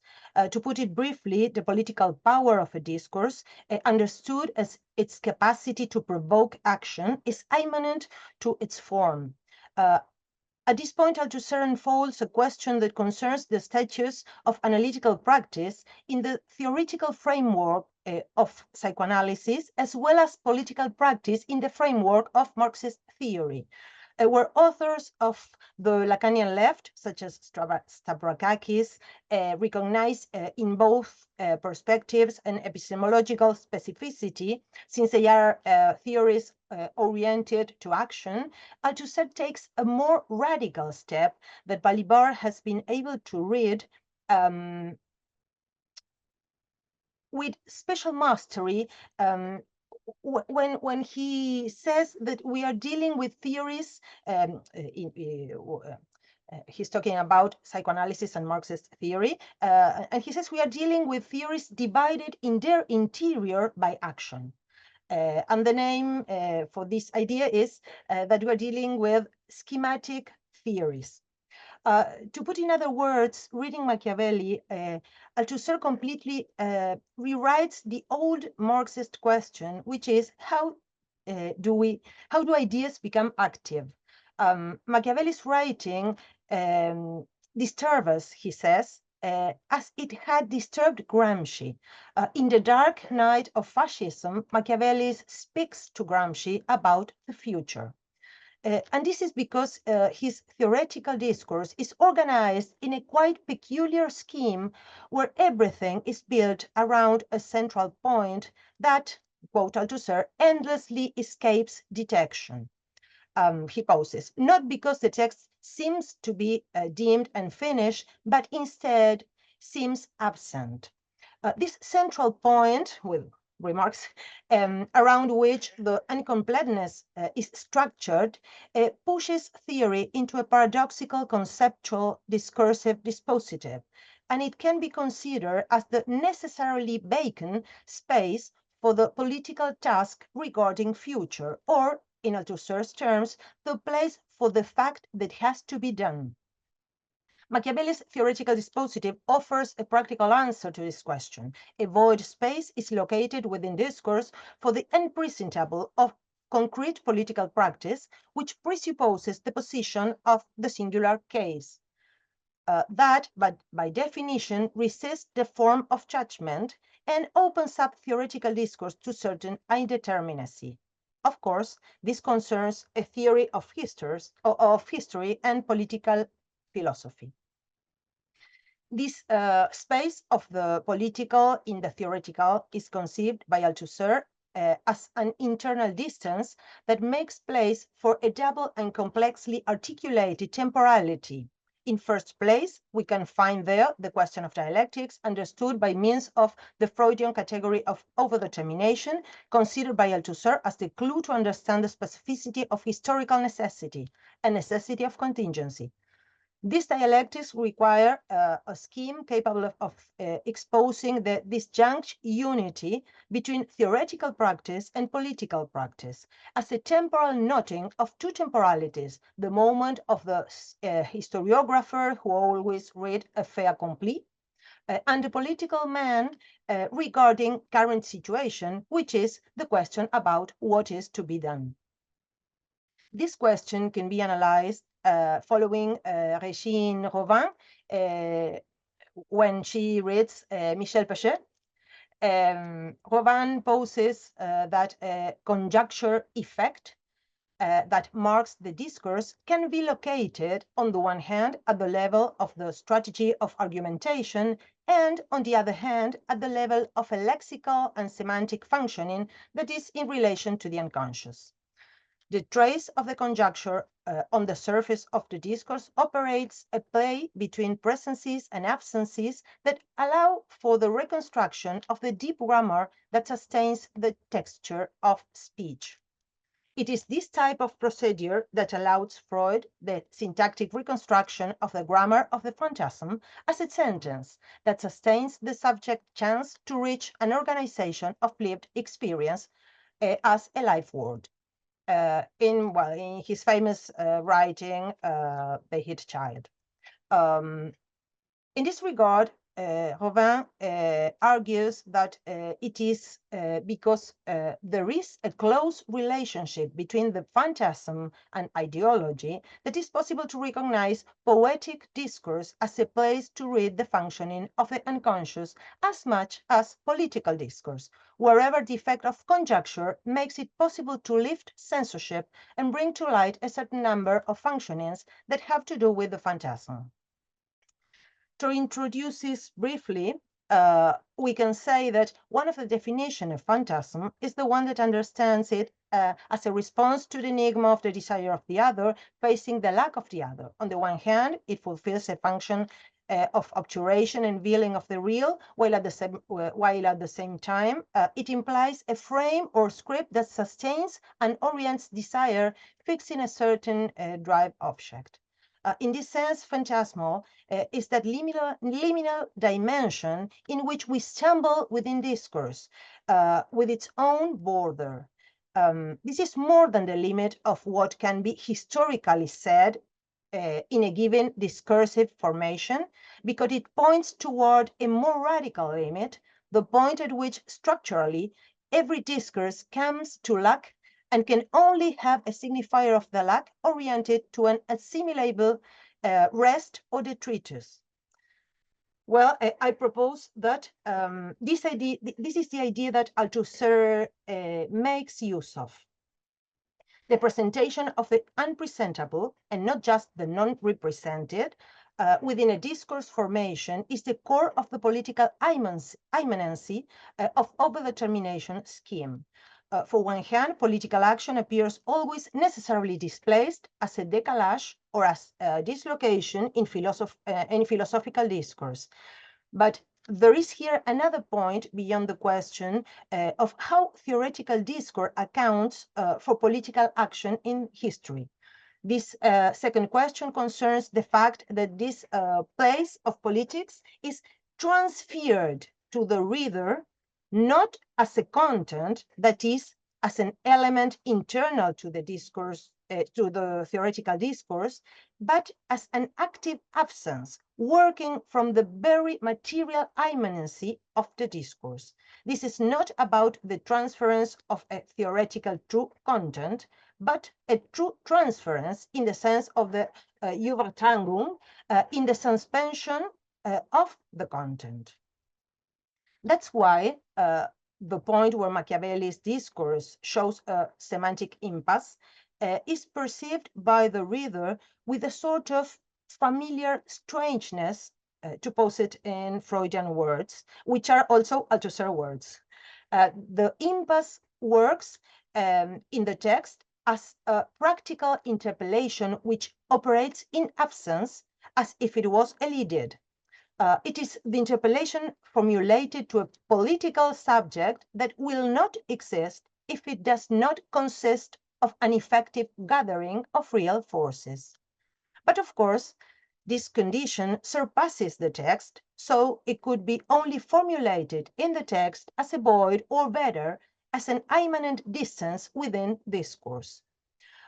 One of the great questions of the Marxist tradition since the famous 11 Theses is the question regarding how can ideas become active.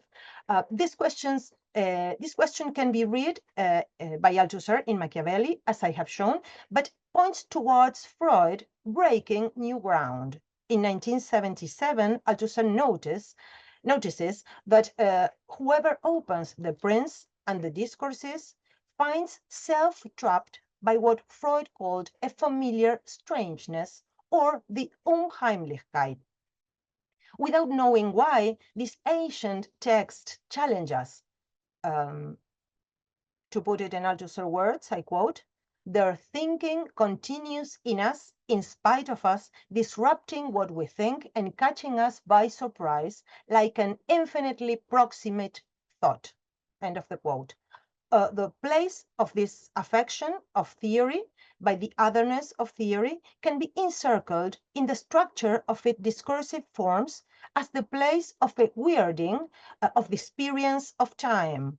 There, where discourse offers us the possibility of an experience of dislocation or an anachrony that coincides with political power and contours the loop of a rupture and a redoubling.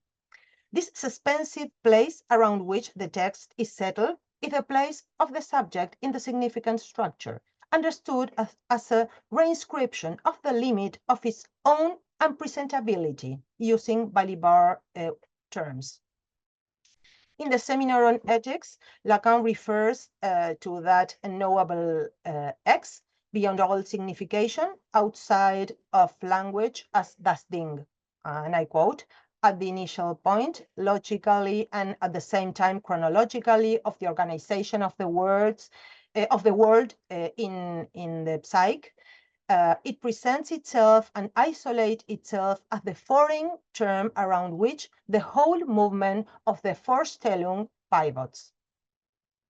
The quote refers to the unthinkable of the origin.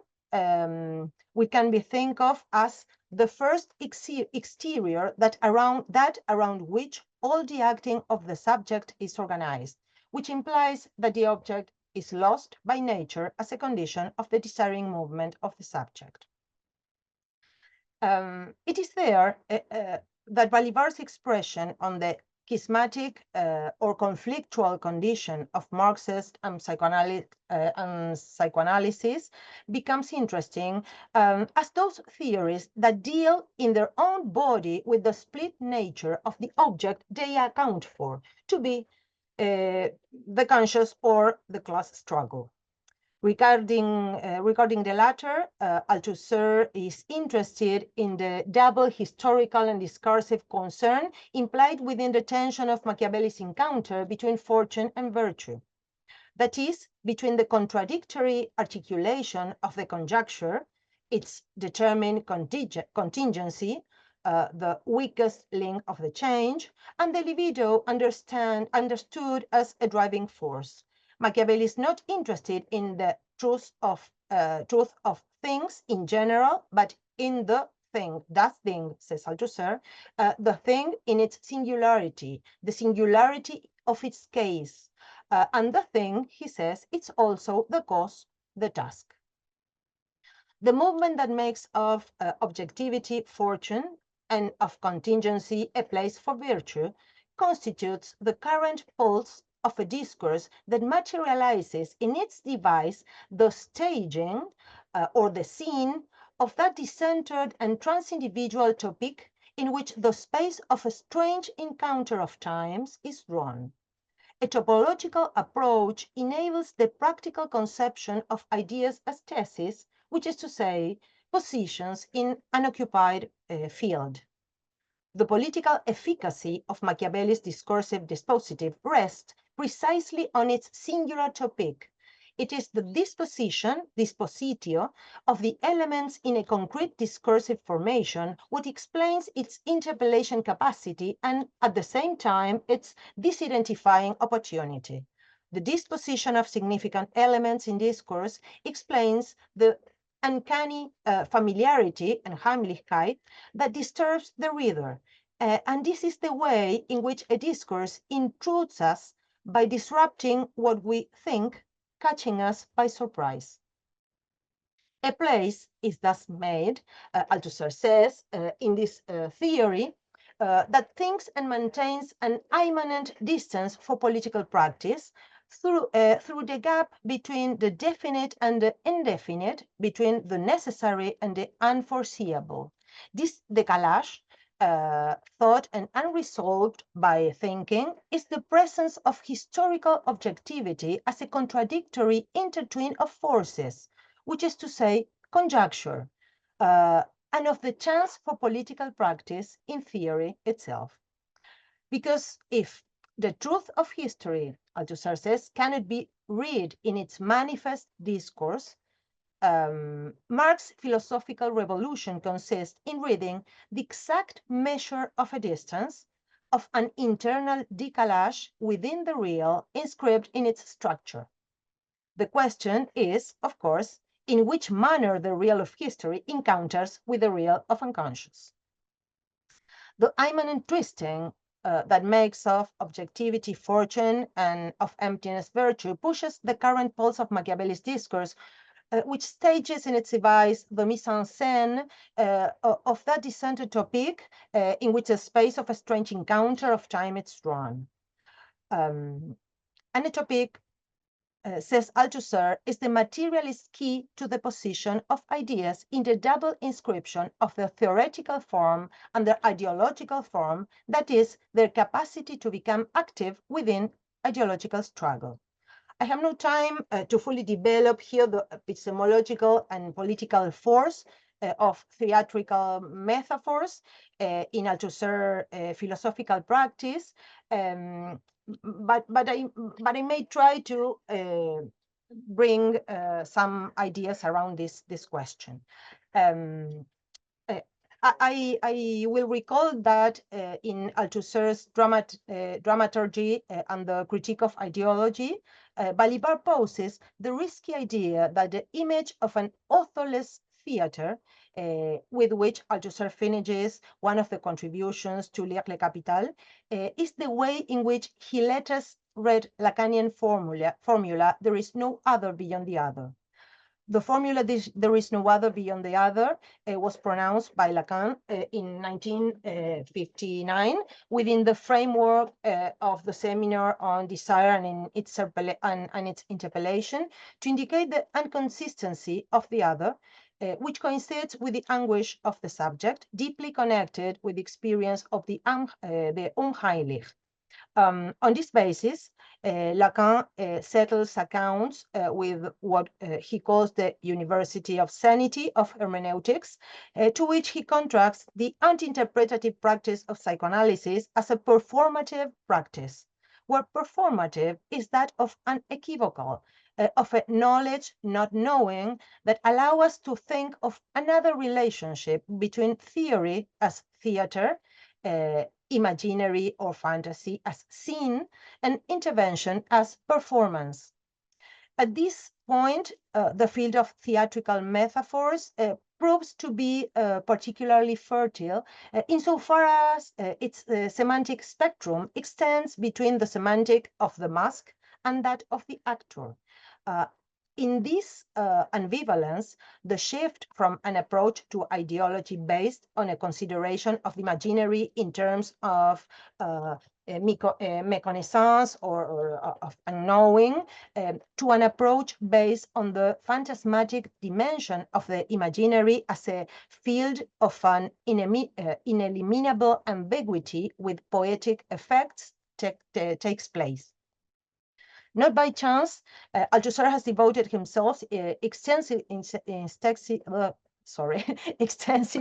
to the question of the link between the materialist critique of philosophy and the problematization of theater, especially in Brecht's notions of distancing effect, appealing to the idea of the unconscious as a determination à la cantonade of scene, which Vittorio Morfino stresses in a beautiful essay. Warren Montag has captured this feature on Althusserian political epistemology with great accuracy, and I quote Warren here. He says, Althusser once made what he called the simple observation that in a conflictual situation, one cannot see everything from everywhere. Although the situation in question was class society and therefore class struggle, Althusser's work as a whole allows or perhaps compels us to understand even theoretical texts as conflictual situations, that is, as sites of active antagonism visible only from certain positions in the topography of theory and intelligible only to those who occupy these positions.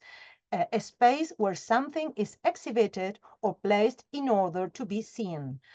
we can help but ask ourselves how, with few exceptions, Warren says, we fail to see the theatricality of Althusser's practice of theory.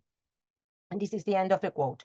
I propose that the figure of the authorless theater, introduced by Althusser himself at the last pages of his one of the chapters of Lire le Capital, leads us to the track of epistemological relevance of what can be called a materialism of the imaginary that allows us to recognize the theoretical and philosophical function of the phantasm no longer as a content of the Althusserian theory of the subject, but as a dimension of his materialist problematization of philosophy. As Michel Pecheux has shown, the scenic condition of the structure of the subject's interpellation can be considered as a theoretical reconstruction of a figure at once religious and police that allows us to appreciate the theater of consciousness. I think, I speak, I see you, I speak to you, from behind the scenes, Pecheux says. This meaning that a poetic dimension opens up from inside the very dispositive of interpellation. In 1982, Pecheux develops this idea with a new, in a new way, saying that, I quote him, the power of mise-en-scène, the poetic effect that takes you right to the scene, thus depends on the implicit condition of a displacement, a décalage of origins, of the 0 points of subjectivities, a displacement from the present to the past, coupled with the displacement from one subject to other subjects, which constitutes identification.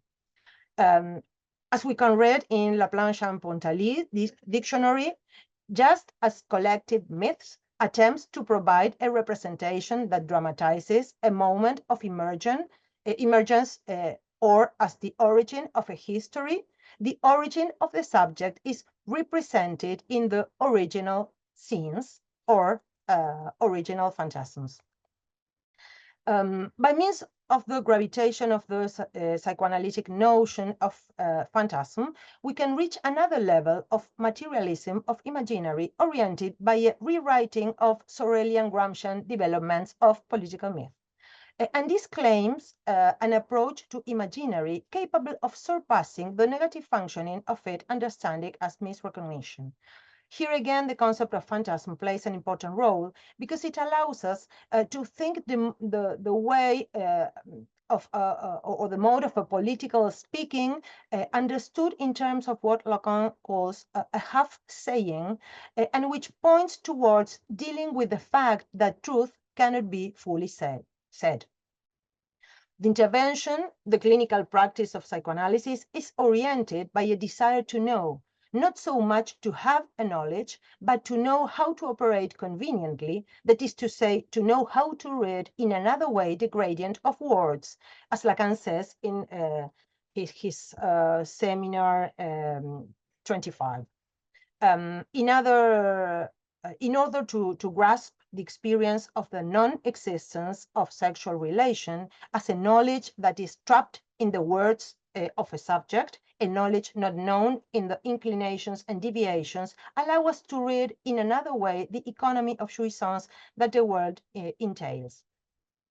Althusser evokes this knowledge proper to clinical practice in order to indicate a profound epistemological position, which is that science is the science of experience, which implies that the criterion of the true is immanent to the theoretical practices in their historical conditions of possibility.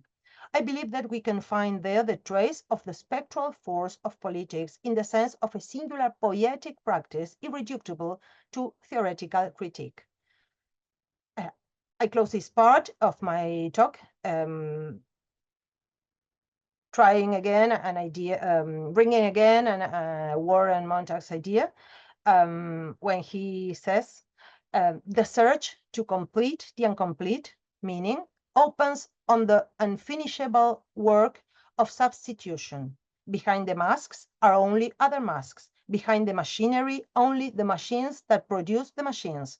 Behind Althusser's words, other words, so many traces of meaning that has never been and never will be present. Althusser, foraging for terms in the space of an absence and surrounded by silence, stumbled upon the fissure that history had opened, and through it saw himself, an actor on the stage of the authorless theater, transcribing the words of its silence discourse and reading them aloud, a maker and destroyer of machines, the dramaturge of an unknown world. This idea can be read in a much unpretentious way in the manuscript of 1978 entitled Que faire, where talking about Machiavelli, Althusser says, at the limit, Machiavelli would say, uncertain accents in his text, as well as the condition of their composition and non-publication, confirm this impression, that is not even he who thinks, the individual subject Machiavelli. He himself says that the whole of political history thinks in him, and we need but look to see that it is true. It is not enough to say, however, that it is not Machiavelli who thinks in his crucial problem, but rather Italian history and the Italian people. The strategy presented, and we can say Machiavelli is this strategy as much as the prince is, must be received by popular masses, and they must recognize themselves in it. The figure of the author Machiavelli can also be taken to the extreme, I may say, in its strategic function, the figure of the author as a strategy whose scenic efficacy is supported by the possibility that the strategy called prince be received in its imaginary power by the recognition of people. It is a game of transference and counter-transference, Althusser says, with no warranty, and based on a constitutive ambivalence proper to its phantasmatic support. In Freud, Althusser states, no fantasy ever disappears, but, and this is the effect of the cure, is displaced from a dominant position to a subordinate position. For Disconatus, torn between sadness and joy, what is it there by anticipation, if not the libido torn between the instincts of death and life, between the sadness and Thanatos and the joy of Eros? In other words, Pécheux states that the concrete efficacy of spectral abstractions, such as the people, the multitude, inscribed in the very practice of every language, are marked precisely by the displacements and transfigurations that affect the real of the unpresentable within the immanence of representation. Because abstractions, such as the masses, the proletariat, the class struggle, cannot be represented, Pécheux stresses, painted, filmed, or televised, in a state of concepts without transfiguration. Travestissement is the word in French, as happens with the Freudian unconscious, suggests Pécheux. This is deeply connected to the constitutive ambiguity of the word spectre, which can be understood, he says, in different sense as one, the phantasmal figure of the spirit of the dead returning to haunt the living; two, the religious or mystical images of glorious bodies turned into terrifying visions of scarecrows running through history; or three, the old trick of phantasmagoria intended to produce for the spectators the illusion of an unreal presence trading on stage with the actors of flesh and blood. In a manuscript known as the only materialist tradition, Althusser concludes a diagnosis saying that Machiavelli is no longer of any use to us in a society in which the hypertrophy of ideology, and especially of the ideology of politics, has replaced politics. We may call it an information society without a strategic center that does not admit strategic intelligence. This is to say, politics in a real sense. In this regard, I will conclude with two conjectures. The first concerns our times. I believe that we are living a conjuncture in which the diagnosis of the 80s, which various authors recognize as that of a post-hegemonic society, is coming to a sort of end, or at least a sort of vacillation. I think we are facing signs of repoliticization that deserve to be read symptomatically and that may open new questions. But precisely because of this, it is possible to go back to Althusser's readings of Machiavelli to rediscover what appears in them without perhaps being seen by Althusser himself. I believe that at this point, the category of phantasm with its spectral force must be addressed, not in a hastily utopian way, but to allow us to think about the basis for a new alliance between ethical transformation and historical transformation.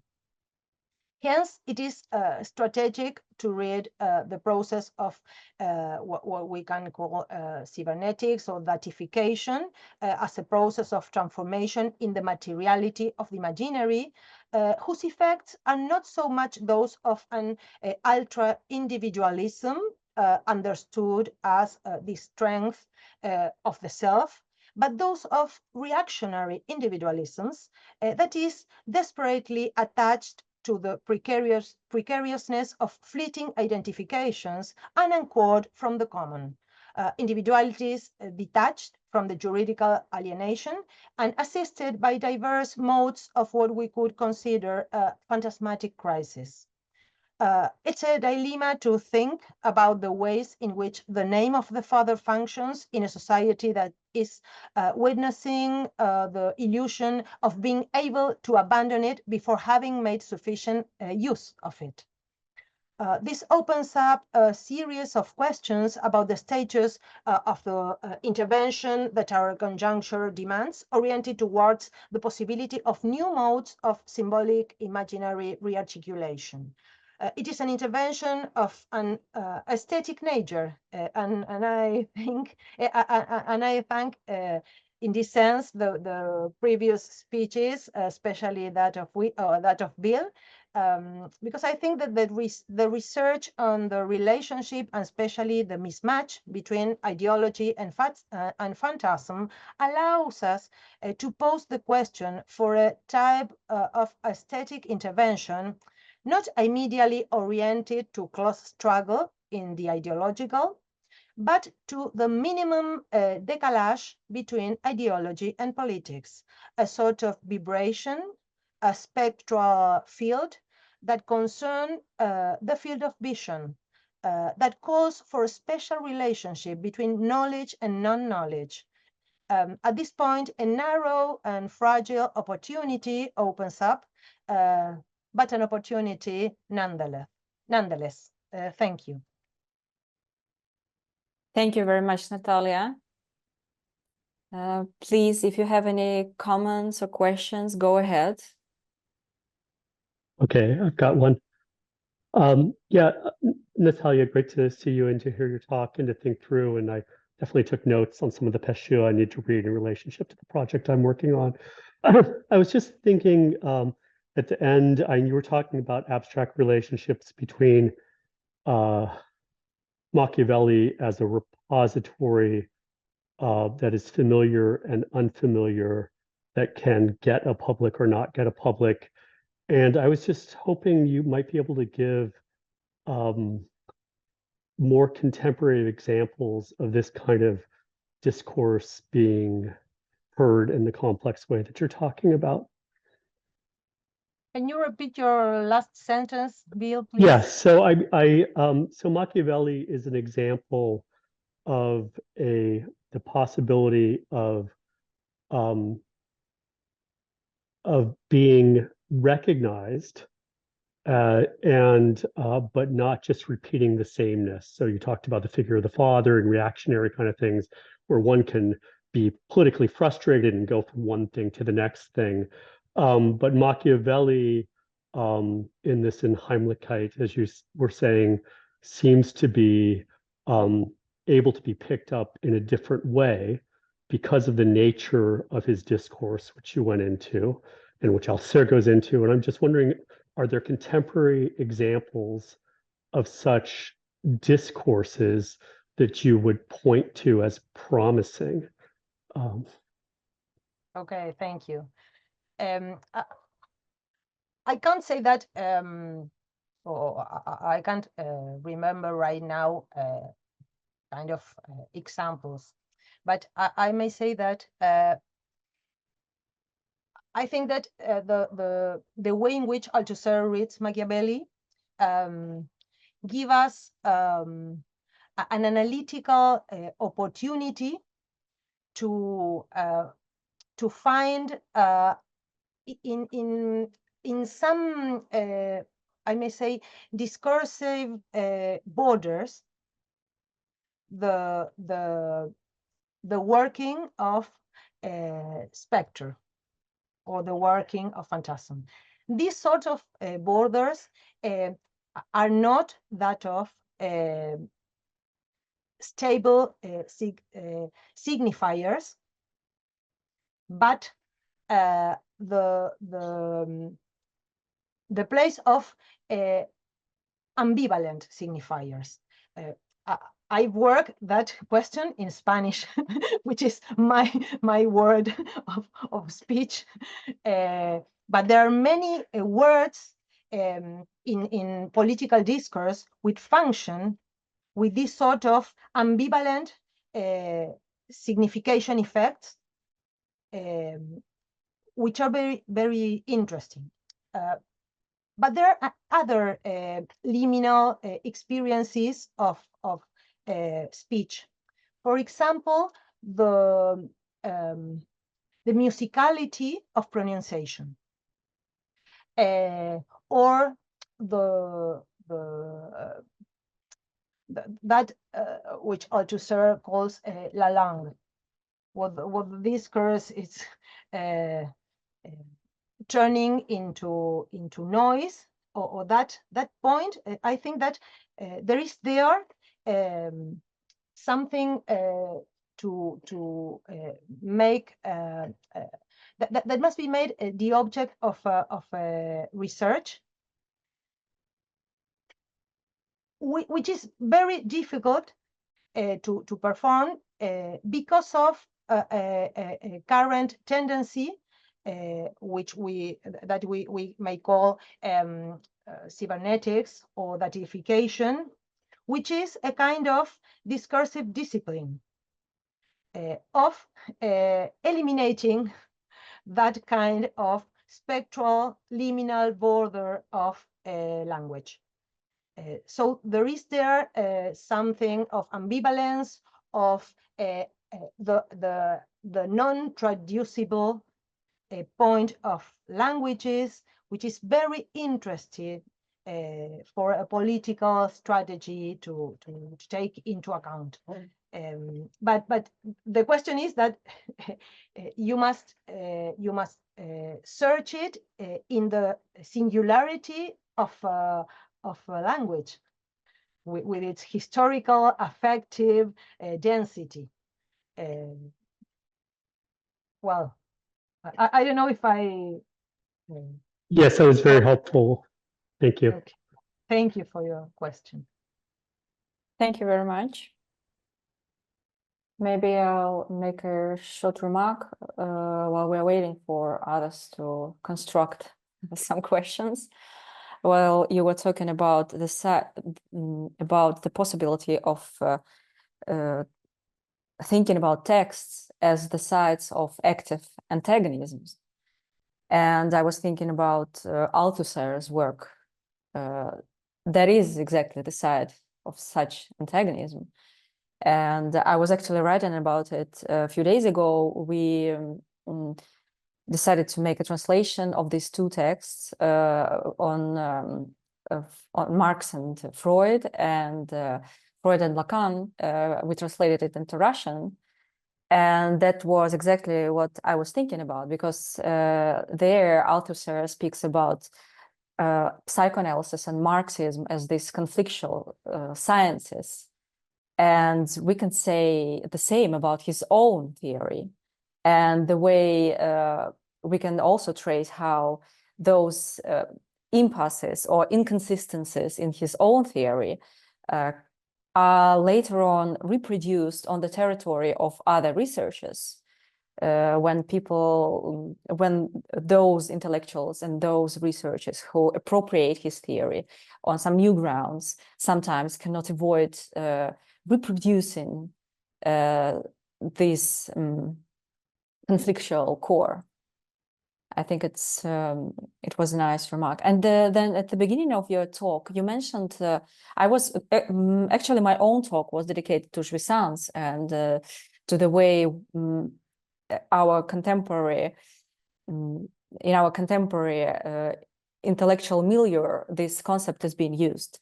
And you mentioned jouissance at the beginning of your talk, and then I know that there is an article of yours in the magazine devoted to jouissance, political jouissance. And maybe could you get back to the beginning of your presentation and remind us a little bit why did you mention that? Okay, thank you. The question is that among social studies and social philosophy, jouissance sometimes works as, or jouissance concept, the concept of jouissance work as a sort of ultimate truth of social forms or social formations, and I think that that's a risk there. That's a risk similar to every effort to ontologize the historical formations. That must be avoided, and the way in which I suggest that can be avoided, it's restoring the connection of jouissance with phantasm, but that must or that leads us to perform new dimensions of phantasm, which are not only that of what Zizek understands as social fantasy. I think that there is a sort of subsumption of ideology and phantasm, which must be unfold in order to think what may be for us the passage which Lacan made from the idea of traversing phantasm to the idea of symptom. I think that if we maintain both ends of the change, to put it in an Althusser words, which is, I think, his orientation of the way in which we may read taking the both limits, both ends of the change, we can think of jouissance, but not just to find it, no? As if finding the point of jouissance may explain anything, but to use it to produce singular questions to singular conjunctures. So, and in the case of Machiavelli, that was I was trying to show at the first part of the talk. In the work of Machiavelli, jouissance is presented. Firstly, I may say that it is taken into account by Althusser, even though he doesn't mention it.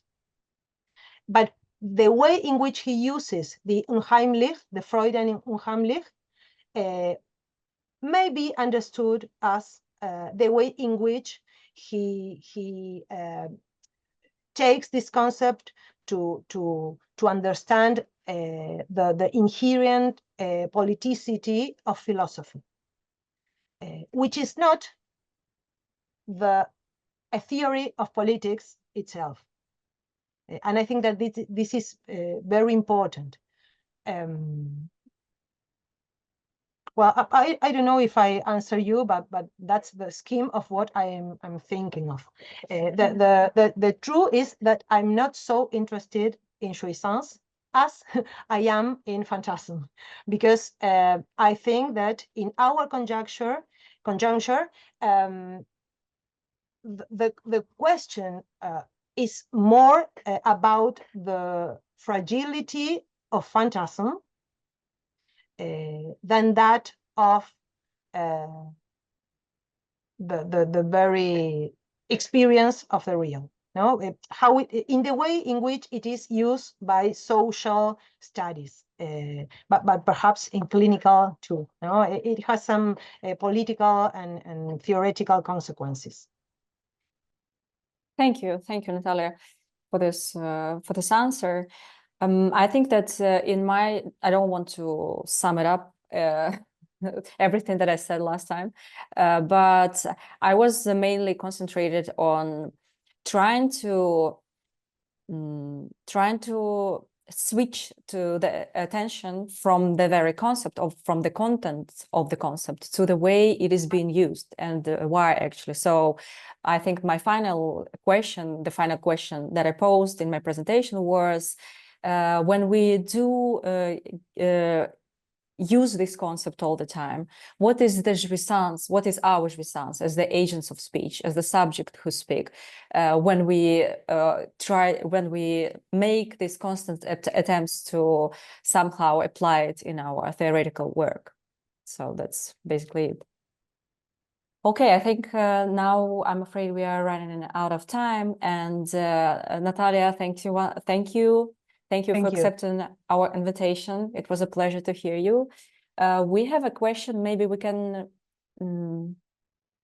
it's disappeared. Okay, so we can move on. And I would like to, Ricky, do you have a question? I think maybe yes, we have. Yes, sure. Go ahead. Thank you, Dr. Rama. I'm Ricky Siarnov, a student from the University of the Philippines, Diliman. I have collected translation of Niccolo Machiavelli's Il Principe and Discorsi sopra la prima decada di Titolo Livio in Southeast Asian languages. I also read Machiavelli and Us by Althusser a few years ago. I'm curious how Althusser's reading of Machiavelli's work might contribute to or connect with the ongoing call for the decolonization of knowledge production in the global South. Thank you. Thank you for the question. I didn't understood the question. Okay, the presentation, yes, but not the question. Okay, I'm curious, would you suggest or some idea? I'm curious how Althusser's reading of Machiavelli's works might contribute to or connect with the ongoing call for the decolonization of knowledge production in the global South. Well, that's very difficult question to answer it in few words. I may say that there's something in the idea of I'm trying to remember a manuscript that's not already published from Althusser about Machiavelli, where he draw a sort of global map and wonders about a word without a center. And when I saw that, I wonder about how to think Althusser's own concerns from periphery. I don't know if I have an answer. I think that I found in my own work more interesting the idea of overdetermination as articulated a join of multiple times than his Machiavelli readings. To think, or perhaps his reproduction theory, and this is somehow linked to the idea of schismatic theory, which is, as I said, linked to the very Machiavellian dispositive of schismatic theories, because you may use it to read the performing of capital in Marx, which goes from abstract categories to reproduction questions, which are not by chance very fond of peripheral world. So that's the only way I manage to connect these questions. Perhaps I may try and think about them for next research. Gracias. Thank you, Natalia. Okay, so thanks again and hope to see you some other time. Yeah. And we are ready to welcome our next speaker, our final speaker today, Alfie Baum. Alfie is a senior lecturer in digital media, culture and technology. He's also an editor of Sublation magazine, and his presentation is titled Cybernetics and Artificial Intelligence, Interpretation or Misrecognition. Okay, great. I also want to very briefly share my screen as part of it. So do I have the permission to do that? Yeah, sure, go ahead. Okay. So yeah, sorry, thanks for having me. And I realize it's sort of late in the day in Moscow. So I'll try to be, well, I will be quite short, just half an hour or so, as I'm the last speaker. And I also want to say, I don't really know anything about Althusser. So that's a good start. No, that's not quite true, but I mean, I'm not a scholar of Althusser in any way. I work on digital media and psychoanalysis. So I found it very interesting to be asked to do this, and I took some time to reread the few texts of Althusser that I know and think about how to approach this invitation. So it's been very interesting to revisit some of that stuff. But as I just wanted to say that, you know, you may be, this is not a talk about Althusser, but it's me trying to think about how the ideas that I do know from Althusser's work might fit in with contemporary digital media. So and you'll see as I go through this short talk that I'm using Althusser in quite a sort of elementary way, but trying to relate it to what I do know about, which is the sort of politics of contemporary digital media. Now, I wanted to start with something. I also am a very poor academic. I don't really do the talk in a formal academic way. I found it really interesting to listen to the talks that were just on this afternoon. I missed this morning due to other things, but I found it very interesting. But I'm going to do this in just a slightly different style. And I want to start by sharing some short clip with you, which I find extremely funny and extremely interesting, but it will be completely unknown to you guys. I think that those of you especially who aren't British. So I'm going to tell you what this is before you see it, and it lasts 3 minutes. I like to do these talks sometimes in this way, which like start with a sort of playful example from everyday life, and then to sort of think about what it means in the psychoanalytic and in this sense, Althusserian sense. But this is a very this is a very famous clip in Britain. As you can see here, it's got 1.3 million views, but I think it's been re-uploaded a lot of times.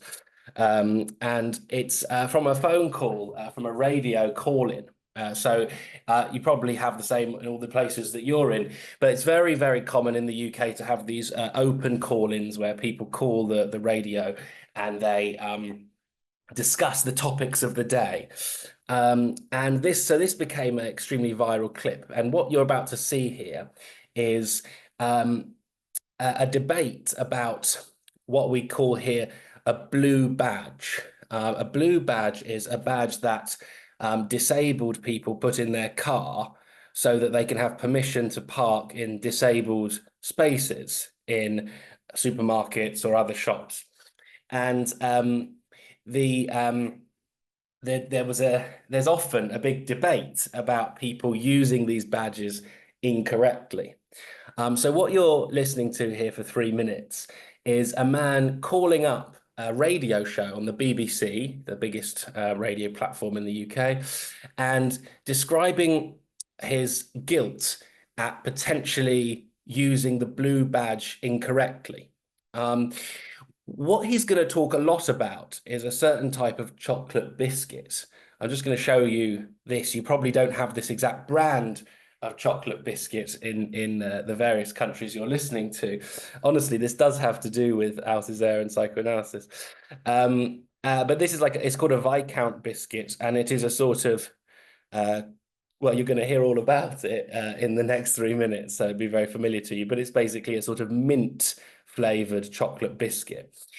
So what you're about to listen to here is a man calling up the radio to discuss whether he should feel guilty about using his wife's blue badge to go and buy these delicious biscuits from the supermarket. Okay, so that'll last 3 minutes, and then I'll be back. The reason such as myself can't park in a normal bay is that I have to have my door fully extended. Yes. I can't put one leg out and then twist and get the other leg out. I have to turn my whole body and get the 2 legs out at the same time. Otherwise, I'd split my spine. Pat, let me bring Barry from Watford in. Barry, when you hear a story like Pat, who could end up splitting her spine, yes. It's a good argument, isn't it, for the blue badge? Well, it is, but, you know, I mean, I know people have medical problems, but where we live, there's an independent supermarket with a parking bay for blue holders. Blue badge holders? Blue badge. But my wife, they do a certain biscuit there. You can't get it anywhere else. It's like a Viscount biscuit with a minty interior that my wife likes. No brand names, please. Oh, sorry, it's a minty biscuit. Yeah. Minty biscuit, and it's got 2 halves chocolate on the top. And okay, we've got on the bottom. We've got the biscuit, Barry. Yeah. In silver foil. Okay, we've got the biscuit. Right. Yeah. So it is very fond of them. Yes. And it's got a sort of soft centre in the middle. It's a minty biscuit. Yeah, we got that. Minty biscuit. Yeah, minty biscuit. It's the only place you can get this minty biscuit. Yeah. So sometimes, in order to get it, it's got quite crunchy. It's a crunchy. It's a crunchy minty biscuit. We've got the biscuit, Barry. Well, it's a crunchy minty biscuit. We've got the biscuit, Barry. So tell us the story. Sorry. Well, this biscuit, the crunchy minty biscuit, if you like, you can only get from this particular shop. What's that got to do with blue badges, Barry? Well, she likes this biscuit, and sometimes I can't get there unless I pass and use the blue badge to go and get it. Do you have a blue badge? Yes. Are you entitled to a blue badge? She is. But I use it to get the biscuit. It's a very nice biscuit, Okay. you know, and it's a chocolate affair. Okay, Barry, let me bring Pat back in. Pat, Barry is using his wife's blue badge to get what sounds like, let's be honest, a very delicious minty chocolate biscuit. It is delicious. okay. It is delicious. If that's the only place he can get the biscuit, Pat, then what's so bad about that? Well, I haven't disagreed with it, have I? I mean, I can understand his predicament. Yeah, I it's mean, very nice. He can use, can I just finish? He can use his wife's badge if he's shopping for his wife, but he couldn't use it for himself. Exactly. I've eaten the biscuit. Don't get me wrong, I've had it. I've had one before, and they're jolly nice. But my wife, they're mostly for my wife, and the neighbour comes round. He's quite keen. He doesn't like the orange ones, but he likes the minty ones. Okay, I think I'll stop it because I've got to where I wanted to get, which is basically I want to summarize very quickly the structure of his description. So he first of all confesses that he uses his wife's blue badge to get the biscuits, but he argues that since the biscuits are for her, he wants the radio show host and the other guests to sort of validate this fact that it's okay to use his wife's disabled badge to acquire the biscuits because they're for her. But then when she, the other guest replies with that information, he then admits, actually, he suddenly obviously feels guilty about eating these biscuits and says, well, I have had one or two of them, and so has my neighbour, but they're mainly for my wife or whatever. So anyway, one last look at the biscuits here that are in mind. So I want to use that and two things to sort of get started with the talk. And one is this example, which I find extremely interesting, and I'll try to unpack as I go through. And the second example, a very different type of example, is the first page of Althusser's autobiography, The Future Lasts a Long Time, which was one of the most compelling books I read as a student in my youth, and which I know better than some of the theoretical aspects of Althusser's work. But as you all Althusser scholars such as yourselves know, the book, the autobiography, begins with this extremely surprising confessional streak, where the very first chapter describes the moments that Althusser remembers after having committed the crime, and the way he phrases this is extremely interesting. So I'm just going to read the first two paragraphs of this book as a kind of reminder. I know it's probably super familiar to you guys. So it reads this: "People will probably be shocked that I've chosen not to remain silent, given what I did, and that it was thought I benefited from being declared unfit to plead. Had I not benefited from this decision, I would have had to appear in court and answer charges. This book represents the response I would otherwise have been obliged to give. All I ask is that I be allowed to give it now, as I would have been compelled to in those circumstances. I realise, of course, that what I'm attempting to express here conforms neither to the nature nor to the rules of a court appearance. The fact that I was not and never will be tried in due and proper manner does, however, lead me to wonder if what I have to say will not render me more vulnerable to the judgment of the public is free to make. This is what I wish to happen. It is my fate in seeking to allay one fear to arouse countless others." Now, it's extremely, of course, powerful opening to a book. And in many ways, the man who buys the biscuit with his wife's badge is not comparable with the philosopher who strangles his wife and reflects on it. But on the other hand, there are some similarities which are to do with the sort of the structure of the confessional subject and its relationship to guilt and its relationship to the law. And what I find so powerful about this opening to The Future Lasts a Long Time is how it relates to the other earliest idea that I learned about in Althusser's work, as I'm sure is probably the case from all of you, but which is the concept of interpellation, as he explores it in Ideological State Apparatuses essay.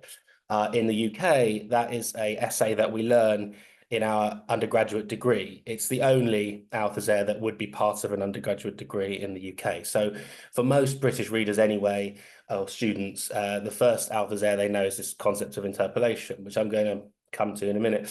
And it seems to me extremely interesting how this personal narrative of Althusser's relates to the theoretical concept of interpellation. Since, like the man calling the radio show, where even though he hasn't been caught for using a blue badge, we have here the philosopher deciding to write a book and imagine that, as it were, I wish I had the chance to appear in court, and because I didn't, I need to describe it and confess it now in relation to this replacement of the law or whatever, which is essentially what happens in the Biscuit video. So I wanted to sort of unpack this question of interpellation and as I see it being something and of guilt and of the law in this what's left of this talk. Now I want to do that in relation to what I study and know about, which is the question of digital media. So in other words, I want to ask the question of, does Althusser's concept of interpellation help us understand the digital subject, the network subject?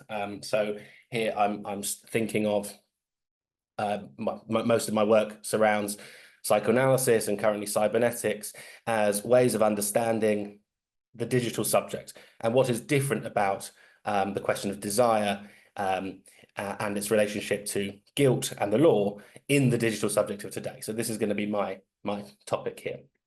I've long been following this provocative suggestion in Jean-Francois Lyotard's writing, this idea of a desire revolution, a revolution in desire.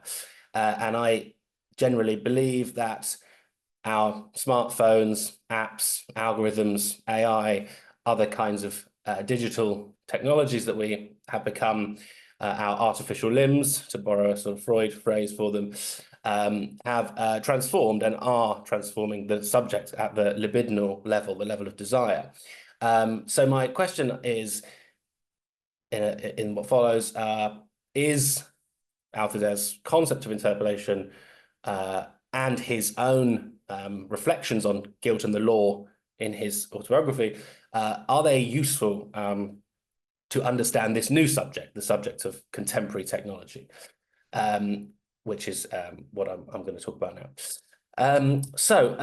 Let me on with that, before I jump into that, read the other passage which this relates to, and I will finish also by talking a little bit about Althusser's. I listened to Daniel speaking there about the relationship between psychoanalysis and Althusser, and I have something to say about Althusser's later very interesting essay, Psychoanalysis and Psychology, and I want to finish with that. But before I jump in with this question of the talk, I just want to read the very famous, most famous passages of this kind of Althusser's essay on interpellation, which, as I said, is the only piece really.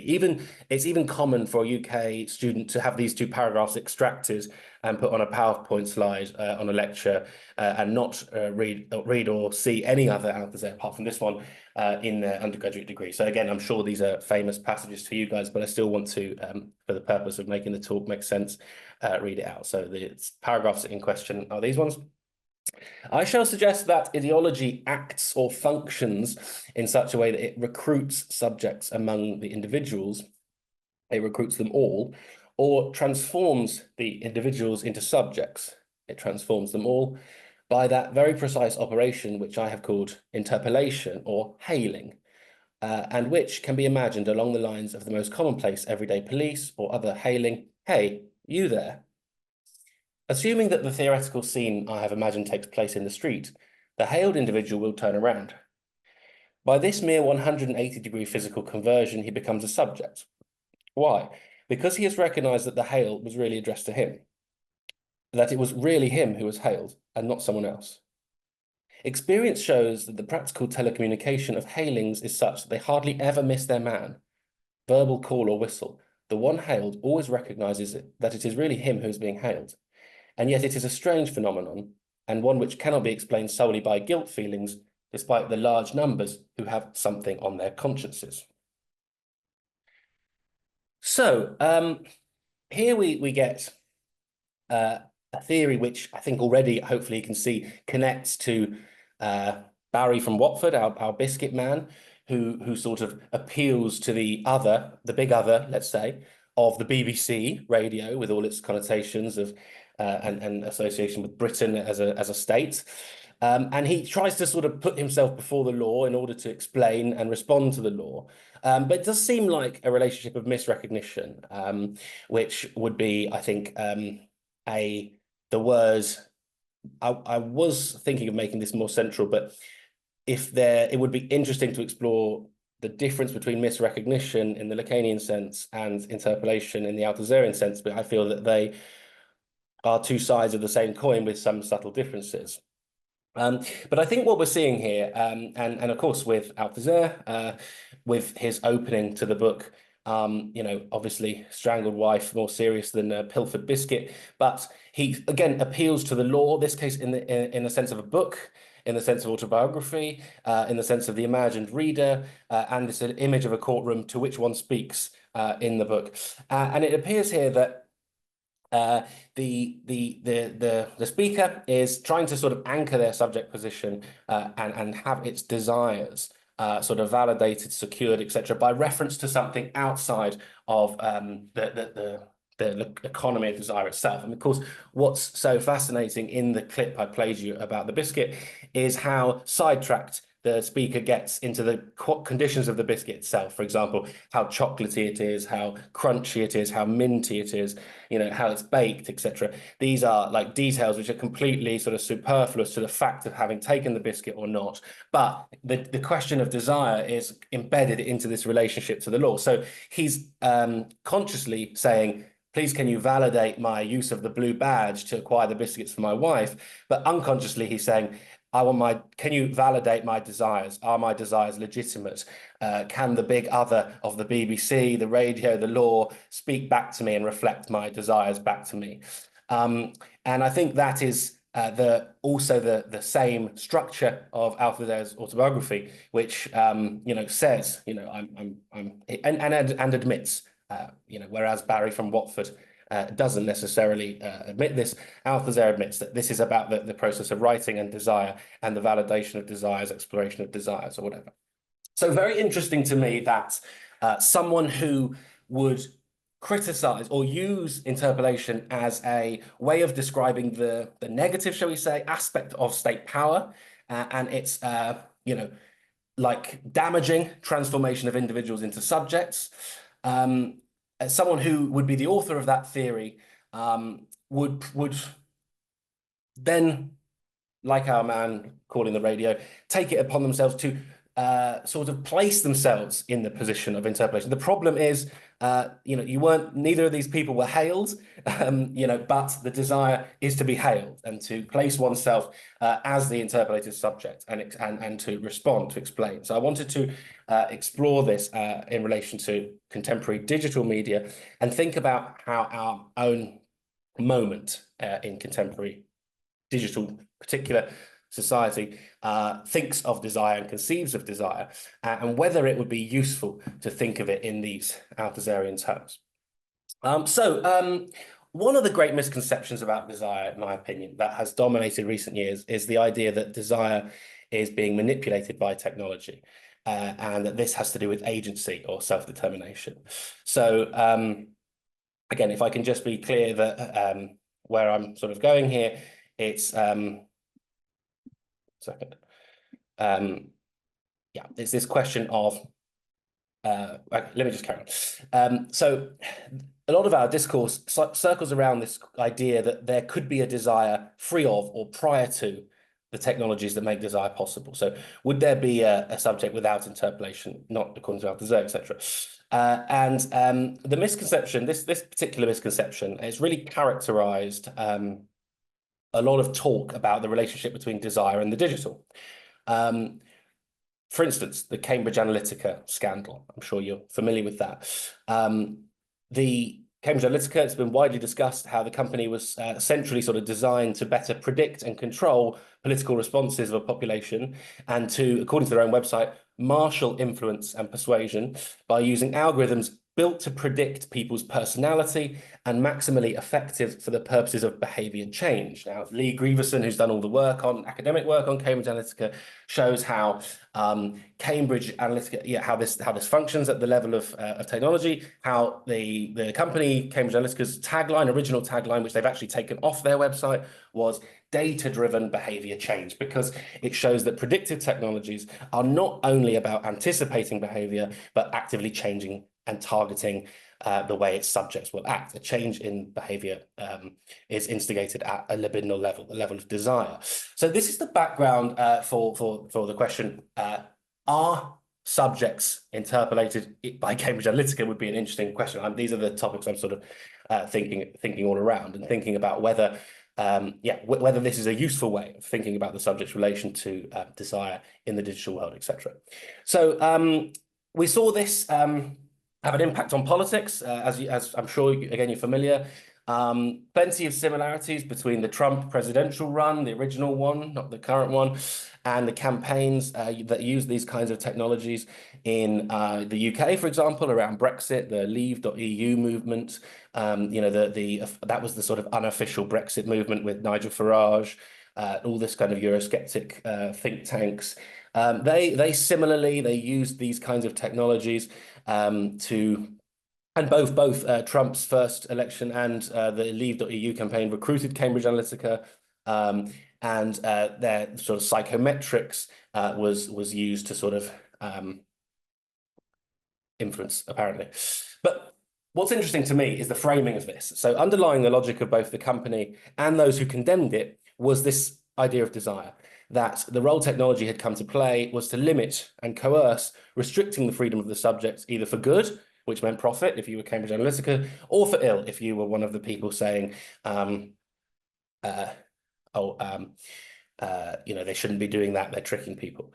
To go back to Althusser's quotation from the Ideological State Apparatus essay, the question is, was it really him who was hailed?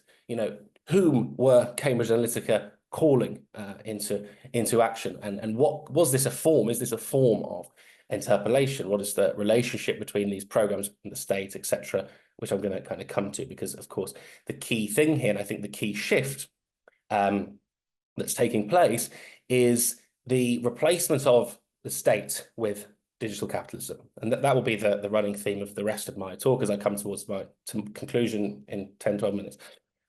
Which is to say that whilst Althusser was talking about state apparatuses, what we're now witnessing in the subject's relation to desire, to the law, to the big other, however you want to phrase it, is a shift where the power, if you like to call it that, doing the interpolating is no longer the state, but these forms of digital corporation, capitalist, if you like, systems, etc.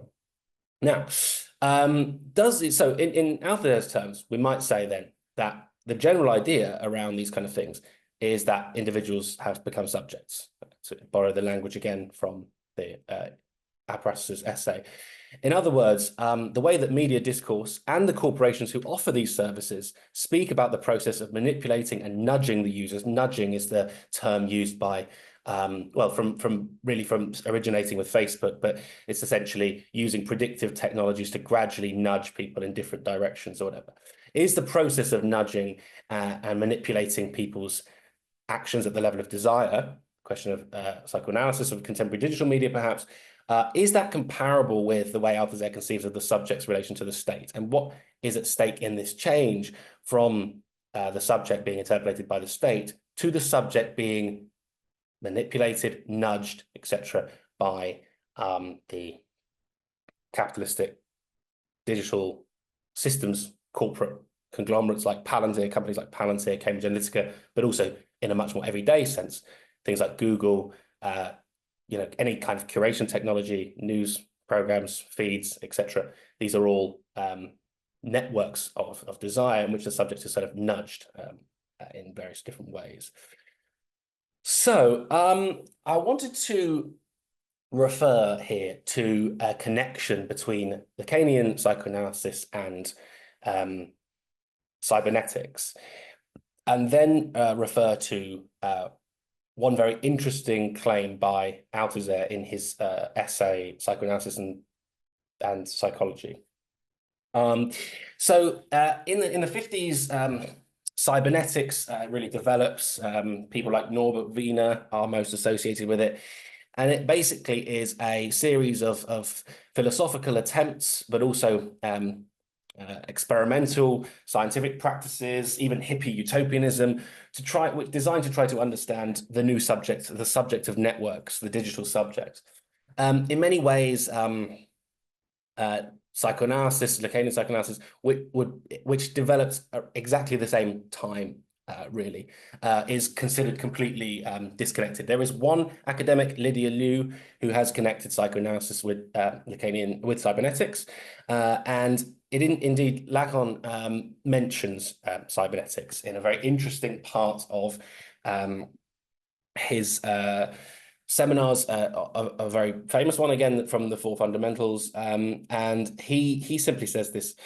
First of all, he in his typical way, he sort of praises it, then he jokes and sort of scorns cybernetics, but he says, isn't it at all the case that man formerly lived at the heart of the anthropomorphic world from which he expected human responses? I think that this conception is totally puerile, and the notion of the infancy of humanity corresponds to nothing historical. In other words, the human is not the center of society, etc. But what indeed might they find on its obverse?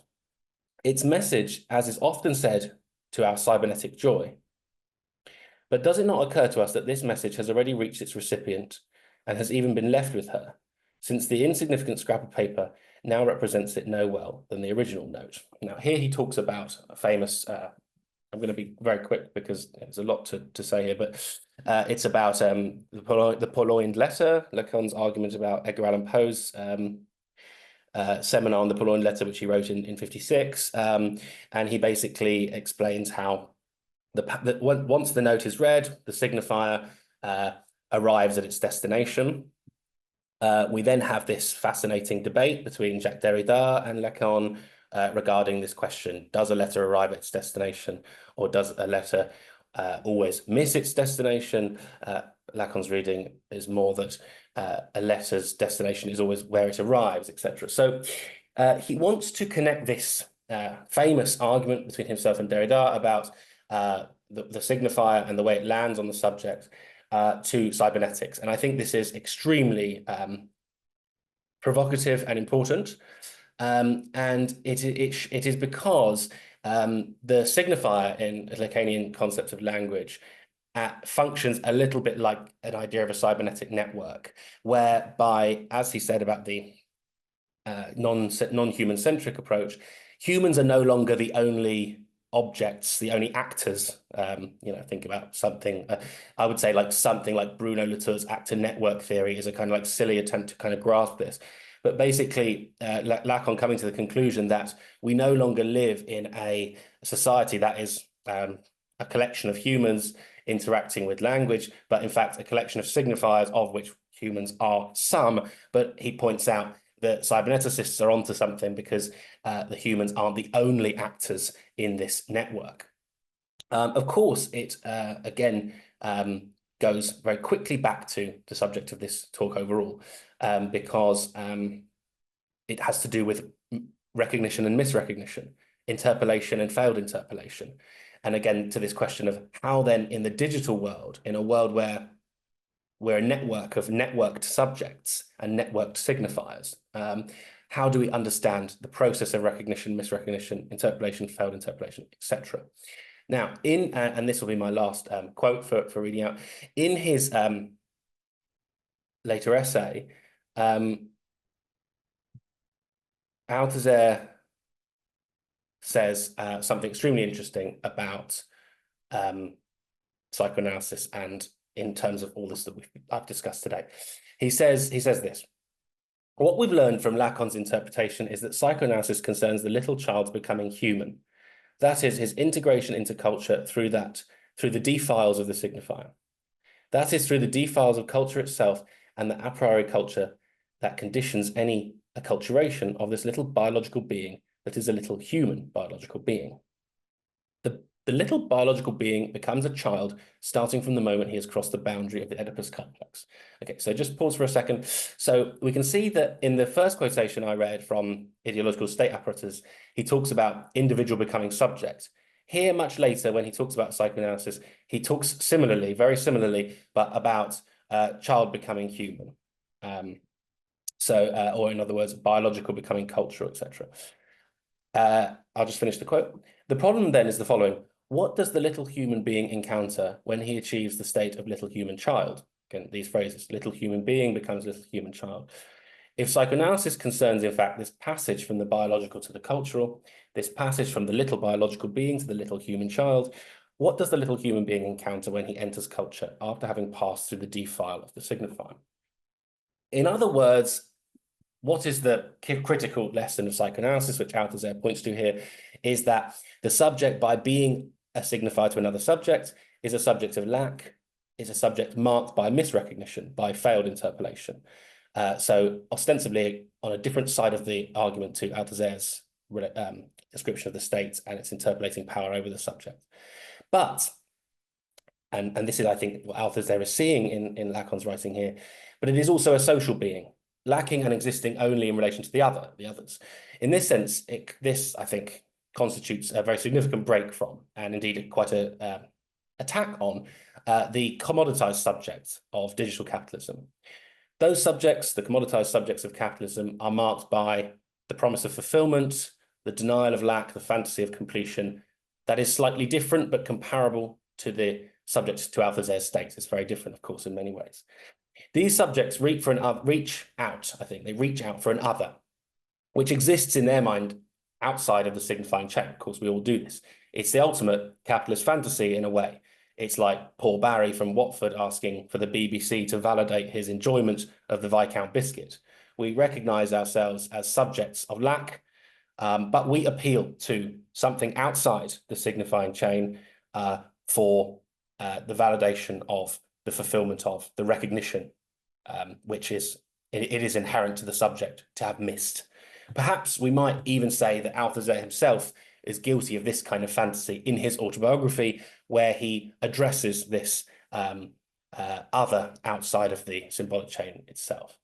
And where Althusser finishes talking about psychoanalysis, I will be quite quick with, because I realize I'm running out of time, but he describes it as a new discipline, and he explores how interesting it is that psychoanalysis always ends up either in psychology or biology or in arts or in literature.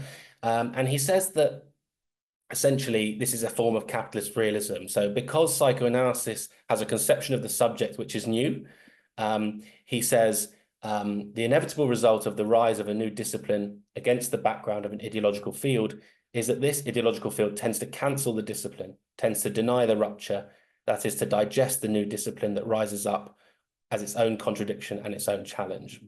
So in other words, this conception of the subject that emerges from psychoanalysis, this misrecognition, failed interpolation, lacking subject, which is a social being, is so radical that capitalism then attempts this kind of, what Mark Fisher later calls capitalist realism, to try to sort of deny this rupture, to sort of bury it. And that's why psychoanalysis gets, rather than becoming a discipline of its own, it percolates out into other fields, both because it relates to everything, but also because it's an attempt to sort of bury it within biology, psychology, literature, arts, as Althusser's position, which I think is extremely interesting and correct. To conclude all this quite rambling talk, I'll just say a couple of quick things, which is, firstly, that I think we can say that the subject is digitally, due to digital capitalism and its development, we do have a shift in the level of the subject. I think that's probably something we can say, that our networks now contain nodes, to use the cybernetic term, or signifiers, to follow it more down a Lacanian way, which are not only people and objects and words, that would be important for Lacan, but also robots, algorithms, interfaces, platforms.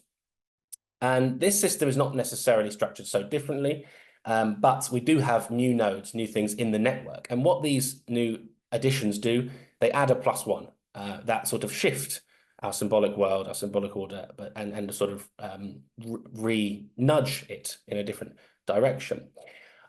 So I think this is the backdrop for thinking about this. I wanted to then explore this question I've been coming back to, circling around. Is the subject interpolated in digital capitalism in the way that they were by the state in previous incarnations? Of course, this has been running through the talk. We hear quite often, don't we? We think quite often, perhaps as Marxists, perhaps not, of the way in which capitalist corporations have replaced the state in various different ways. Cambridge Analytica, Palantir, these companies that I mentioned would be examples of the erosion of the state's power and its replacement by a new kind of much more diverse, percolated out form of power. And I would say that, to come to some kind of provisional conclusion for you in this talk, I would say that the big difference between Althusser's context and this one is precisely in this, that the subject can only be interpolated in Althusser's terms in relation to a state. Now we don't have that state, we don't have that centralized power. We have instead a much more nefarious, fragmented form of digital capitalism. So what the subject then does is increasingly buys into more and more fantasies to attempt to validate its desire. And we find ourselves, writing autobiographies which ask for our story to be validated, or calling up radio stations to describe guilt we felt about particular biscuit purchasing strategies. And I think we see this all across the board, people appealing to the law, for example, authority, the old names of the father, precisely because the state which interpolated is no longer there in the form that it was at the time of Althusser's writing. So to make one final conclusion, we could even perhaps sort of almost playfully say that the Althusser's complaint about the state being able to so powerfully interpolate its subjects now seems almost like a utopian dream. It's considerably worse now than even the bad part of Althusser's description, because we're now in a place where we don't know where that state is. We don't know what to appeal to deal with our our subjectivity, the facts of our subjectivities riven by lack, failure, misrecognition, but nowhere to look to that. So I think what my conclusion to is Althusser's concept of interpolation useful in understanding the structure of the digital subject of today. My conclusion would be it is useful insofar as it shows us how the missing, it shows us that we would only like to be we would benefit more, I suppose would be a better way of putting it. Or we would feel we're too confused about this. We don't know what is interpolating us. We're actually crying out for an interpolation. So we choose to address even when we haven't been caught to this thing, because we're trying to sort of construct this missing this missing state, if you like, which has fragmented out as capitalism has eroded it and replaced it with these new forms of. And I think that's what we're seeing in a lot of subjects, including ourselves probably, and the way we sort of relate to desire today. So anyway, a kind of crazy talk about biscuits and murders and recognition, but I hope, and you can probably tell this is a new project. I haven't really finished thinking about it at all, but hopefully you found it at least somewhat interesting to see what I'm thinking about, trying to sort of understand the questions of guilt and desire as they make their sort of presence felt in the subjectivity today, and then looking back to Althusser, Lacan, cybernetics to try to think about how the recent changes in the history of platform capitalism have changed subjectivity and our experiences. So thanks for that. Sorry to start late. Thank you very much. We also started late, so and thank you once again for the switch that we had to make yesterday. Yeah. Thanks. Yeah. Thank you. Thanks for doing that. So let's see if anyone has some comments or anything to say. We have a message in the chat. I will read it out loud. It was mind-blowing. I'm wondering if your thesis can be extended to understand desire and queer body image as part of queer politics constructed by Grindr and other apps, interpolating a queer subject by forming new fences of exclusion. Is it misrecognition? Yeah, I mean, it's a great question. Thank you. Yeah, really interested in Grindr, by the way. It's quite a funny stories of its own to do with Grindr. I don't know if you know that Donald Trump, Grindr got bought by a Chinese gaming company called Beijing Kunlun Tech, and Trump's government decided they wanted it back because the value of the data collected on Grindr, you know, they call it intimate data, was so valuable, he couldn't bear the idea of the Chinese having it. So you get this really weird situation where China, you know, where it's sort of not even legal to be LGBTQ or whatever, is sort of at war with Donald Trump, you know, over this gay dating app. But it's a fascinating app to study in terms of history of capitalism. Also, I think you're absolutely right to point to it for another reason. There's a fantastic journalist called Evan Moffat, EvanMoffat, who did some work about Grindr as the precursor to augmented reality. So he talks about how, for example, people would go on dates on Grindr and they would stay on their phone the whole time, even during the sex, because you're sort of experiencing the date or the sex with the app as a kind of I don't know what you would call that, but it could be thought of as, yeah, this sort of I don't know, a little patriarch in your pocket, or a little big other, or it's somehow adding points, etc., to the experience. So yeah, I mean, I haven't really dug into this, but my instinct in relation to your question is that you know, yeah, that this presents itself as a kind of queer theory, but it's actually the opposite. It's actually a kind of redefining of the lines of sexuality or whatever. So then there's nothing sort of less queer than that, I guess. So I haven't thought about doing that, but you are right. I think that I should also think about extending, because I actually wrote a book a couple of years ago about dating apps, sort of. So I'm interested in this very much, and I think one could. I never thought about putting Alters there with that, but I think one could, and so it's a really helpful and interesting question. Yeah. Thank you so much. I would love to get in touch with you sometime, maybe. Please just write to me. Yeah, I'll just put my email address for everyone in the chat here. Thank you. Thank you so much. Thank you. Thank you for the question, for the answer. And we have another question from Natalia. She thanks you, and she has a question. The notion of interpolation has a historical root in Althusser, because it is read as the mechanism of humanism that functions as structural, but is still a conjuncture. This is quite clear in chapter 5 of Sur la reproduction. And it is also something that cybernetics puts on stage. I wanted to ask you if you have worked on the relationship between juridical discourse and cybernetic discourse in platform capitalism. Yeah, no, the answer to that is I haven't, but that's exactly what I want to do. Because I really, in doing this talk even, and also some other things, you know, some other conversations I happen to be having today, I do find it so interesting how people appeal to the law in this particular moment. And I do think that to put it in a really simple way, if you go to Facebook and Instagram, you do often see people appealing to the law. Of course, it played a critical role in the Me Too movement. It's when people feel unsatisfied with justice, whatever, you know, there's this court of public opinion, which was interesting, also could be seen in the first page of Future Lasts a Long Time. But we see so much today, let me put it this way, as the court of public opinion has failed, people have gone back to looking to the law to fix problems. So they say, I'm going to sue you. I just keep seeing my friends suing each other all the time. You know, and I do think this is to do with the cybernetic subject and the question of platform capitalism. It's because of the and here's a provisional answer to your question, Natalia. Oh, and I enjoyed your talk, by the way.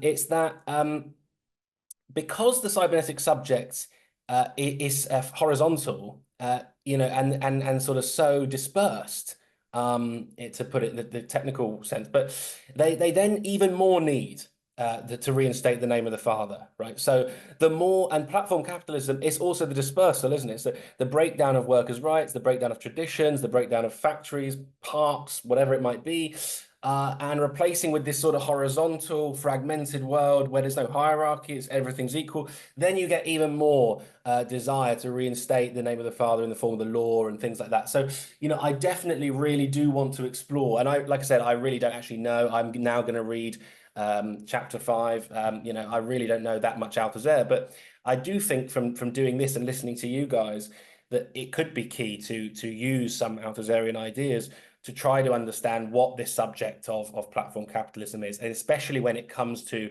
the role of the law and the role of the name of the father, if you like, within those systems. Thank you. Mm-hmm. We have another message here. Thank you for the talk. Would you say that cybernetic data-driven capitalism has access to the real of subjectivity, which orthodox Althusserian interpolation does not? Okay. This is a hard one. I think I know Matthew recently. Yeah, hi. Yeah, I mean, no, I'd say it's more like this. The real of subjectivity, or the core of subjectivity as riven by failure, lack, etc., is that's inevitable. I do see that as and here, you know, I have a different sense, I think, to Daniel, who was saying that Lacan doesn't fit easily with Marxism. But for me, I think it's just an ontological fact, and I think that I'm very interested in the idea that class division in Marx is very comparable or maps on very cleanly, in fact, to Lacanian subjects of lack, concepts of lack, let's say, because I think that's just ontological fact that the subject is structured that way. I don't think there's a subject that isn't structured that way. But the question is obviously, do those data-driven capitalistic techniques, do they have access to that? They don't. They sort of approach it and deny it. You know, this is so interesting to think. I always want to be in the Google boardroom or whatever it is, because, you know, for example, do you know that the lecture capturing software that's called Panopto?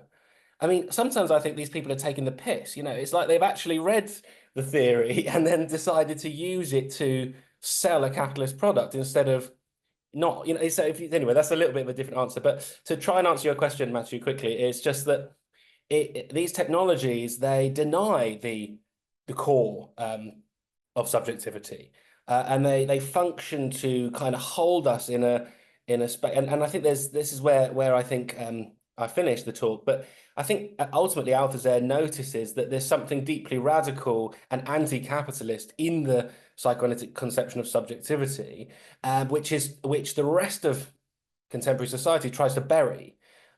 So these technologies, I'd say, they encourage us to think of desire in a non-Lacanian way, but it could be possible that this technology itself, the algorithms themselves, have a Lacanian understanding of desire. I think that's probably it. Yeah. Anyway, that's not a good answer, but yeah, a good question for sure. Thank you. Okay, so maybe we'll wait for another minute, and if there would be no questions, we can finish for today. Yeah, no, I mean, it's nice to see all these comments. You know, I'm happy you enjoyed it, because I said it's very, it was just my first try with these ideas, so it's very, very rough at the moment, but I hope it becomes something more coherent in time, and your feedback's actually really helpful for that. And also, I know it's 9 p.m, so thanks for staying up, guys. Yeah, it's getting really late. Yeah. It's 11:30 in India. Oh, wow, even later. Will I be able to listen, by the way, to the talks I missed? I only caught the last. I just saw Daniel and Natalia. I didn't see the morning. Is there Yes, sure. There would be a recording posted on our YouTube channel. Cool. I'll email you the link when it is ready. Great, great, great. And yeah, Mhm. please do any of the guests, if you want to be in touch about anything, please do just drop me an email, or that would be great. Okay, then I think that we can finish for today. I would like to thank everyone, and of course, I would like to thank our speakers who accepted our invitation and who shared their research or who shared their thoughts or inspiration with us today. It was a pleasure to have you here and to hear all of you. And I would like to thank our audience as well, because we know that Althusser is not the easiest author or the easiest writer. So I know it wasn't an easiest Saturday for the audience as well. So thank you for the questions and for the discussion. And I guess that's it. For us, these were 3 days because we had 2 days for the Russian language section. And it was a big event for us, and hopefully sometimes we'll meet again. So see you. Thanks. Thank you.